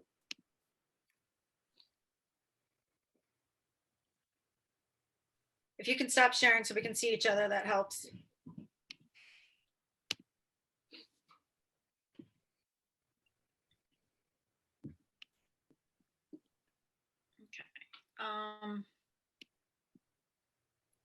So Craig, a lot of that went off on a tangent to user fees. Can you just tell us how much the cost is to add the budget for the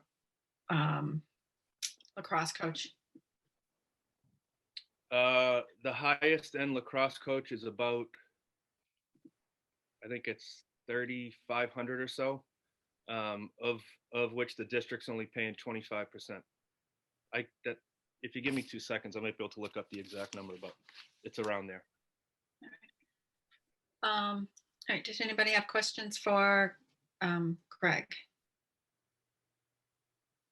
Anna has questions, so we'll go Anna up to Peter. Go. Awesome, Craig. I love it. You know how I feel about those like sports combinations. That makes my heart soar, especially here today on National Women and Girls in Sport Day. So I guess my main two questions are, do you have any impulse to do what Ipswich did and just go all the way, one fee? Is there a pro con on that for us? I mean, I know that's the real fair thing to do, but I know that would make some sports much, much higher than have been, but also other sports lower. But I know Ipswich has done it for a couple of years. Can you talk about whether or not that's on our horizon? Yeah, so I would say right now, the way our fees are structured are very based on what the participation is signed up as a week before the season. So let's say it's the fall, right? And I meet with Vinny and we finalize user fees based on who is signed up until, say, a week before the season. We don't know what those people are going to be in the spring. We don't know what they're going to be in the winter. So as it's structured right now, we couldn't do that. What would it take to do it? Like, what does Ipswich do that we don't do? I think there would have to be a leap of faith that we would go. So up until several years ago, we did publish the user fees fairly early based on best guess participation. Now, so if you think of the FY22 baseball season or softball season, that's like a year and a half away, right? So some of those numbers are more difficult to guess, but we were right, say 90% of the time, 95% of the time. But we got, Jeff Sands told me that we got audited and that was a huge variable that we could be drastically underfunded. So we would have to take, in order to do what you're saying, we'd have to take the leap of faith in the best guess participation numbers ahead of time. Okay. I guess one thought I have on this, and I don't know that the committee really has it, but we talk a lot about the boosters, right? The certain booster clubs bring in a lot of money and others not so much. Has there ever been a conversation about mimicking the Ed Fund or Friends of the Arts as it pertains to sport boosters? Because you don't have like Friends of the Chorus, Friends of the Band, Friends of Drama, you have Friends of the Arts. If we were to somehow or other make that shift, do you think that it would require or be facilitated by the merging of make it, you know, Friends of the Generals, like all booster clubs also combining? Would that help at all? It could. I think you're very accurate in that some groups are very active and some aren't. And I think that's because some user fees are outrageous and some aren't. It's not right or wrong. It's just the way it is. Right. You know, I think we could work toward that, but get a lot more close to everyone having a very similar user fee. I don't think you can have, I don't know if I froze. Did I freeze? Did I freeze? Sort yet? of, but you're back. Yeah. So I think if we're going to have one booster club, we need to be a lot closer to having similar user fees. Right. I mean, I kind of feel like those two things go together, and that would help with the sting of it a little bit, where everyone pays the same, but also pools funds the same. And, you know, that's just one thought I have. I totally get the baseball, softball thing that Maya sort of doesn't consider them like sports. Are we allowed to consider them ourselves if we wanted to? Are we allowed to go against them or not? So ultimately, the user fees are our discretion. The way that I feel about that is I try not to have an opinion. That's not a cop out. Like, I feel very loyal to the guidelines set for us, and like I was very interested in that question because that surprised me. But I feel like baseball and softball are different in that, you know, a dozen baseballs costs a lot more than a dozen softballs, but you might go through 3 or 4 softballs a game and 18 baseballs. One of the answers that I got from the Blue Ribbon Commission member was that, you know, softball 6 innings and baseball 7. They're just, the perception is they could be similar sports, but where they've stated they're not, I'm more loyal to the guidelines that I'm told to follow rather than my opinion. Right. No, I got it. It's just interesting because like lacrosse also has a couple small variables in it. You know, lacrosse, like boys and girls lacrosse are a little different, and yet those are treated as like sports. So it's interesting. So I guess, you know, one observation, you don't have to go back to the slides, but, you know, the user fee, the family cap only benefited, I think you said 16.2%. If we just eliminated that and returned $62,000 and put that back into the budget, we could use that money to go closer to that 35 or 40% contribution, right? Yeah, so because it's 10.5% would make up the family cap. That's why I put the 35% in there, so that you could see what that would look like. I mean, part of me kind of feels like if we're gonna combine the fees, which is a little bit of a sting for some families, but on the path towards equity, if it's a small percentage of families paying it anyway, I mean, 62 grand is notable in terms of rearranging that. And it seems like that would be a way to, I don't know. I don't know how the rest of the committee feels about it, but I would be totally in support of potentially eliminating that family cap and repurposing the money either back into the athletic budget or potentially into a different part of the budget. Since it's such a small number of families that are actually benefiting from it, I feel like we could spread that wealth more efficiently. But I think that's more of a philosophical question for the committee. But those are all my questions for you. Awesome presentation. Really useful stuff. Dana, did you have anything you wanted to ask? Oh, no, I think Michelle was next. You already said her, was it? Oh, did I? Great. Go, Michelle. Yeah, thank you, Anna, for bringing that up, because we did talk about the family cap in our last capital planning financial meeting. As a parent who has benefited greatly from the family cap, I always felt like I was getting away with something. I didn't feel right.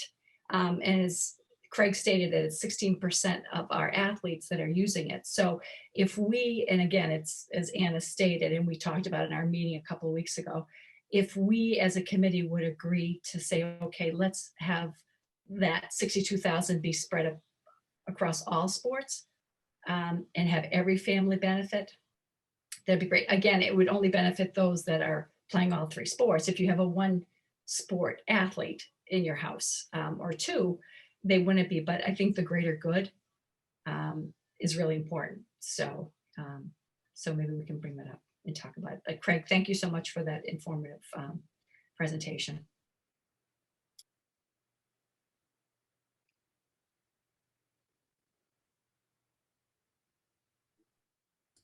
Oh, you're muted, Michelle.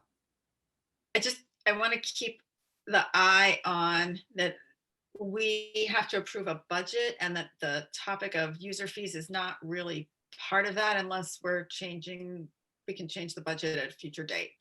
Julia. Yeah. Oh, I would love to see, $62,000 appear in the budget. I just wonder if we're talking about, really being equitable, or we haven't talked to families about how this would impact them. I don't know. We really haven't thought about it. So I only have 2 kids and we're all nerds. We don't play sports. So I don't know, but they're also young. But I just think that we're making assumptions that people can afford this and not taking into account maybe their, like we haven't talked to the public. We haven't talked to the athletes and the families that are going to be affected by this. So I just want us to be cognizant of this. I'm not saying I'm opposed. I just want us to be cognizant.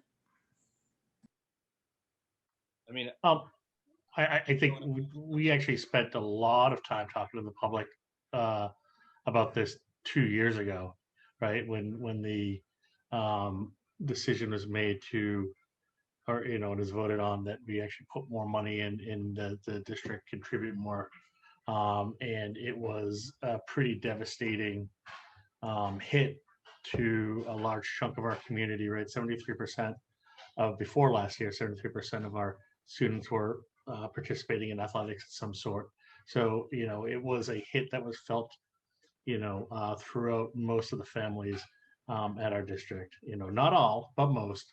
And I wish, in the idea of diverting money earlier, right, by not poll testing, I wish it was as simple as saying, okay, well, let's throw some of that money that we're not now spending there here. Unfortunately, I also know it's not that easy, right? But I do know that it is definitely, my goal, and I would hope that this board's goal, that we move into that direction. If it can't be in this budget cycle, within the next or the one after that, that we can get back to, because the other thing is when you have these lower user fees, right? So right now, Julia, your family might not be athletes, but they can be. And if it's not that this huge financial burden, they can, try things out, and it doesn't have to be like this. And it's not this point that, maybe we can get that 73% even higher, right? And that's the ultimate goal. We want that for not just sports, right? We want that for the arts. We want that for everything. So it's tough. This hurts. This one always hurts me. Well, the past 2 years, it's hurt me. It felt really good 2 years ago, voting to push more money into the program, but hopefully we can, turn this around, sooner rather than later. All right. So Michelle, can I ask you a question though? If we wanted to make the shift because it kind of sounds like there is some interest, I mean, not officially a vote, but like, when would we do that if we don't do it now? Like if we wanted to eliminate the cap and redirect that funding, why wouldn't we do it as part of some of this process? Because we're not going to change it tonight. Yeah, it would make more sense to do it over the next couple of We weeks. have to approve by March, and there's an entire month between now and then. Okay, but if it's something we want to revisit, it is doable. It's doable it's doable to do. Wow, I'm getting tired too. It's not doable or advisable to do it tonight. Okay. Yeah. So, it would seem to me like if you say like that bottom line number, right, is what you approve, is what you're probably going to approve later. From my standpoint, as long as you tell me what to do with that money by, say, July, right, is like the total dollar amount's going to be set. If you want me to shift some of that, I need to know by July, and you could have all the time in the world until then to do it. Yeah. Okay. All right, Vinny, roll it all up for us. Michelle, we still have Tom. Tom, but Tom. My strategy almost worked. I was that close, right? So. By the way, thank you, Tom. Thank you for the reminder. And thank you, Craig, and feel free to click off. Yeah, I gotta ride home still. See you later. Bye. Craig. Hi, Greg. All right, I'm going to go ahead and share my presentation. Okay. All right, folks. So earlier I presented on pool testing, and I'm going to pivot to my bread and butter, which is facilities and maintenance. For the sake of folks that were not on the committee at the time I presented the budget last year, just some fast facts regarding our properties. So throughout the towns of Hamilton and Wenham, we have 6 buildings that our team maintains, 93 acres of space, which equates 365,000 gross square feet. And in FY20, we had 17.75 FTEs on our team. Through the course of the budget reductions last year, we did not reduce the amount of buildings. We did not reduce the acreage nor the square feet, but we did have a staff reduction of 2.5 FTEs. So currently this year we're operating, with a smaller team. And as I said, the buildings have not changed. As we go into next year, you will see in addition in the budget, there's a placeholder right now to add a FTE to our team with the hopes that we would be able to add a licensed tradesperson. Vinny and I will perform an analysis at the conclusion of this fiscal year, if the committee approves this position, to see if we would get the best return by adding an in-house tradesperson. So last year I presented what the FY21 budget would allow us to do. And mind you, when I made the presentation, it was roughly December, January-ish, prior to you know what. So we had the initial idea to improve the care of our natural turf fields until a project that would provide artificial turf comes to fruition.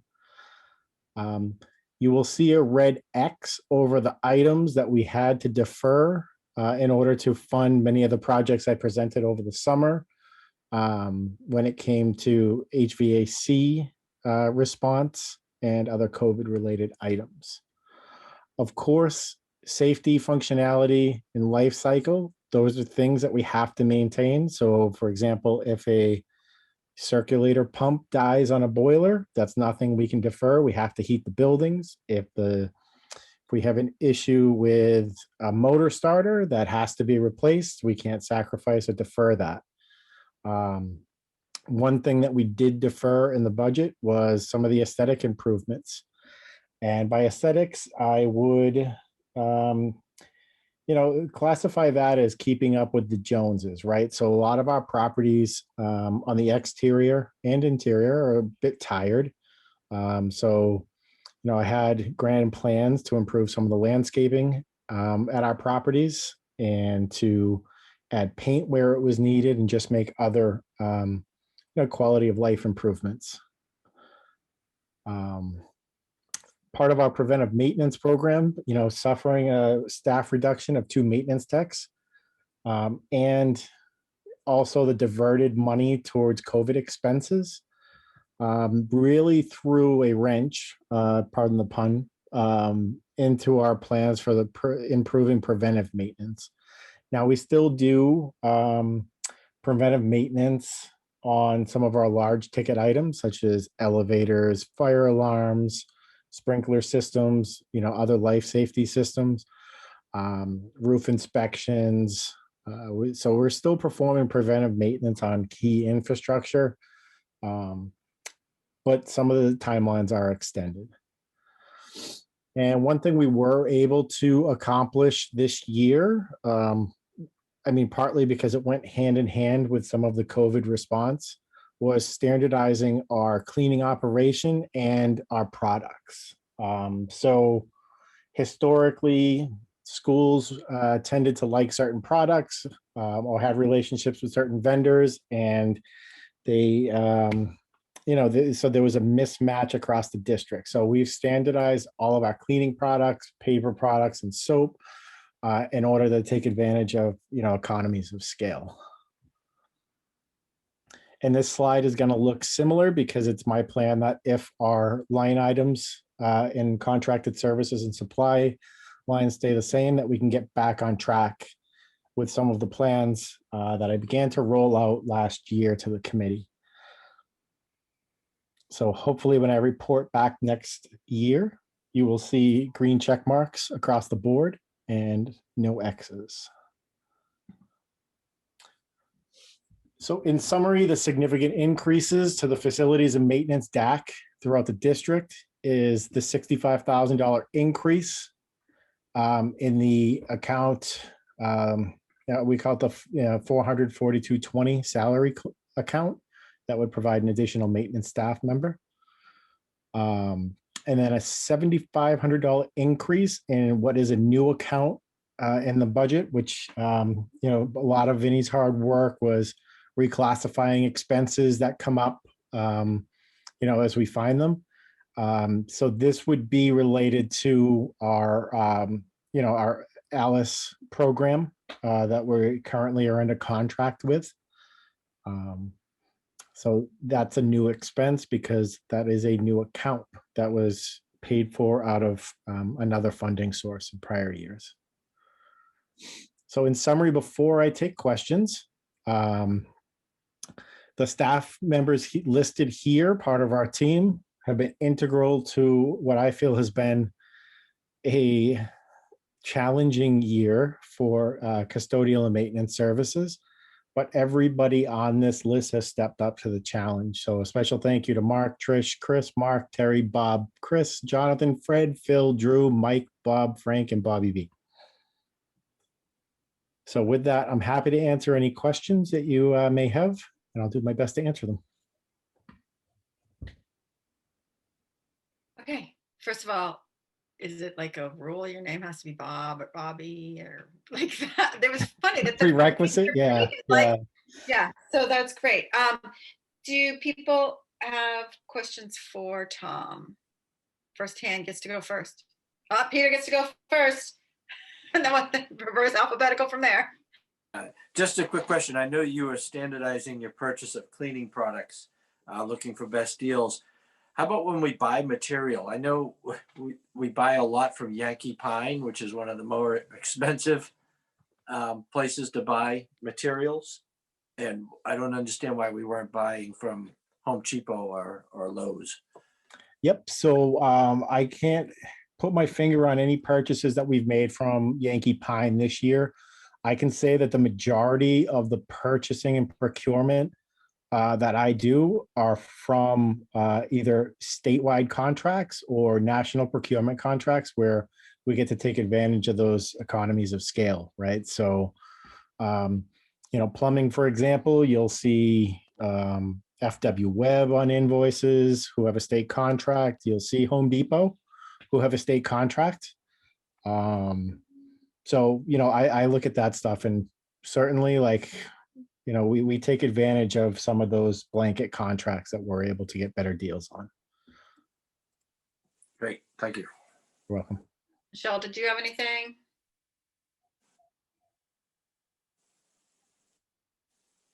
Muted.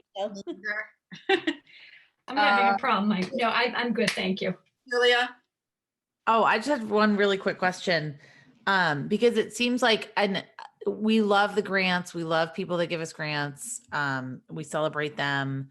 But for things like air purifiers, and is there a way that we can, anticipate these needs, or is there wiggle room in the budget for things that just kind of come up, or how can we best support those kinds of things that just kind of come up? I guess that's my question. Sure. One thing that, I took a lead on last year was applying for a school safety grant to add access control throughout the district. So we now have a unified platform and system for access control that we were able to secure through a state grant. That's something I'm always looking at as far as what grants are available, whether it be through an MSBA grant or the air purifier one got me because I hadn't heard of that one yet. And I would have been the first to jump on that, because we did secure probably about a dozen of them, maybe even more, 15 of them, to be able to deploy to a school if we had an HVAC breakdown. But yeah, I do take a look at some of those grants that are out there and we'll chase anything. Right? I don't want you to think. I don't want you to think that was a slight at all. No, I don't. Okay. Definitely I not. don't want you to misread what I was trying to say. I want us to be more us, not necessarily you, like us to be more proactive in getting you the things that you need. So I do not want you to think that was a slight against you. No, not at all. Okay. But if that was something that was needed, like how can we better anticipate those kinds of needs? But thank you so much. Yeah, no, one thing too is that, last year I took an inventory, a lot of our bigger infrastructure loaded into our School Dude platform. So we can try to better predict when to expect a failure, right? Just based on life cycle. So that's always helpful for grant applications. But, I think the committee last year made a major correction to a lot of our contracted services items. So, we have the ability to bring in like the very best technicians that are available to service our stuff, that we're not always just looking for the cheapest way out, that it's going to be the best investment going forward. Thank you very much, Tom. Yep. Very welcome. David, anything? Yeah, the only thing I really wanted to sort of ask about is the money we had voted in last year for a couple of projects. Just sort of wondering where we are on that, and if there's any sort of timeline or restriction that like we have to get going on some of those projects before we sort of lose the money. No, great question. Related to the capital projects. Yeah, exactly. So I got the good news from Vinny last Friday that the money has cleared our account. So we just got the disbursement. Security projects, very close to tying the bow on the specifications that have to go out to bid. Just finding the best timing for that, because a lot of the work's going to require bringing contractors into the building for that project specifically, right? So we need a window of time that, we can have a contract, bring somebody in to complete it. So a lot of these items are going to be tabled towards like the June, July timeline to actually start them.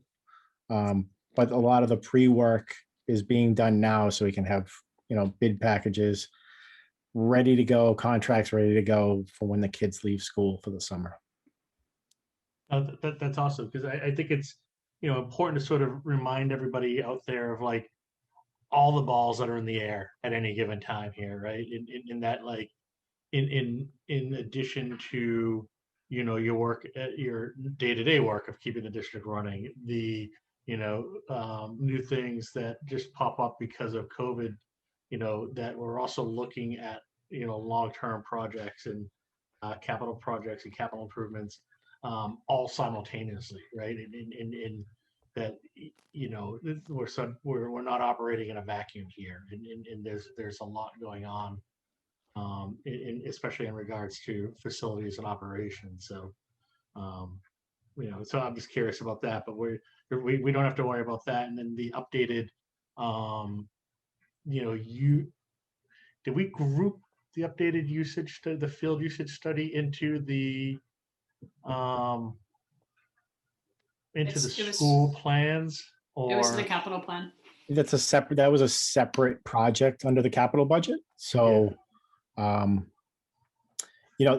I think I'll have to give you folks an update on that project, right? Because one of the problems with the study before, right, is that we didn't pursue a construction project soon enough after some of the studies were done, right? So there's some updating that has to be done. If we update too early without a plan in place to execute the project, then we might have to we might get stuck on that treadmill of just, rewriting specs and then not having the project come through and then rewriting them again. So So I my do want to concern be is planful and strategic on that. Yeah, no, and I really appreciate that, right? Because that was definitely a bummer because it ends up looking like a waste of money, even though, it was a good start. We realized that there was a lot to grow on there, but in some sense, we did waste some money because we didn't move on it fast enough. I almost the opposite, right?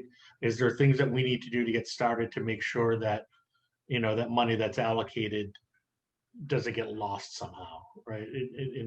In that we're, now that it's cleared that it's actually there, even if it's just we're starting to write the RFQ or whatever it may be, it's to show that it is beginning in earnest. Once we have a debt exclusion, it lasts forever. So, I mean, if we didn't do anything, and then, but it has to be for the specific project that we specifically got approval for. Awesome. So, Okay, cool. Yeah, and David, just after budget season, the capital planning and finance committee is going to look at the turf field and all that stuff, all that good stuff. So it's on the docket. All the fun stuff. Mhm. Telling you guys, there is fun stuff here. There is. This is the stuff that will be fun, to execute, right? Like these are the projects that drive me. So Thanks, Tom. Anna, did I ask you if you had questions? Did you have questions? Me? Dana and Anna, yeah. Oh, no, I'm good. Anna?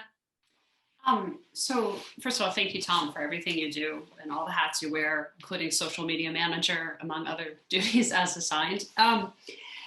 So my question is that $361,000 coming in from COVID specific things.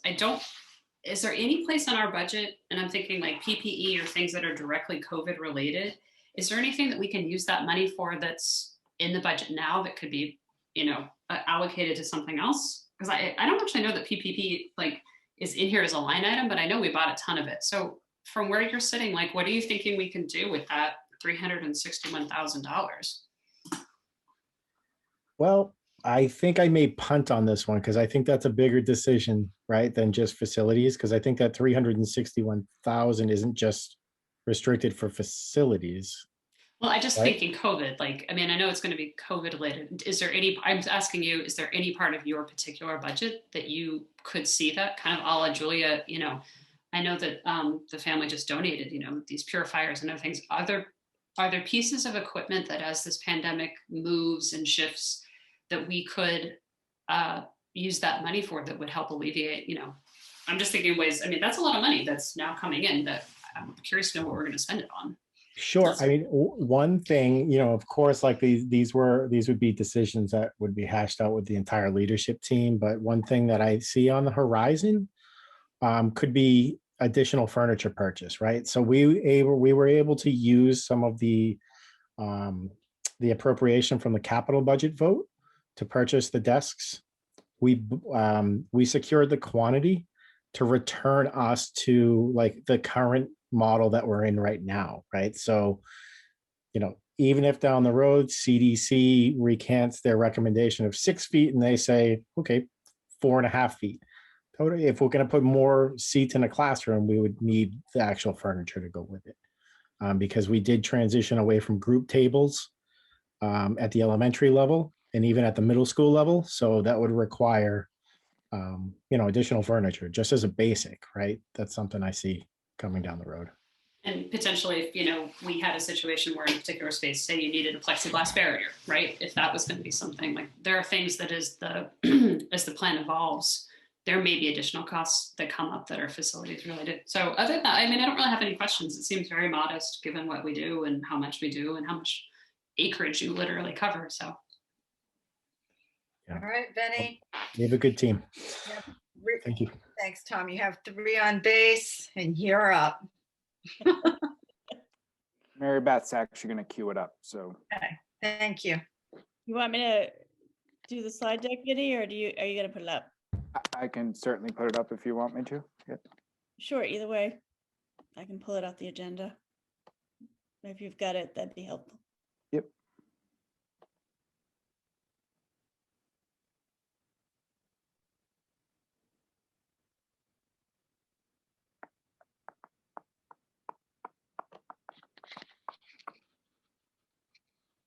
Okay.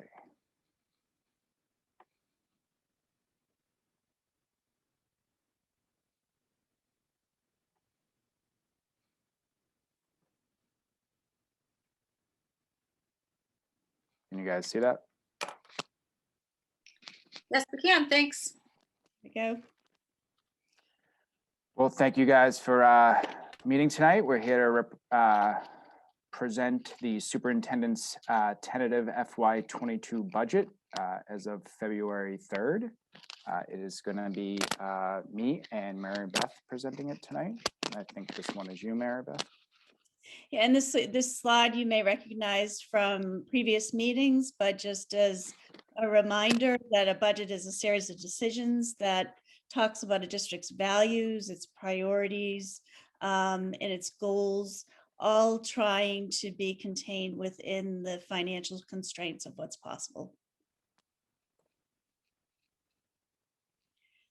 As a reminder, what we had talked about in terms of the reality of this budget is that just moving the current budget forward accounts for about 3% increase.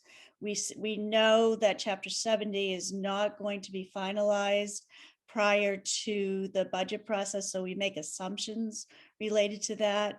This is a year where we do not have any surplus to offset tax rates.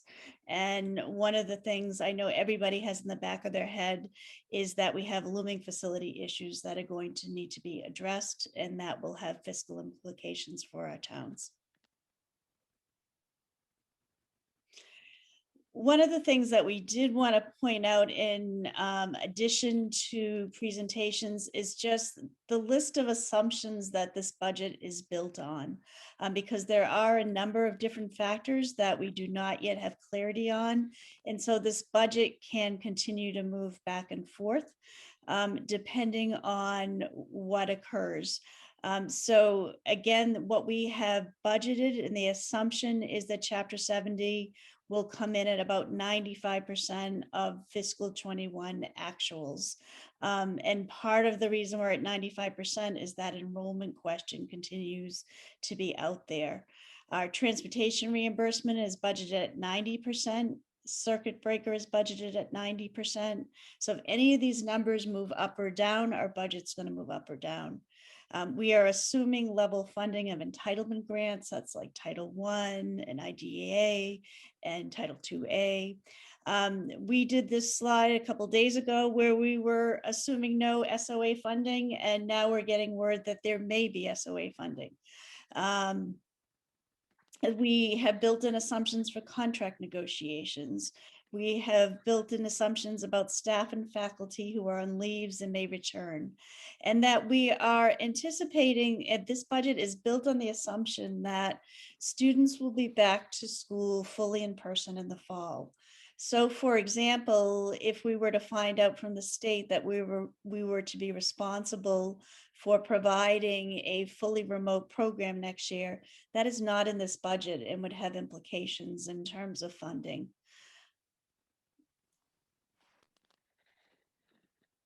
So one of the things as we move forward, you'll see that between this budget vote and the final budget vote, the numbers may move based on some of these things shifting and moving.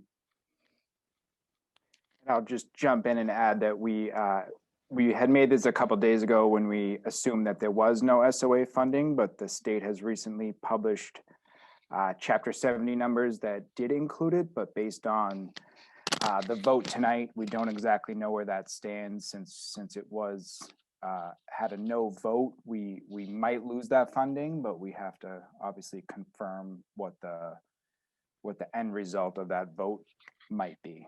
So. Okay, and then just a reminder that of the $1.8 million budget increase, 55% of that is, again, that level service, taking what we have this year and moving it forward into next year. 40% of that increase is related to recovery, trying to restore the very, very significant cuts that happened in June of 2020. And finally, the 5% of that is starting to fund an OPEB account. And as a reminder, the budget priorities that were used in the formulation of this budget were related to primarily the goals that the committee voted on. One was to restore the teaching and learning leadership structure as related to district goal number 2, and to implement a systemic intervention model related to district goal number 4. In addition, one of the kind of casualties of last June was that our middle school had to move away from a middle school model and move more to a junior high school model. Best practice and fairly standard practice in grades 6 through 8 is a middle school model. So this budget does include 2 teaching positions to return and recover our grades 6 through 8 so that they can be in an environment that is intended to be best practice. We also need to respond to some of our enrollment needs. So you see a couple of positions going in where we anticipate having larger enrollments. We'll need additional sections at the elementary level. And then we have been trying to be as creative and fiscally responsible as we possibly can, knowing the challenges that face our towns of Hamilton and Wenham. So this is the summary by DESE category that a regional school district is required to vote on. This is the same thing that we have been presenting you. This will ultimately be, if you approve tonight, will ultimately be our tentative budget. Between now and the final vote, I believe there are 2 more school committee meetings, and this budget will change. I believe I already have a list of 9 items that I'm going to put in between now and the final budget. Between the next 2 school committee meetings, each of the meetings, me and Mary Beth will present any changes that have occurred between the tentative and your final vote on, I believe it's the 2nd Wednesday in March. So this is the budget motion for you guys to approve. It is our last slide before we take any specific questions, but I can either leave the motion up or just kind of stop sharing to answer any questions you guys might have. Yeah, let's stop sharing for just a second. Yep.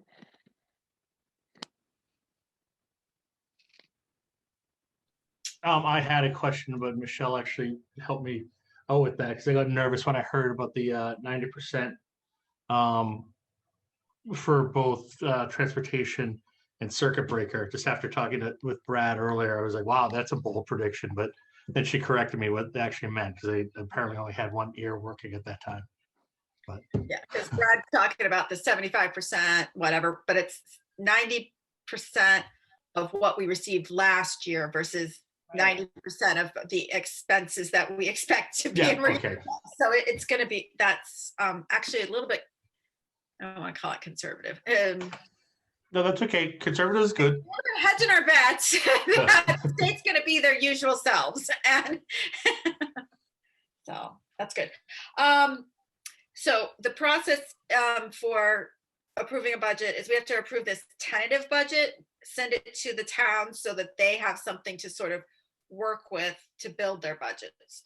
Then between now and the 2nd week in March, we'll have several more discussions, including one next week with the towns, that and a couple of hearings where we'll hear from the public where we can adjust the budget up. Well, we can adjust it up or down depending upon what we hear the needs are. So does anybody have a question that they need to have answered before approving the tentative budget? Okay, so Anna's hand is up first, so we'll go in that alphabetical order. So Anna. Okay, thanks, Michelle. So I guess some of this is sort of a procedural question. So like there are things that I don't want, I personally think need to come out of the budget, but it sounds like just procedurally, there's a vote and then there's more opportunity to discuss. So, I mean, I think, what happens if we vote no on this budget now? Anything? Let me try and help Go for here, it. Anna, You really can. We're gonna have to fix it. Yeah, go. because this has come up, I think, every year or in some capacity in the 5 or so years I've been on because we're not locked into anything. This is a byproduct of the the town agreement. And this is something that if we ever went and opened the books, we'd probably change, right? Because it causes like way too much confusion and thinking that we're locked into too much.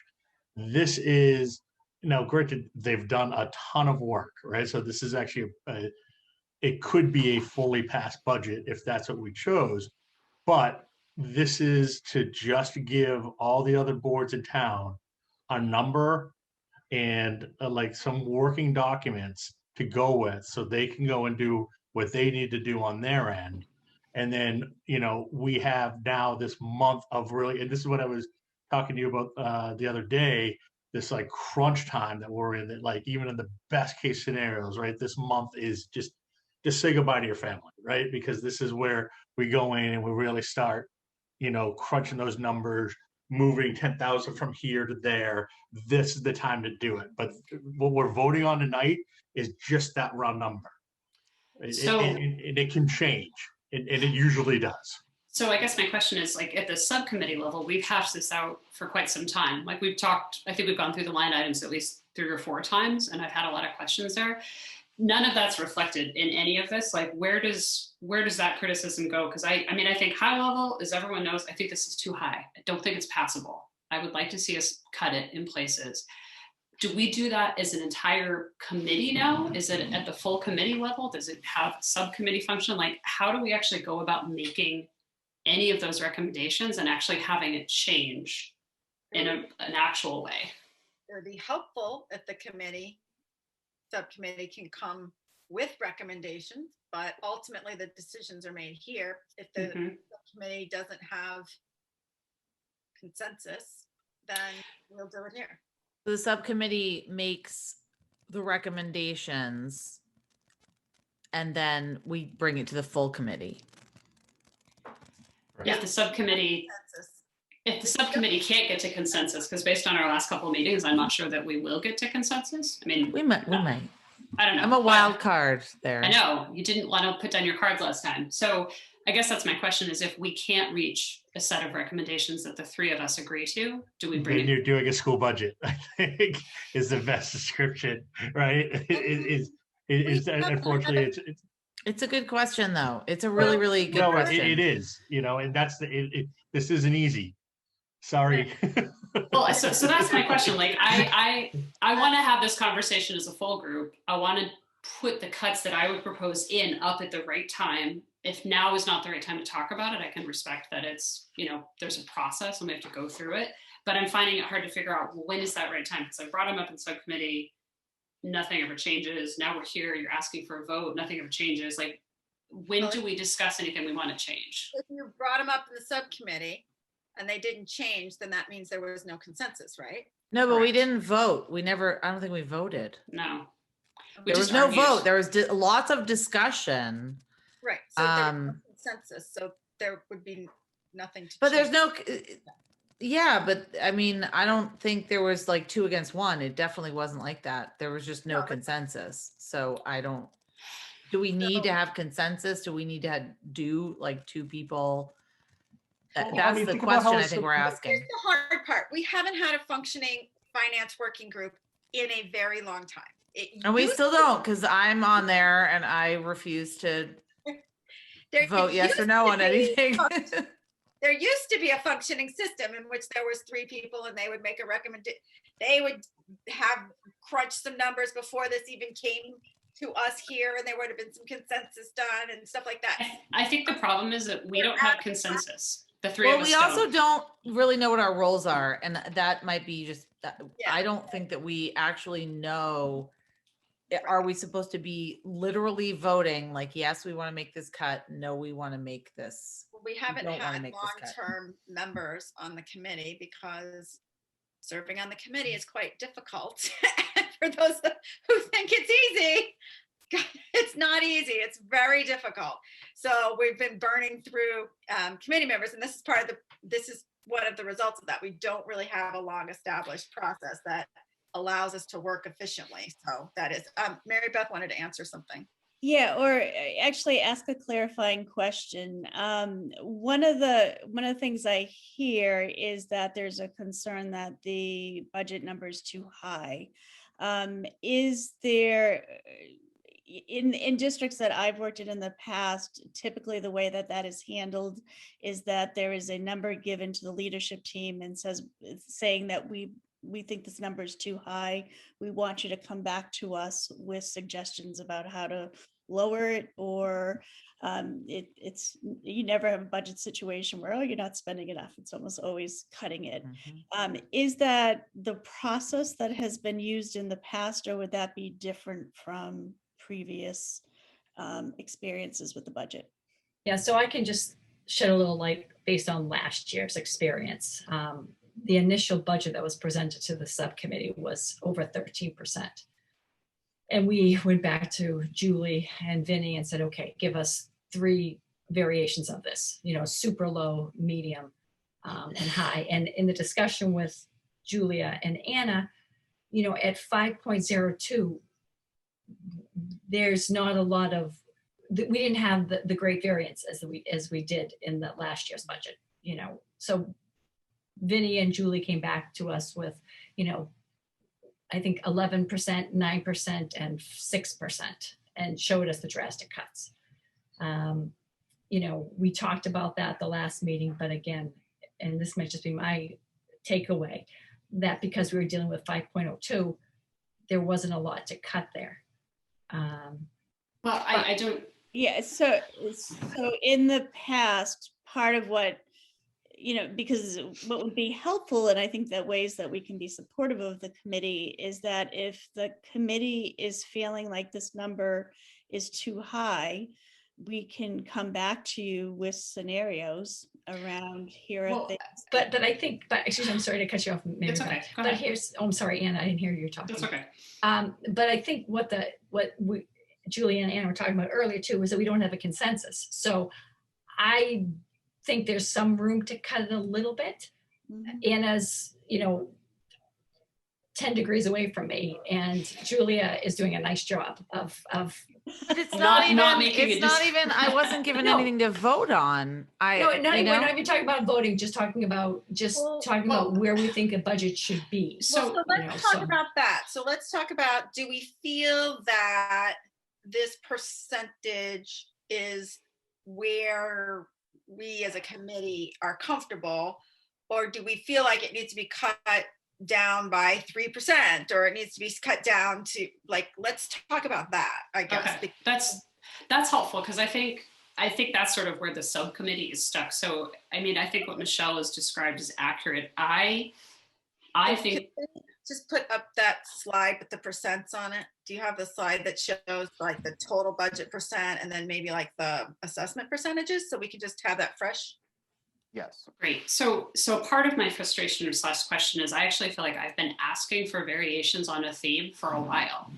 This is not new information to Mary Beth, that I think that we need to have some cuts. So I do want to see some options, because I do not think that this budget is passable. I think the community has a strong negative impulse, not just based on the percentage, but also based on the value proposition, the debt ceiling. I just don't think it's physically passable. And I worry that in going forward, I think we're setting ourselves up for a big no, to be honest. And I'm not comfortable as a committee member recommending this level of increase, partly because I don't think it's passable, but partly because I just don't think it's fair to ask of it.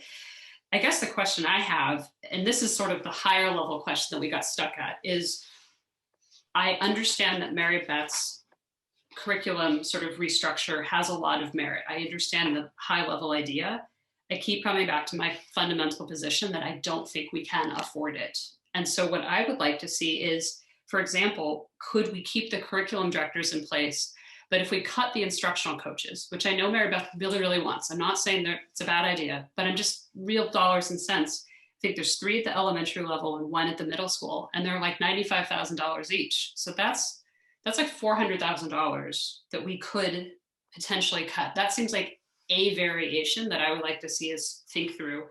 I similarly like, and I think this is more about like, what is the priority? I personally think that restoring the middle school model is super duper important. I think what we've done there is really hard. So I guess what I really like to see from Mary Beth before pushing this forward is some sort of variation where instead of trying to restructure and regain everything that was lost, could we scale it back? Could we, cut the coaches? Do we have to have all 6.3 new aides? Like, are there ways to make it less of a big bite? Because I don't think that the community will tolerate this level of increase. I think anything in an override category that can't be justified as like a hard contractual obligation, I think is a no-go. And it worries me that we're putting something forward to the towns, even just to get them thinking on it. We've been told over and over for a number of years, we want to curtail the spending, and I know that there's philosophical issues here, but when the FinCom says to us, we think we could tolerate a $500,000 increase, we could tolerate this, and then we come back at them with like $1 million increase, it just feels like we're ignoring their advice. And part of me is sensitive to the fact that the people and the FinComs and the Board of Select are also elected to serve the community. And it's sort of like if somebody's given you advice over and over and over, we don't think that we can afford this. We don't think we can afford this. And then we present to them something that clearly has been ignoring their advice, although with good intentions. Like, I understand what Mary Beth is trying to accomplish. I don't see how that gets us to a point where the community will tolerate this. And I'm not convinced that we have to do all these things this year, given what we've gone through. And it worries me that we're setting ourselves up for failure, because it's hard enough to pass the budget in a good year. There was a huge increase last year. And then frankly, and I know this is hard to hear, the school community is so angry on so many levels that they're doing some mental calculus. They're saying, the district's not giving me what I need. I'm gonna have to go to private school. I'm thinking about moving. I'm paying for a tutor. I'm paying for a pod. I have to get mathnasium going. There's a lot of people that historically would give their heart to the district that are so angry. I think they're gonna vote no, partly out of spite, and I don't blame them, and partly because they just can't afford it. Like, I think we're asking too much of people this year. So I don't know what we do with that. That's my opinion. I don't understand through our voting process, how do we reconcile my opinion, which is only my voice, and I don't know what anybody else thinks about this, and I don't know how we move forward from here. Yep. Can you scroll down so we can see the 2 town assessments? So 543 and 280. Okay, That's great. the operating. This is both operating and debt combined. Do you want me to just stick with operating? Operating and debt combined real quick. Yep. 588 and 324. Exactly. Great. Can you stop sharing that? Yep. Thanks. Okay, so we're not, Anna, we're not getting from you what you, for us to go back and say, come back with something else doesn't give them direction. So we need to maybe talk about. I think she gave pretty specific, come back with the certain number of positions cut. Like, what is a number? That's I think what I got caught up with in the committee meeting, was that I was thinking the budget was too much, but I also wasn't sure. I mean, $500,000, that sounds like an insane amount of money to cut out of this budget. So I wasn't necessarily agreeing with the FinCom committee as well, but I just didn't know what is the right amount of money to cut out, and what is the number we want to end up with. Right, that's what I think we need to get to. So, Mary Beth?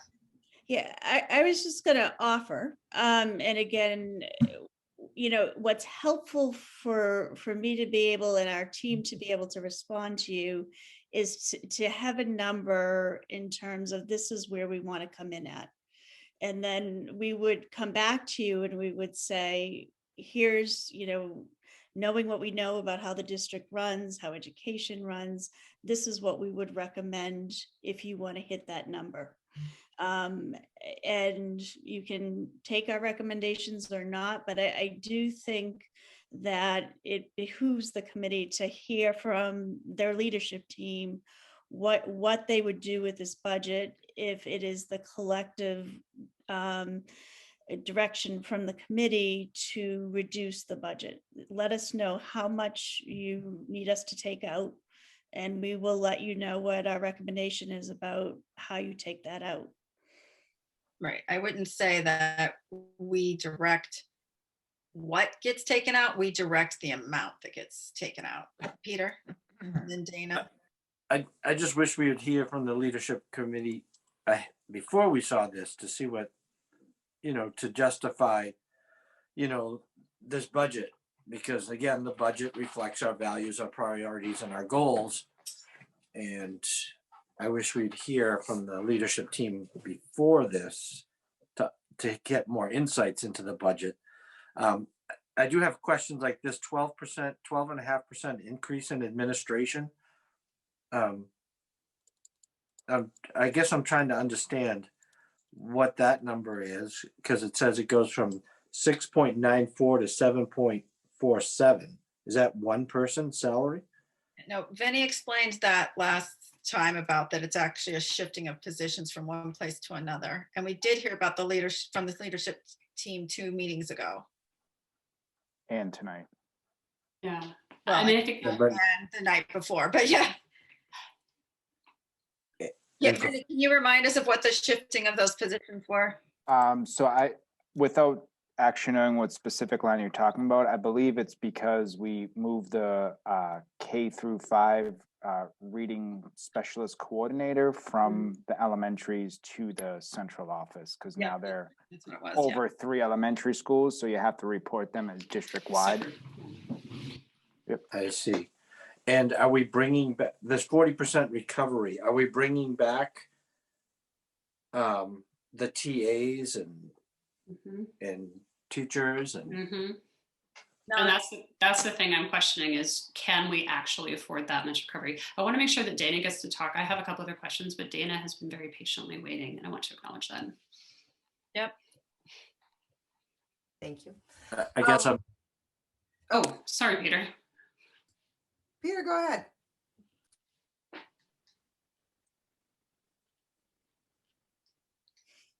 Why don't we let Anna just direct the whole meeting? Go right ahead. I'm sorry. I was trying to make sure Dana was trying to speak beforehand. So. And I said Peter would speak and then Dana would speak after. So when Peter was done, we would have that happen. So Peter, are you finished? Or would you like to ask more questions? Thank you. No, I'm not going to vote for this budget. Okay, Dana. So I guess what, and maybe this is, I think I had a lot of the similar questions about procedure to Anna and Julia, just having never done this before. But what I'm hearing, or what I heard Anna say, or tonight, my understanding of voting on the tentative budget really is about, in general, are we thinking that the budget is supporting our values and looking towards the direction that we are hoping the district is moving in? And then my understanding, and I guess I'm just sort of asking for clarification, because this is sort of what Anna was sort of saying. In general, I hear what Anna's saying, like in general, she's feeling like that a lot of these things make sense and I think they're valuable, but her concern is that it's too much money. And I guess if my question would be that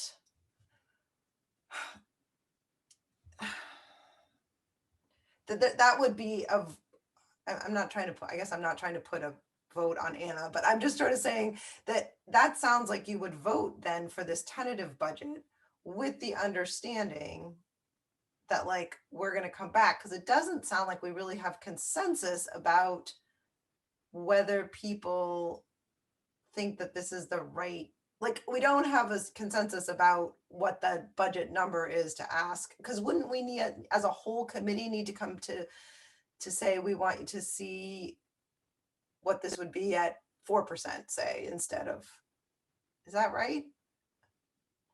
Michelle, may I say anything?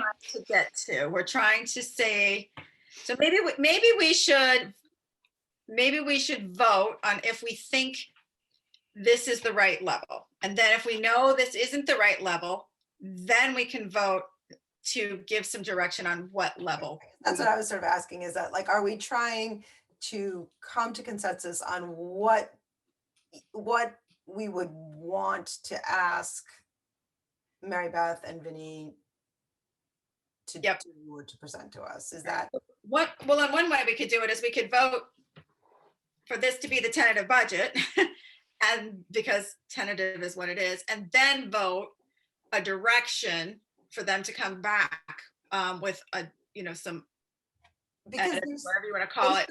There's some benefit to having a tentative budget in terms of like the towns having a tentative budget, and like there's a benefit even if it doesn't end up being, but there also would be a benefit in this meeting to have people know in this meeting what direction the committee was instructing the administration to go. So in other words, if we hypothetically, if we voted the tentative budget and in the same meeting sort of said, and also this is our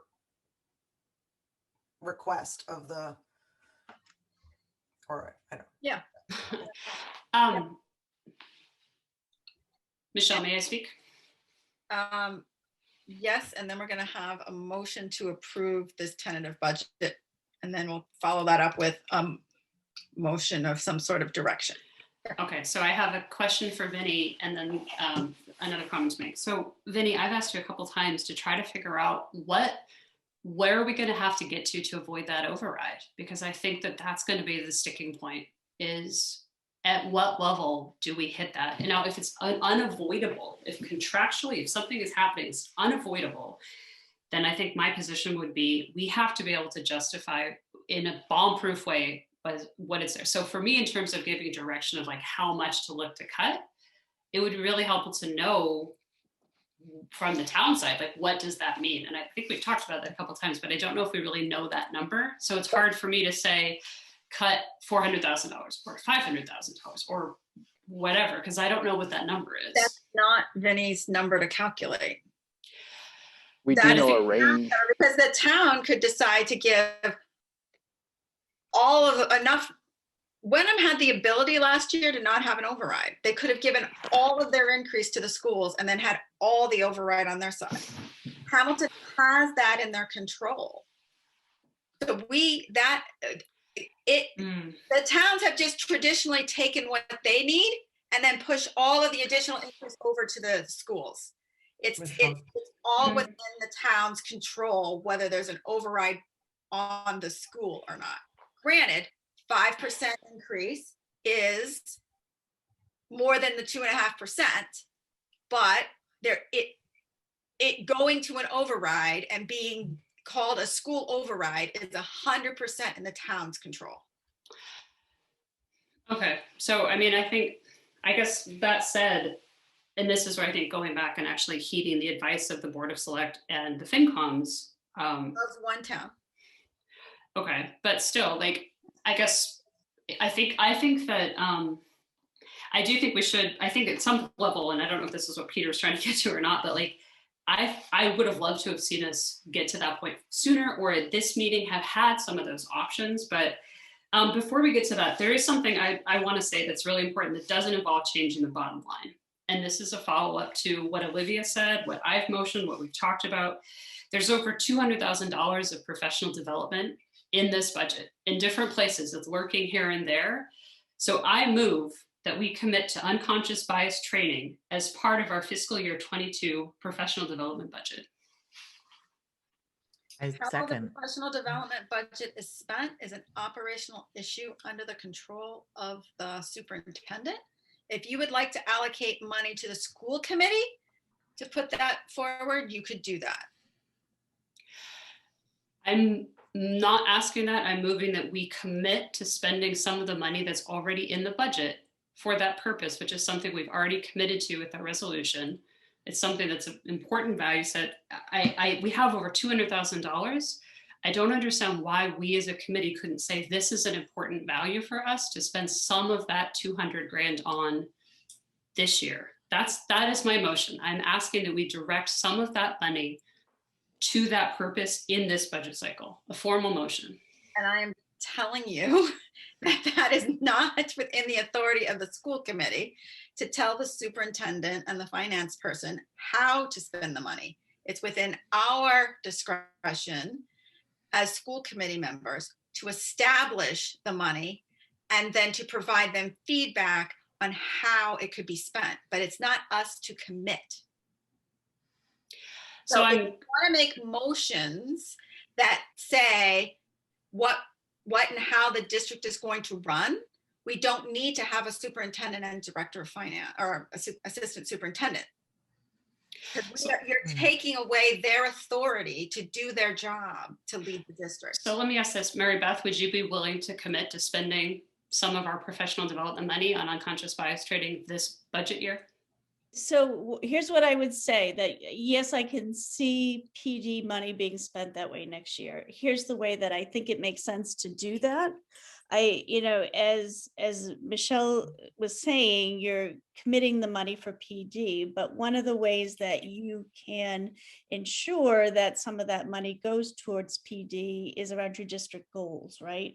So if you were to say at the end of the year, as we define those goals, one of the things that we want to look at as a school district is ensuring that we make specific progress related to equity and anti-bias training, and I would go beyond that training, but how do we shift our culture in that way?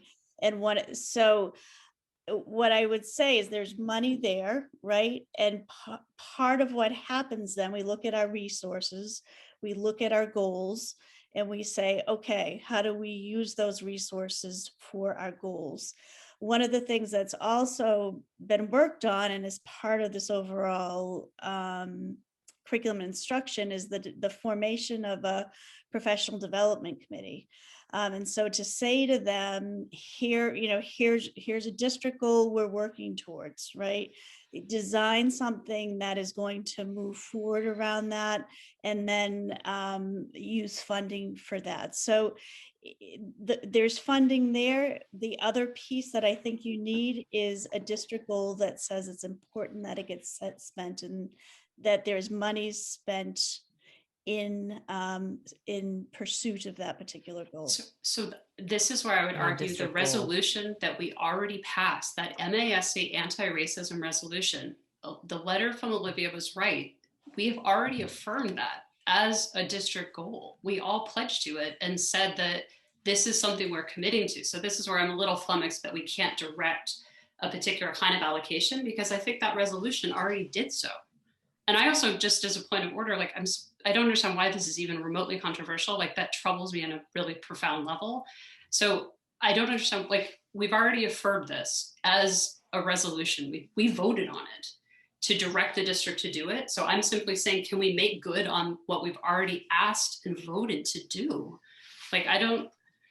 I don't understand why we can't just say, of this $200,000, we will allocate someplace between $10,000 and $15,000 is what good training might particularly cost. It's a drop in the bucket. I don't understand why we're having resistance to it if we've already voted to do it. I guess that's my question. The problem isn't resistance to the training, right? So the problem is what Michelle is trying to say is, it is not our job as a committee to get into the weeds of how the district is run, right? It is our job to shape the direction. You are correct. We voted as a board earlier this year that that's the direction we want to go into. I actually disagree with your motion because I think putting it off till next year is too late. I think this is something that should be looking into the spring. We discussed that earlier, right? That definitely came up earlier. Excuse me. You know, what's being lost here is the fact that, you know, where while at the same time we're getting complaints that, well, why didn't I hear any of this earlier? We're also going through the process of now spending 45 minutes to an hour voting in a tentative budget, where this is becoming a cyclical pattern that these meetings are becoming so long. I'm not complaining. It's a job that needs to be done, that we're not allowing ourselves to actually get to this type of business that needs to be done, right? We are in these tremendously trying times with COVID, right? It is an everyday like thought, and every day we need to be acting on some part of COVID. But as I stated earlier, when I was talking to Tom, there are so many balls that are in the air at any given time that we can't ignore, right? So who's to blame for not being, you know, things not coming up earlier? Ourselves is really the bottom line, right? Because we haven't given anyone the opportunity to get there. And am I saying that it's 100% our fault? No, but it is. And we have to look at ourselves that way. What I'm saying, you know, and what I'm trying to explain to you guys, that this tentative budget is just that. It is a placeholder. And it's very important, right? Especially from your standpoint, Anna, on why you're not comfortable with it. Because if we don't pass this tentative budget tonight, right, it actually affects town meeting. If town meeting's set and they can't then change the town meetings, they have to then create a special town meeting. So in order for us to try and save 100 grand, we're making the town spend 60 on creating a new town meeting, right? So we have to keep that all in mind, that like, there is nothing about this process that's perfect.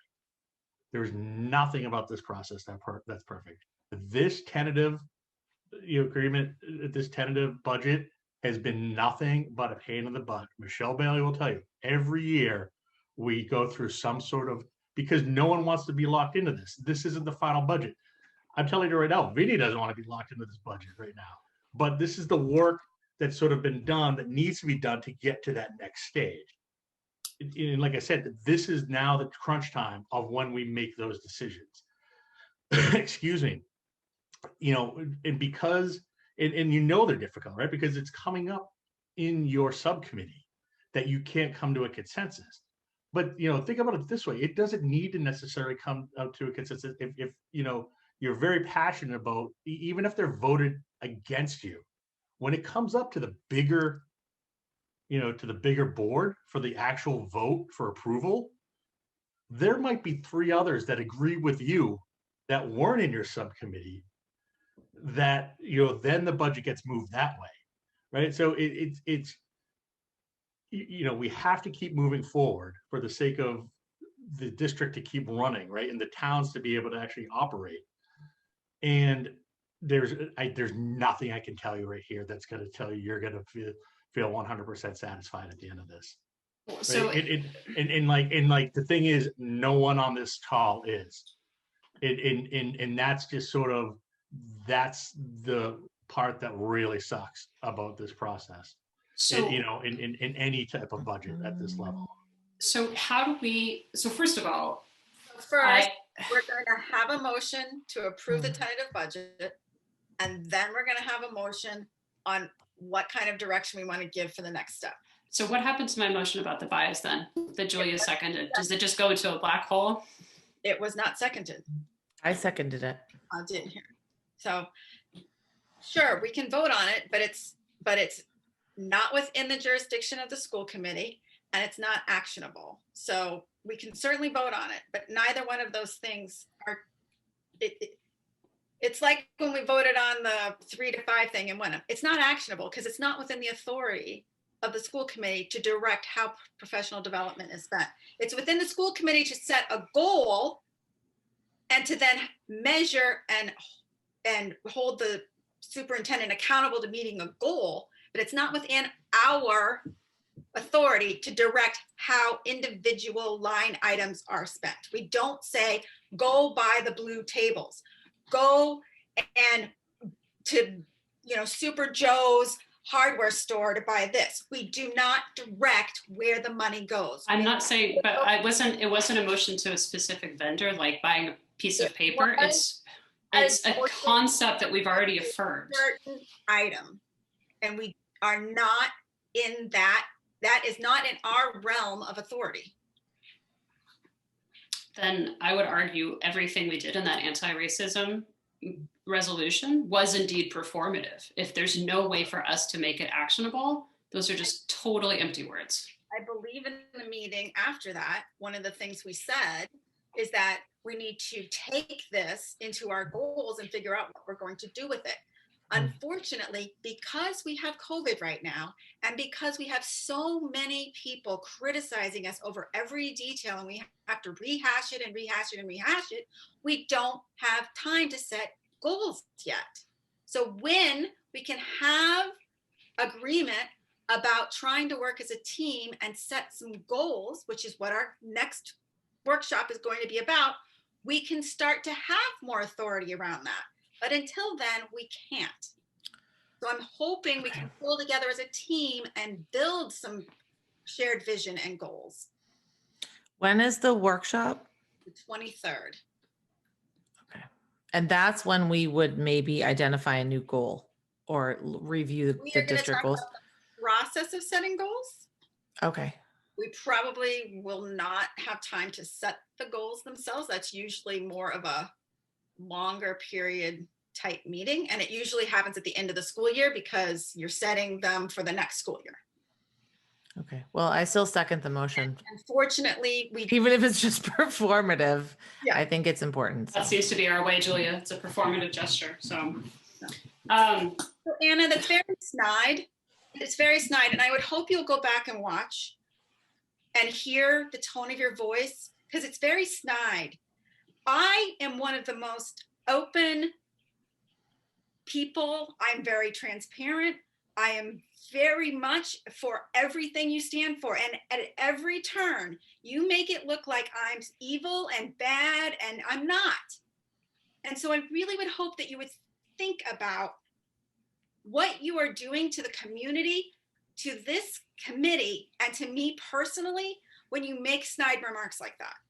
You made one in an email this week, and you just made one in the meeting. So please consider that.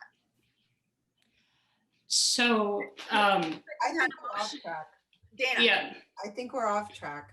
I agree. I don't want to be out of line, but I think we're off track. I think, I don't know what to do with the motion that's on the table. I don't know. I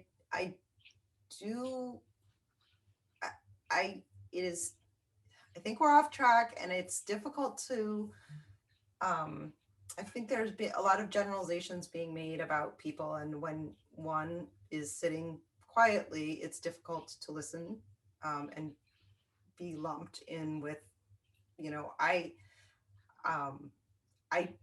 agree that it doesn't make sense to direct, it's an operational part of the budget. I mean, it's not our role, but it's very hard to hear that you think that because, I think we all wholeheartedly supported that motion earlier in the year. And I guess I really do believe in the good intentions of the people on this committee and of the administration that motion will be fulfilled. So I don't know what to do with the motion on the table, but I think it's a procedural question that I don't know how to handle, but I think we are off track, and we do need to vote on the tentative budget. And I'm a little concerned that at every and this is going back, but we put together an agenda that has on it the things that we're going to talk about so that the public can sort of anticipate that. And yet at every meeting, you're throwing out in the middle of conversations motions that have nothing to do with what we're talking about. We're talking about approving a tentative budget, and you're throwing out how one line item somewhere deep within the budget is going to be spent when we're approving the 9 lines that are from the DESE. So it's not transparent to the public what's actually going to happen in our meetings, because you throw out. I think we just need to vote on this, and then we need to vote on the tentative budget. And I think our meeting has to be over. And it's unfortunate because we have some very, very important things that are still on this agenda, and we've wasted a lot of time tonight. Okay, so, but. I don't think we've wasted any time. Right, and as I would look to you, Michelle, as the chair for really just a very procedural, like what is the appropriate procedure when there's a motion on the table that it appears there's concern about whether or not we really have jurisdiction over that motion, but we still have a motion on the table, and what's the procedure? Should we vote? Should we, I don't know, but. We can vote. I mean, we can vote, but our committee needs to start, and this is the issue. Like, it's like what I was saying before. We don't have long-standing people on the committee, and we don't have a long-standing superintendent. So because of that, instead of being a well-oiled machine that drives right down the lane where we're supposed to be, we're more like a roller coaster that's like all over the place. And we're not in our lanes, and we're not doing what we need to do because we're not focused on our jobs. Well, the committee's trying to do Mary Beth's job. The committee's trying to do Vinny's job. Vinny's, we need to focus. And until we do that, we're going to continue to have these issues. So I'm very concerned about taking a motion that puts us onto a roller coaster instead of puts us on a road to success. I just want to put on the record that I do not love Vinny's job. So. Not me neither. So, but that's what we're doing. I don't think asking, I just don't think asking the kinds of questions that we're asking is trying to do their jobs. And I understand it's almost midnight and there's nothing wrong with exhausted, but in the question. I just don't see anything inappropriate tonight happening necessarily. I just think that we unfortunately have so many things to discuss, and we only meet once every 2 weeks, and it's just a lot of things to discuss. And many school committees meet once a week, once a month. I think we need to. Oh God, can you imagine? Focus. They are focused, and they stay focused. So let's just vote on this motion, whether or not get it off the table, and then we'll go and get a legal opinion and spend money on that, whether it's actionable, because there's disagreement on that. So to be clear, I'm not directing the choice of vendor.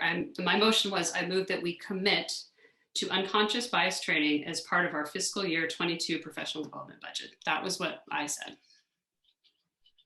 Correct. It's the same thing as me saying, I want us to buy desks this year. It's the equivalent thing. I'm not saying who, what, where, or when, but it's the same thing.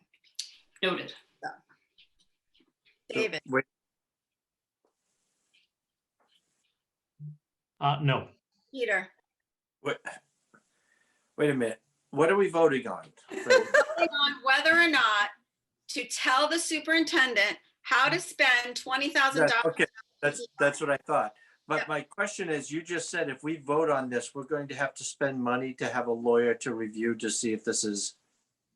I just heard you say we're going to have to spend money if we vote on this. Yeah, because we'll have to go to Naomi to say, is this an actionable motion? Can the school committee force the superintendent? Well, we know that we know that they can't do that. Michelle, would it be helpful to you? Would it be helpful if I withdraw the motion? Seconded. Do you not want to vote on it? And we started voting on it. We have okay, to then finish never it mind. all. Carry on. Carry on. Peter? Oh no. So no. Dana? No. Michelle? No. Julia? Yes. Anna, Yes. Michelle, no, motion fails. All right. Okay. Now we're going to have a motion on the tentative budget, and then we're going to discuss whether or not to give direction to some other level. Michelle, 1 second, because I do not need this freaking blowing up tomorrow, or my phone blowing up, or my Facebook blowing up. I am in no way voting against moving training into this district. And as I said earlier, I think it should be sooner than next year's cycle. I would also like to say that all I voted no against was the fact that this was not an appropriate time or place to put that motion in. Correct. I want to make that perfectly clear. Right. Can we make a motion to say that? Or no? No, we're not going Okay. to. We're going to make a motion to approve the tentative budget. And then we're going to make a discussion around giving direction on any changes we'd like to see moving forward. So Dana. Can you put the Danny's slide going to up? put something on the screen for you. It's going to be beautiful. It's going to be the easiest motion ever. It's going to be like those bond motions. It hasn't been so far the easiest motion ever.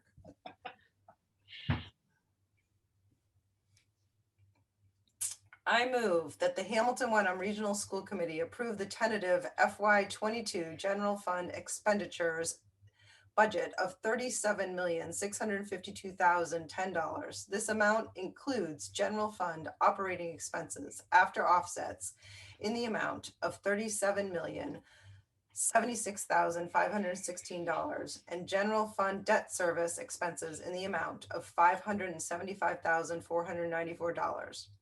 Furthermore, the gross operating expenses of the district before offsets have been allocated by the DESE defined chart of accounts according to the summary by DESE category chart included in this budget presentation as detailed in the exhibit. Is there a second? Second by Michelle Horgan.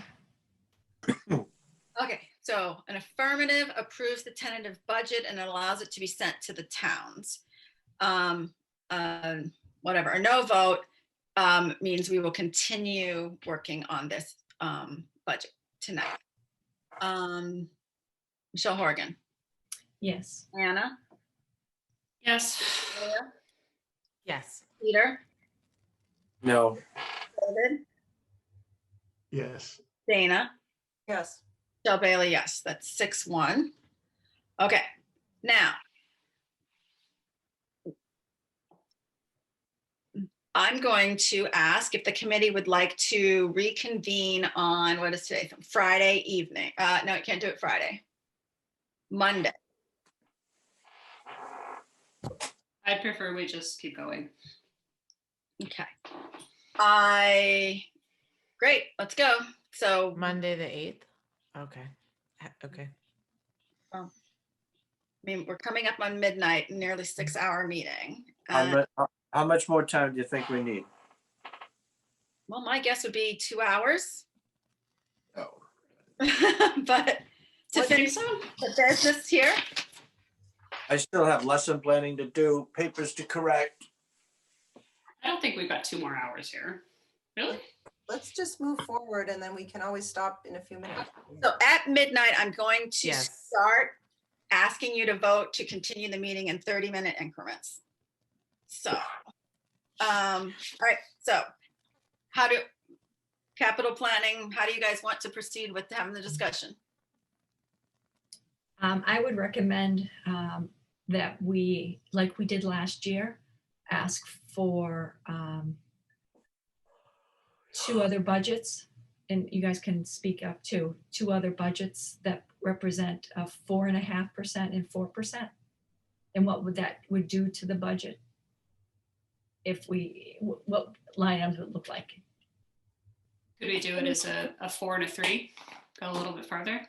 Then can you calculate what I don't know how the spreadsheet is set up, but could you calculate what a 4% budget would be as far as an assessment to Hamilton? Because I'm thinking it's still going to be over 5%. And also, Mary Beth and Vinny, did the FinCom guys ever get back to you? Because you asked them point blank what type of number they would like to see. I did not hear a specific number. Did you, Vinny? I've been kind of working with the finance director, kind of trying to narrow it down. We haven't gotten an exact number, but we got a more accurate range of about 250 to 400 that would have to come off our budget in order for them to not have an override, but that is just a range and not final or anything. So you're saying 250,000 to 400,000 off our total budget would get potentially below the Hamilton override problem? Correct.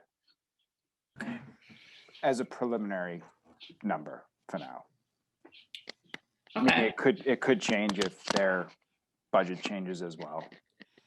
So would it make sense to, with that in mind, do it taking 250 off and do it taking 400 off? I mean, based on that? Yeah, so you're asking me what would the budget be if we had to hit 400 just as the high mark?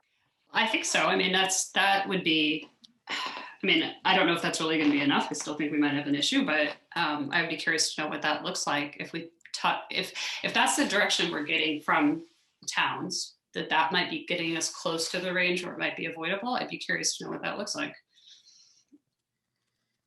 I don't know, Julia, Michelle. I mean, I don't know what the process is here to figure this out. I don't know either. I think we should look at all of the options. And I mean, it really does. I mean, the towns, like what could be passable.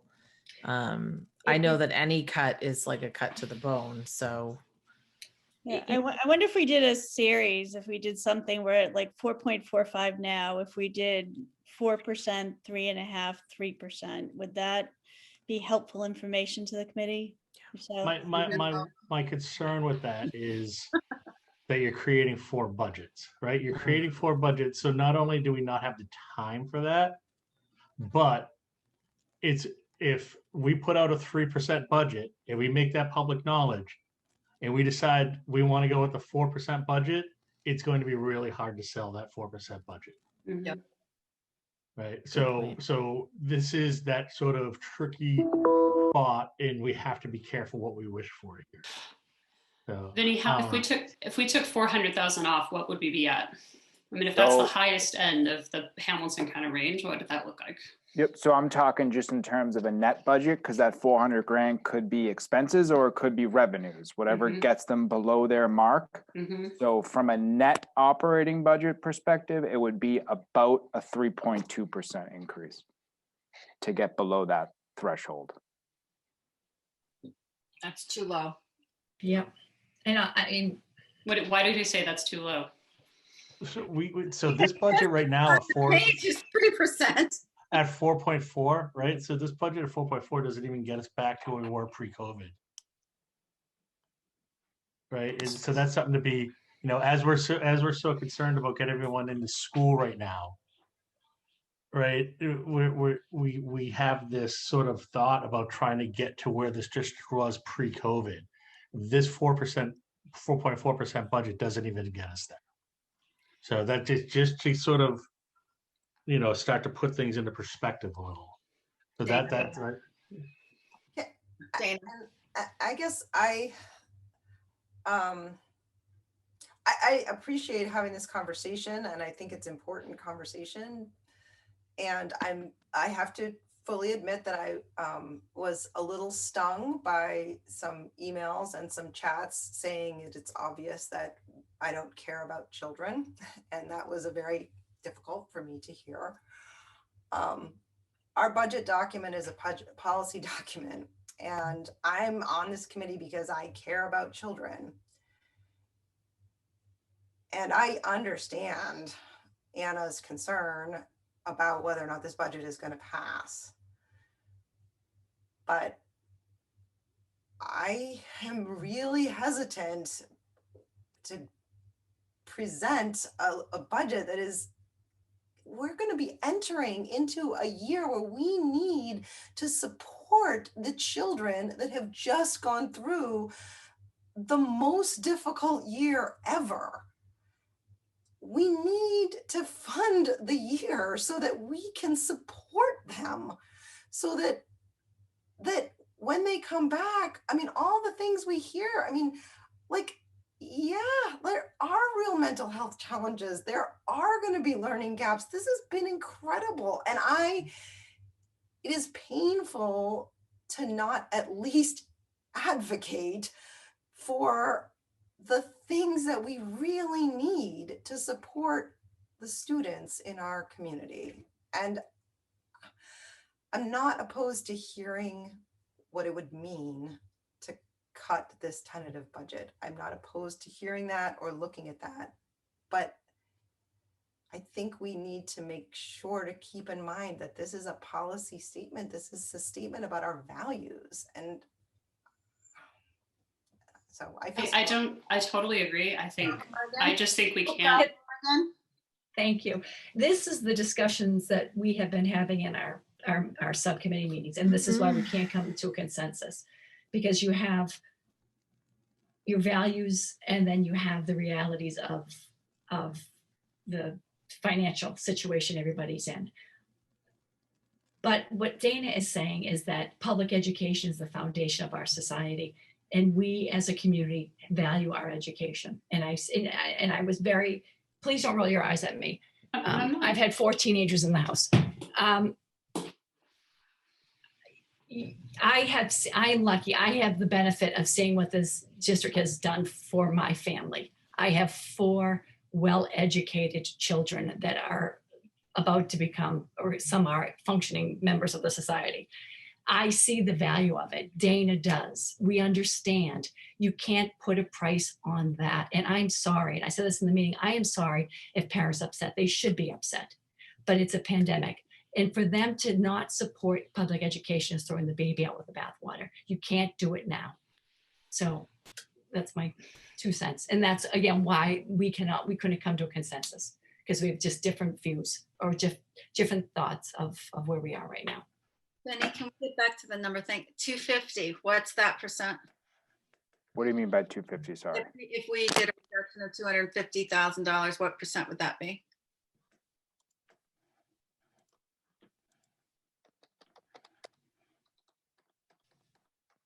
You would be at 3.7.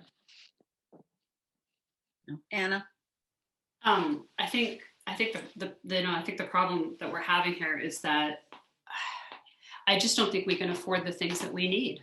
I mean, I don't think it's a matter of want or thing. I think the thing that's driving me in the back of my mind is just the mindset of the voters and how they feel. And I don't think it's about valuing education or not. I really don't. I think this is much more brass tacks around money. And I think that people just don't feel like they have it. And I don't think that appealing to some sort of sense of value actually is effective, especially for non-school voters, right? Which is a huge part of our voting block. And then I think especially about the people in Wenham who are even closer to that levy ceiling than Hamilton is. Like, we vote this year and it moves the needle up.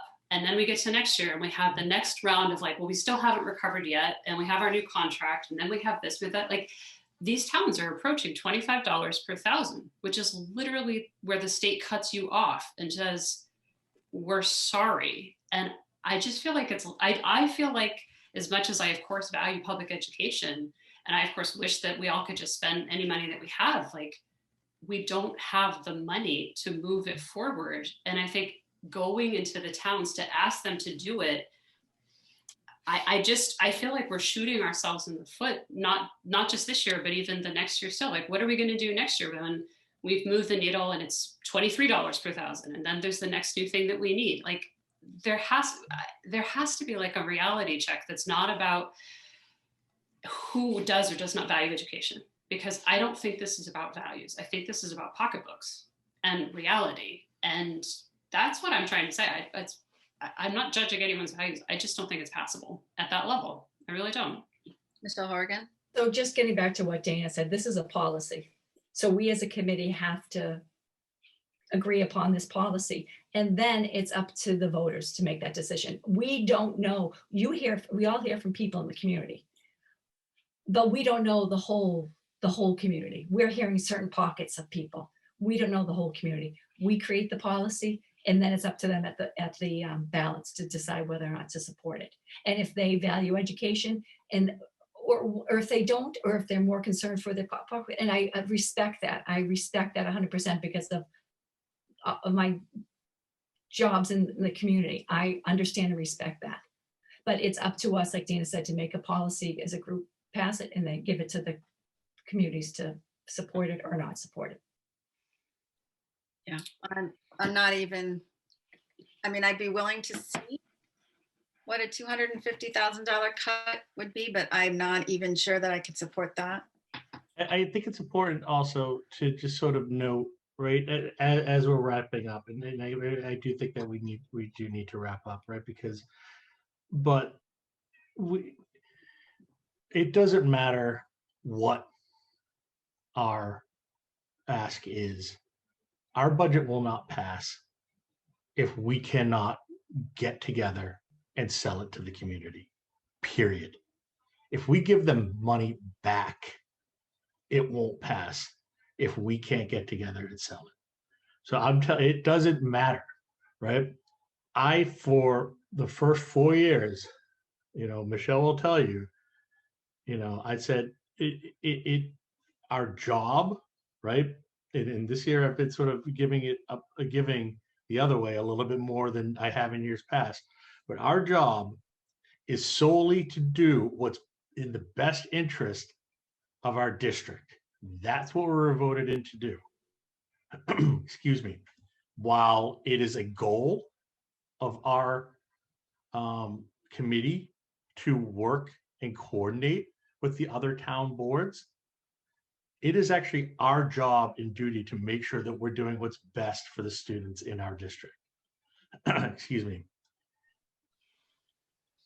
Paying mind to what they owe is obviously something that should be back in our mind, but making cuts just for the sake of saying that they're, I don't think it'll pass, isn't necessarily, and I'm not being accusatory here, what I'm saying is it isn't necessarily acting in the best interest of the district.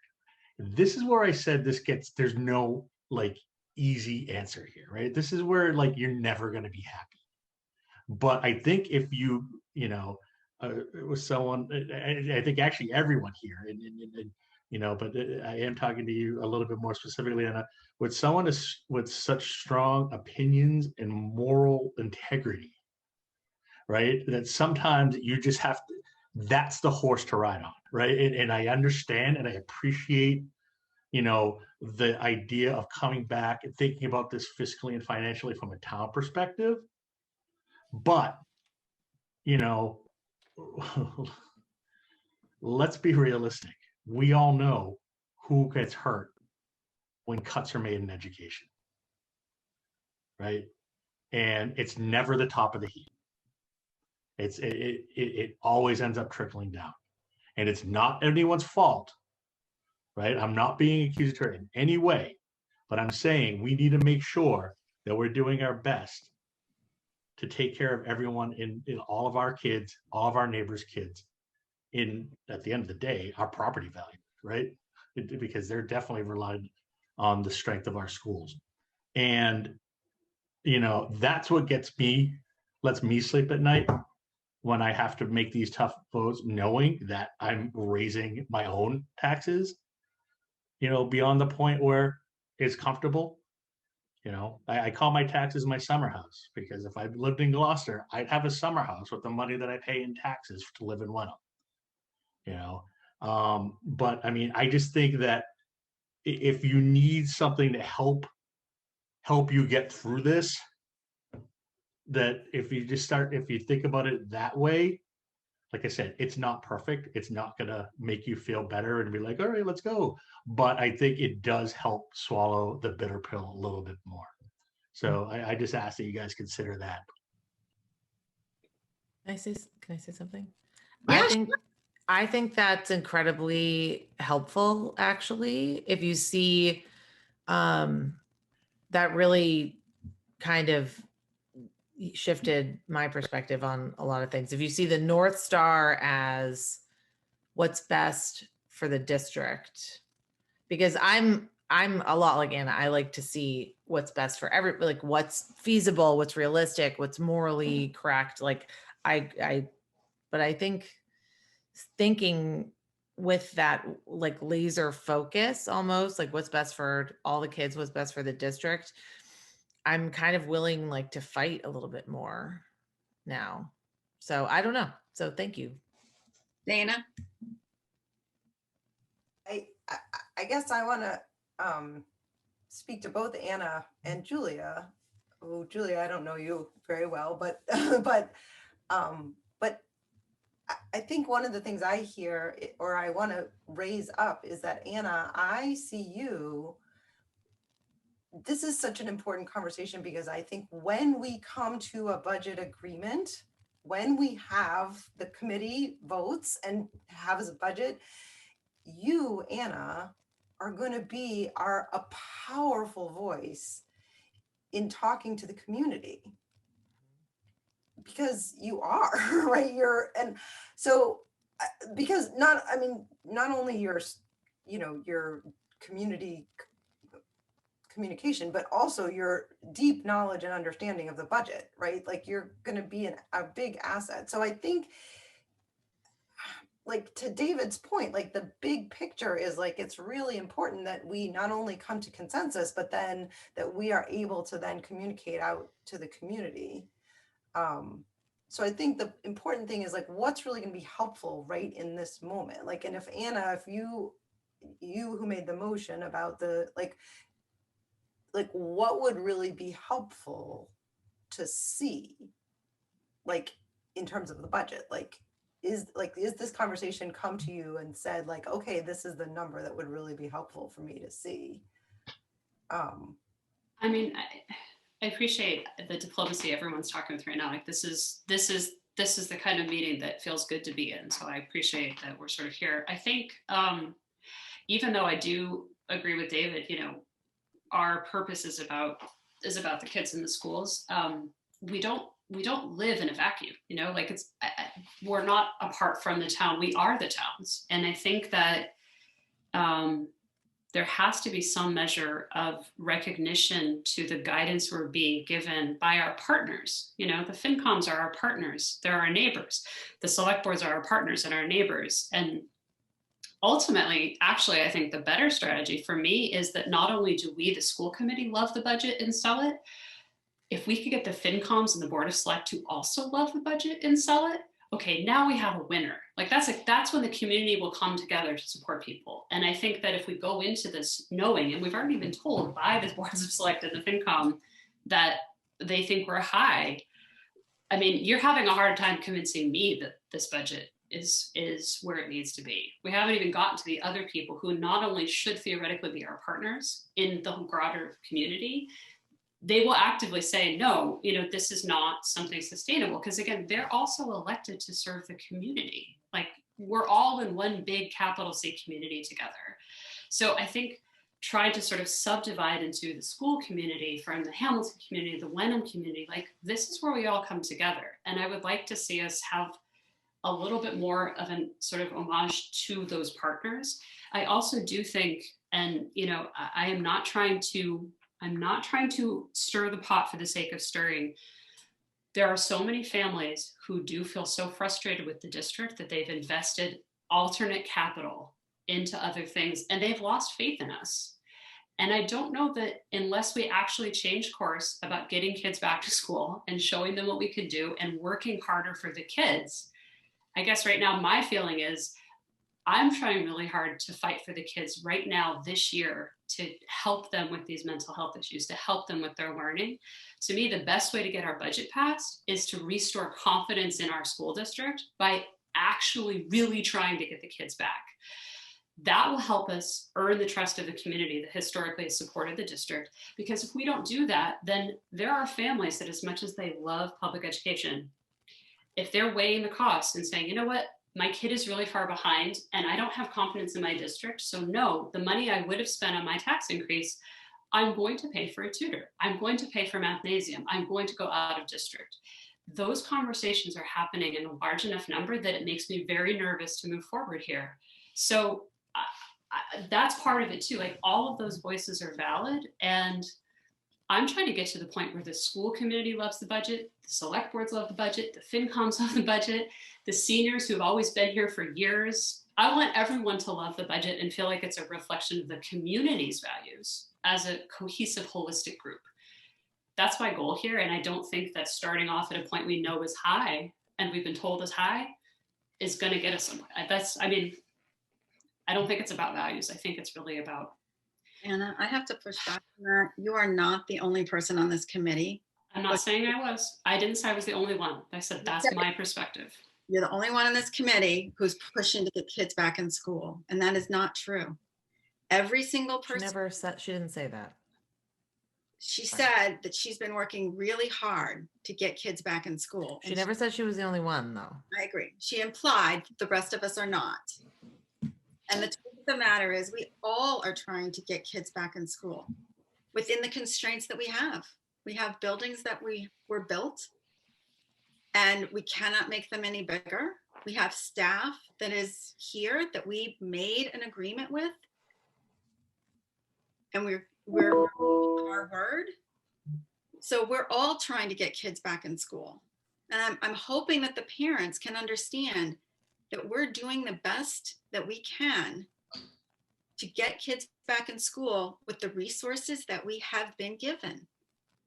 We were not given, a building that you could pour water on and make it grow. We were not given unlimited money to buy staff. Okay, I don't think we're gonna go here because then we're gonna go for like 2 more hours to debate this. So we need to. We're going off topic. Budget recommendation. Dana, you had your hand up. Yep. And what I was saying was, I think we need to stay on the topic at hand, which is, are we going to direct Vinny and Mary Beth to come back with us with another budget? And I myself, I've said what I feel about the budget, but I am open, if someone is going to name a number, I'm open to someone directing, and I'm open to looking at that budget. That would not be me that would be directing, but I am open to, if someone wants to do that, I think we should do that. Michelle Horgan?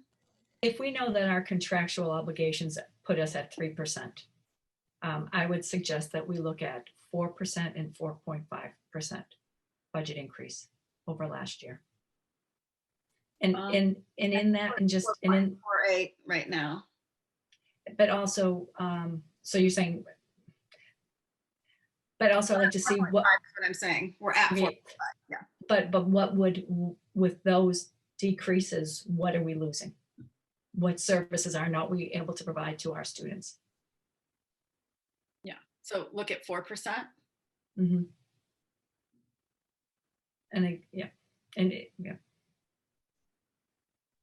You think we're at 3% just right out of the gate, no matter what?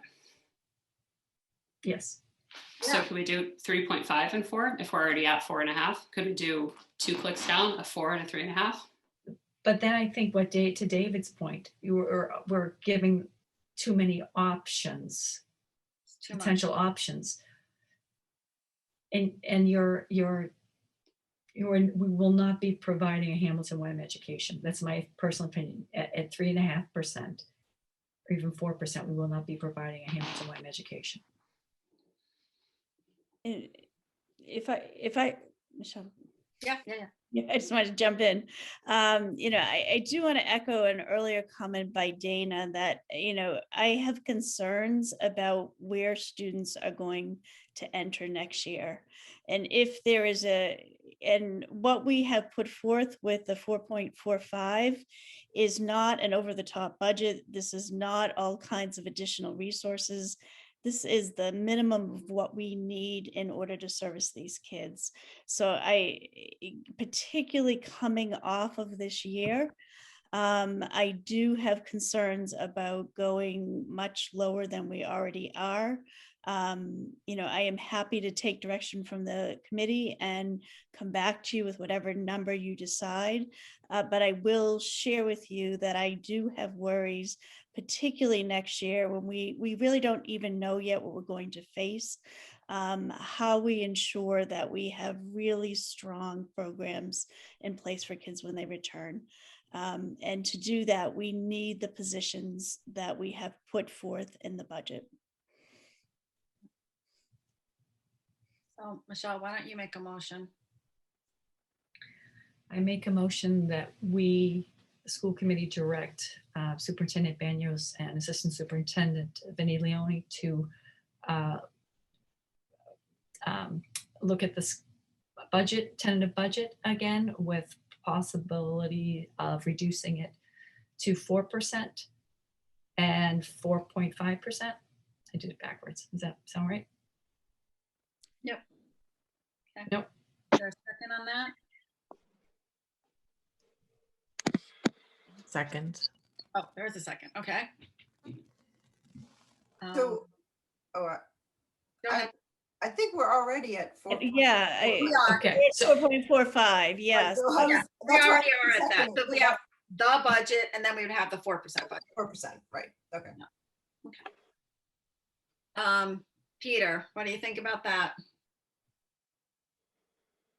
Meaning, do you want to vote? I'm literally asking for your vote at this point because it's 12:05. Yes. Anna, So it'd be just one more version at 4%, that'd be the next Yes. verse. but we wouldn't be doing anything less than that. It would just be one more version at 4%. It would be the next version. If that is something that we feel we would like to give more direction on, then we would. Okay. I guess I'm a yes. Julia, Yes. Dana, Yes. David, Yes. thank you, David. Michelle Horgan, Yes. Bill Bailey, yes. Okay, I'm going to ask the committee to vote on if they would like to continue until 12:30 or until such time before 12:30. Dana,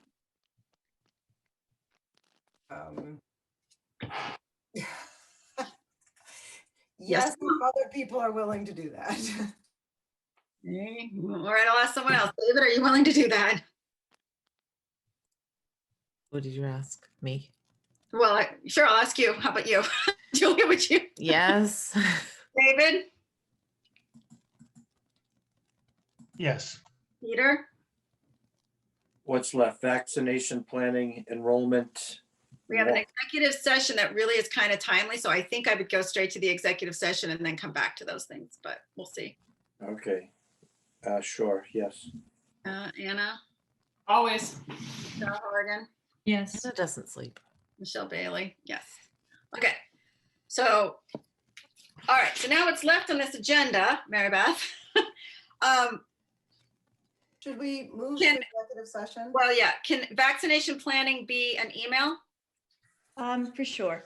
And Yep. then, okay, so I know it's in the executive session, so let's do that. And then we have a meeting with the town next week on Wednesday that starts at 7. So why don't we start at 6 and then try and hammer these same things out? So that, if we have questions about vaccination email, we can do that. If we have information about enrollment report, we can do that. I'm sorry, what's the proposal we're talking? We're talking about meeting before the town meeting, the joint meeting? Yeah, if we could meet at 6.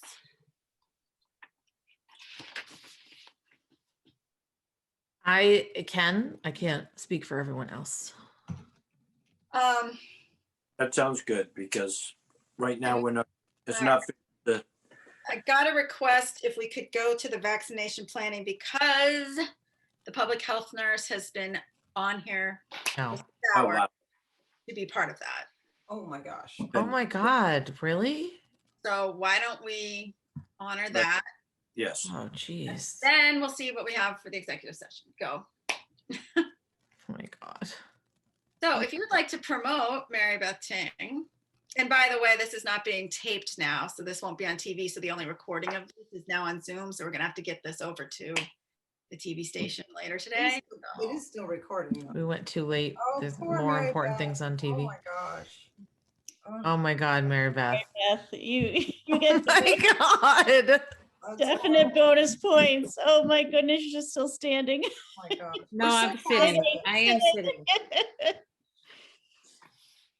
I will say I am very ambivalent about the pool testing decision.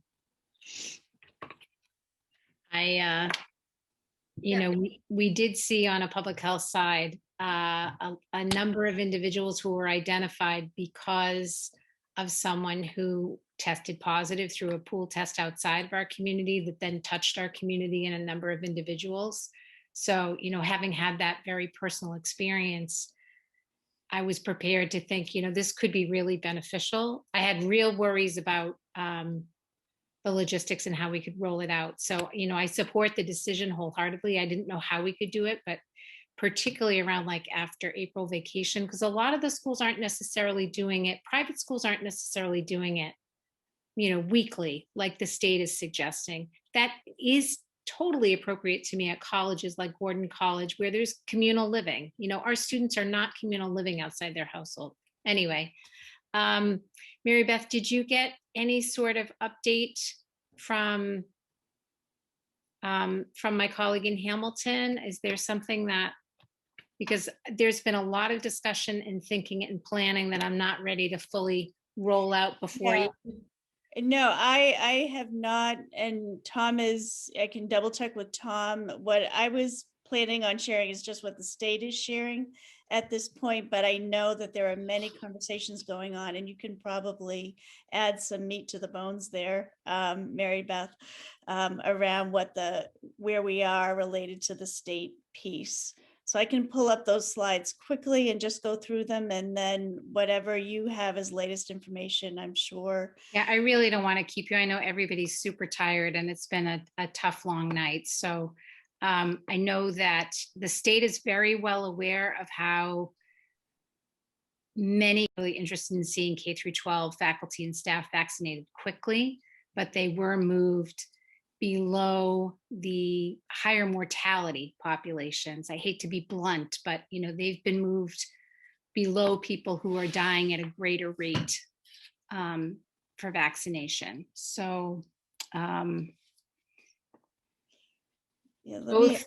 both Hamilton and Wenham are in the position now that we're finally in possession of vaccine, and we will be administering this weekend. So we're getting our feet wet, we're getting started, we're getting our 75 plus residents vaccinated. And I've had numerous conversations and a lot of thought and planning about how to vaccinate our K through 12 faculty and staff. And just need to have some more collegial conversation about how the two towns are going to work together to do the entire district. That's not really quite ready for prime time though. And just for clarification, I'm not sitting on any information, Mary Beth. Oh, I know. Oh, Yeah. Me or you? No, I don't have any information other than what, just our initial conversations about Yeah. And one of Tom's logistics. biggest concerns that he shared with me when I was in the office this week was that, people might have to be out of the building to go get their vaccination possibly, or out of their classroom, or out of, and that's a lot of people to have to manage absenteeism and stuff like that. So it's complicated if we want to have the schools be open and educators getting vaccinated, and all of this going on. So I'm giving that a lot of thought, Michelle, and not to show my hand too much, but one of the things that we are thinking about is, and no promises here, but like a Tuesday afternoon where many staff can be out of the building on a Wednesday, a Friday afternoon, so people have the weekend to recover. And I think that's critical, particularly with dose number 2. It's not as essential with dose number 1, but dose number 2, so that we don't, really handicap ourselves with the ability to have sufficient staff to operate buildings. Yeah, exactly. So. And, and I know that one of the things that I will put out in the community message tomorrow is what kinds of things are we doing to start to get the district positioned to bring all kids back. But this is first and foremost right now is how do we manage the logistics of getting people vaccinated? And that requires a lot of energy and focus right now. But that appears to have the biggest payoff at this moment. And I know that the public health nurses are working day and night to try to figure that out. Tom is working, Leah is working, and just logistically trying to figure out how we get all of these people vaccinated. How much can we actually do it here in the district? What are the possibilities in terms of finding people's slots in different places? And that is a critical focus right now, because once we can get a timeline for when we would have our staff fully vaccinated, that helps move a number of other issues along. Well, I guess the real take home message I'd like the committee to have is I'm telling people routinely, get the vaccine as quickly as you can and as conveniently as you can. We're working very hard to try to make it available in district, but different communities are going to get allocation from the state at different levels. So Hamilton and Wenham right now, we can request 100 doses a week. That's it. Different communities will get different allotments depending on their unique circumstances. So we might have a teacher who lives in a higher risk municipality that has more doses coming to them. So we want to say to that faculty member, get it in your home community. If you can get it there faster than we can get it to you, just get it. So please, if you can share that information with anybody that you talk to, whether it's a 75-year-old that you know, or whether it's a faculty staff person, get your vaccine as quickly and conveniently as you can, and then you get your second dose timely. We're going to do everything we can to make it super convenient for you, but you might be able to get it somewhere else faster. So get it fast. That's it. If I can just add real quick before I sign off too, is that we did push out a staff-wide survey to gather interest. And within 90 minutes, we had over half the staff respond to that survey. We're up to almost 3/4 of the staff, which are remarkable numbers for, surveys, just from what we've put out in the past. So. And one of the things that we're seeing in that survey is that the vast majority, I think we were 92-93% of people are interested in getting the vaccine. And a number of the people that said they know it was because they had already gotten it through a different position that the nurses are skewing the numbers, unfortunately. we have nurses and volunteer first responders as well, right? So they've already got it. But that's, definitely. Well, I appreciate you letting me cut in before you went to executive session. Thank you for staying up late and working hard. Thanks, Mary Beth. Right back at you, Mary Beth. Thank you.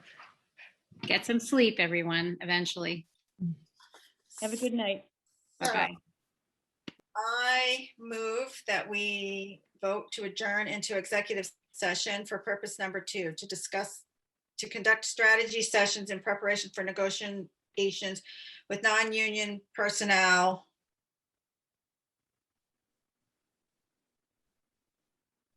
Well, that's what it is. It's not all this other stuff. And to vote to go into executive session for purpose number 3, to discuss strategy with respect to collective bargaining, and not to return to open session. Second. Great. Let's vote. Dana. Yes. Michelle Horgan. Yes. Anna. Yes. Julia. Yes. Peter. Yes. David. Yes. Great.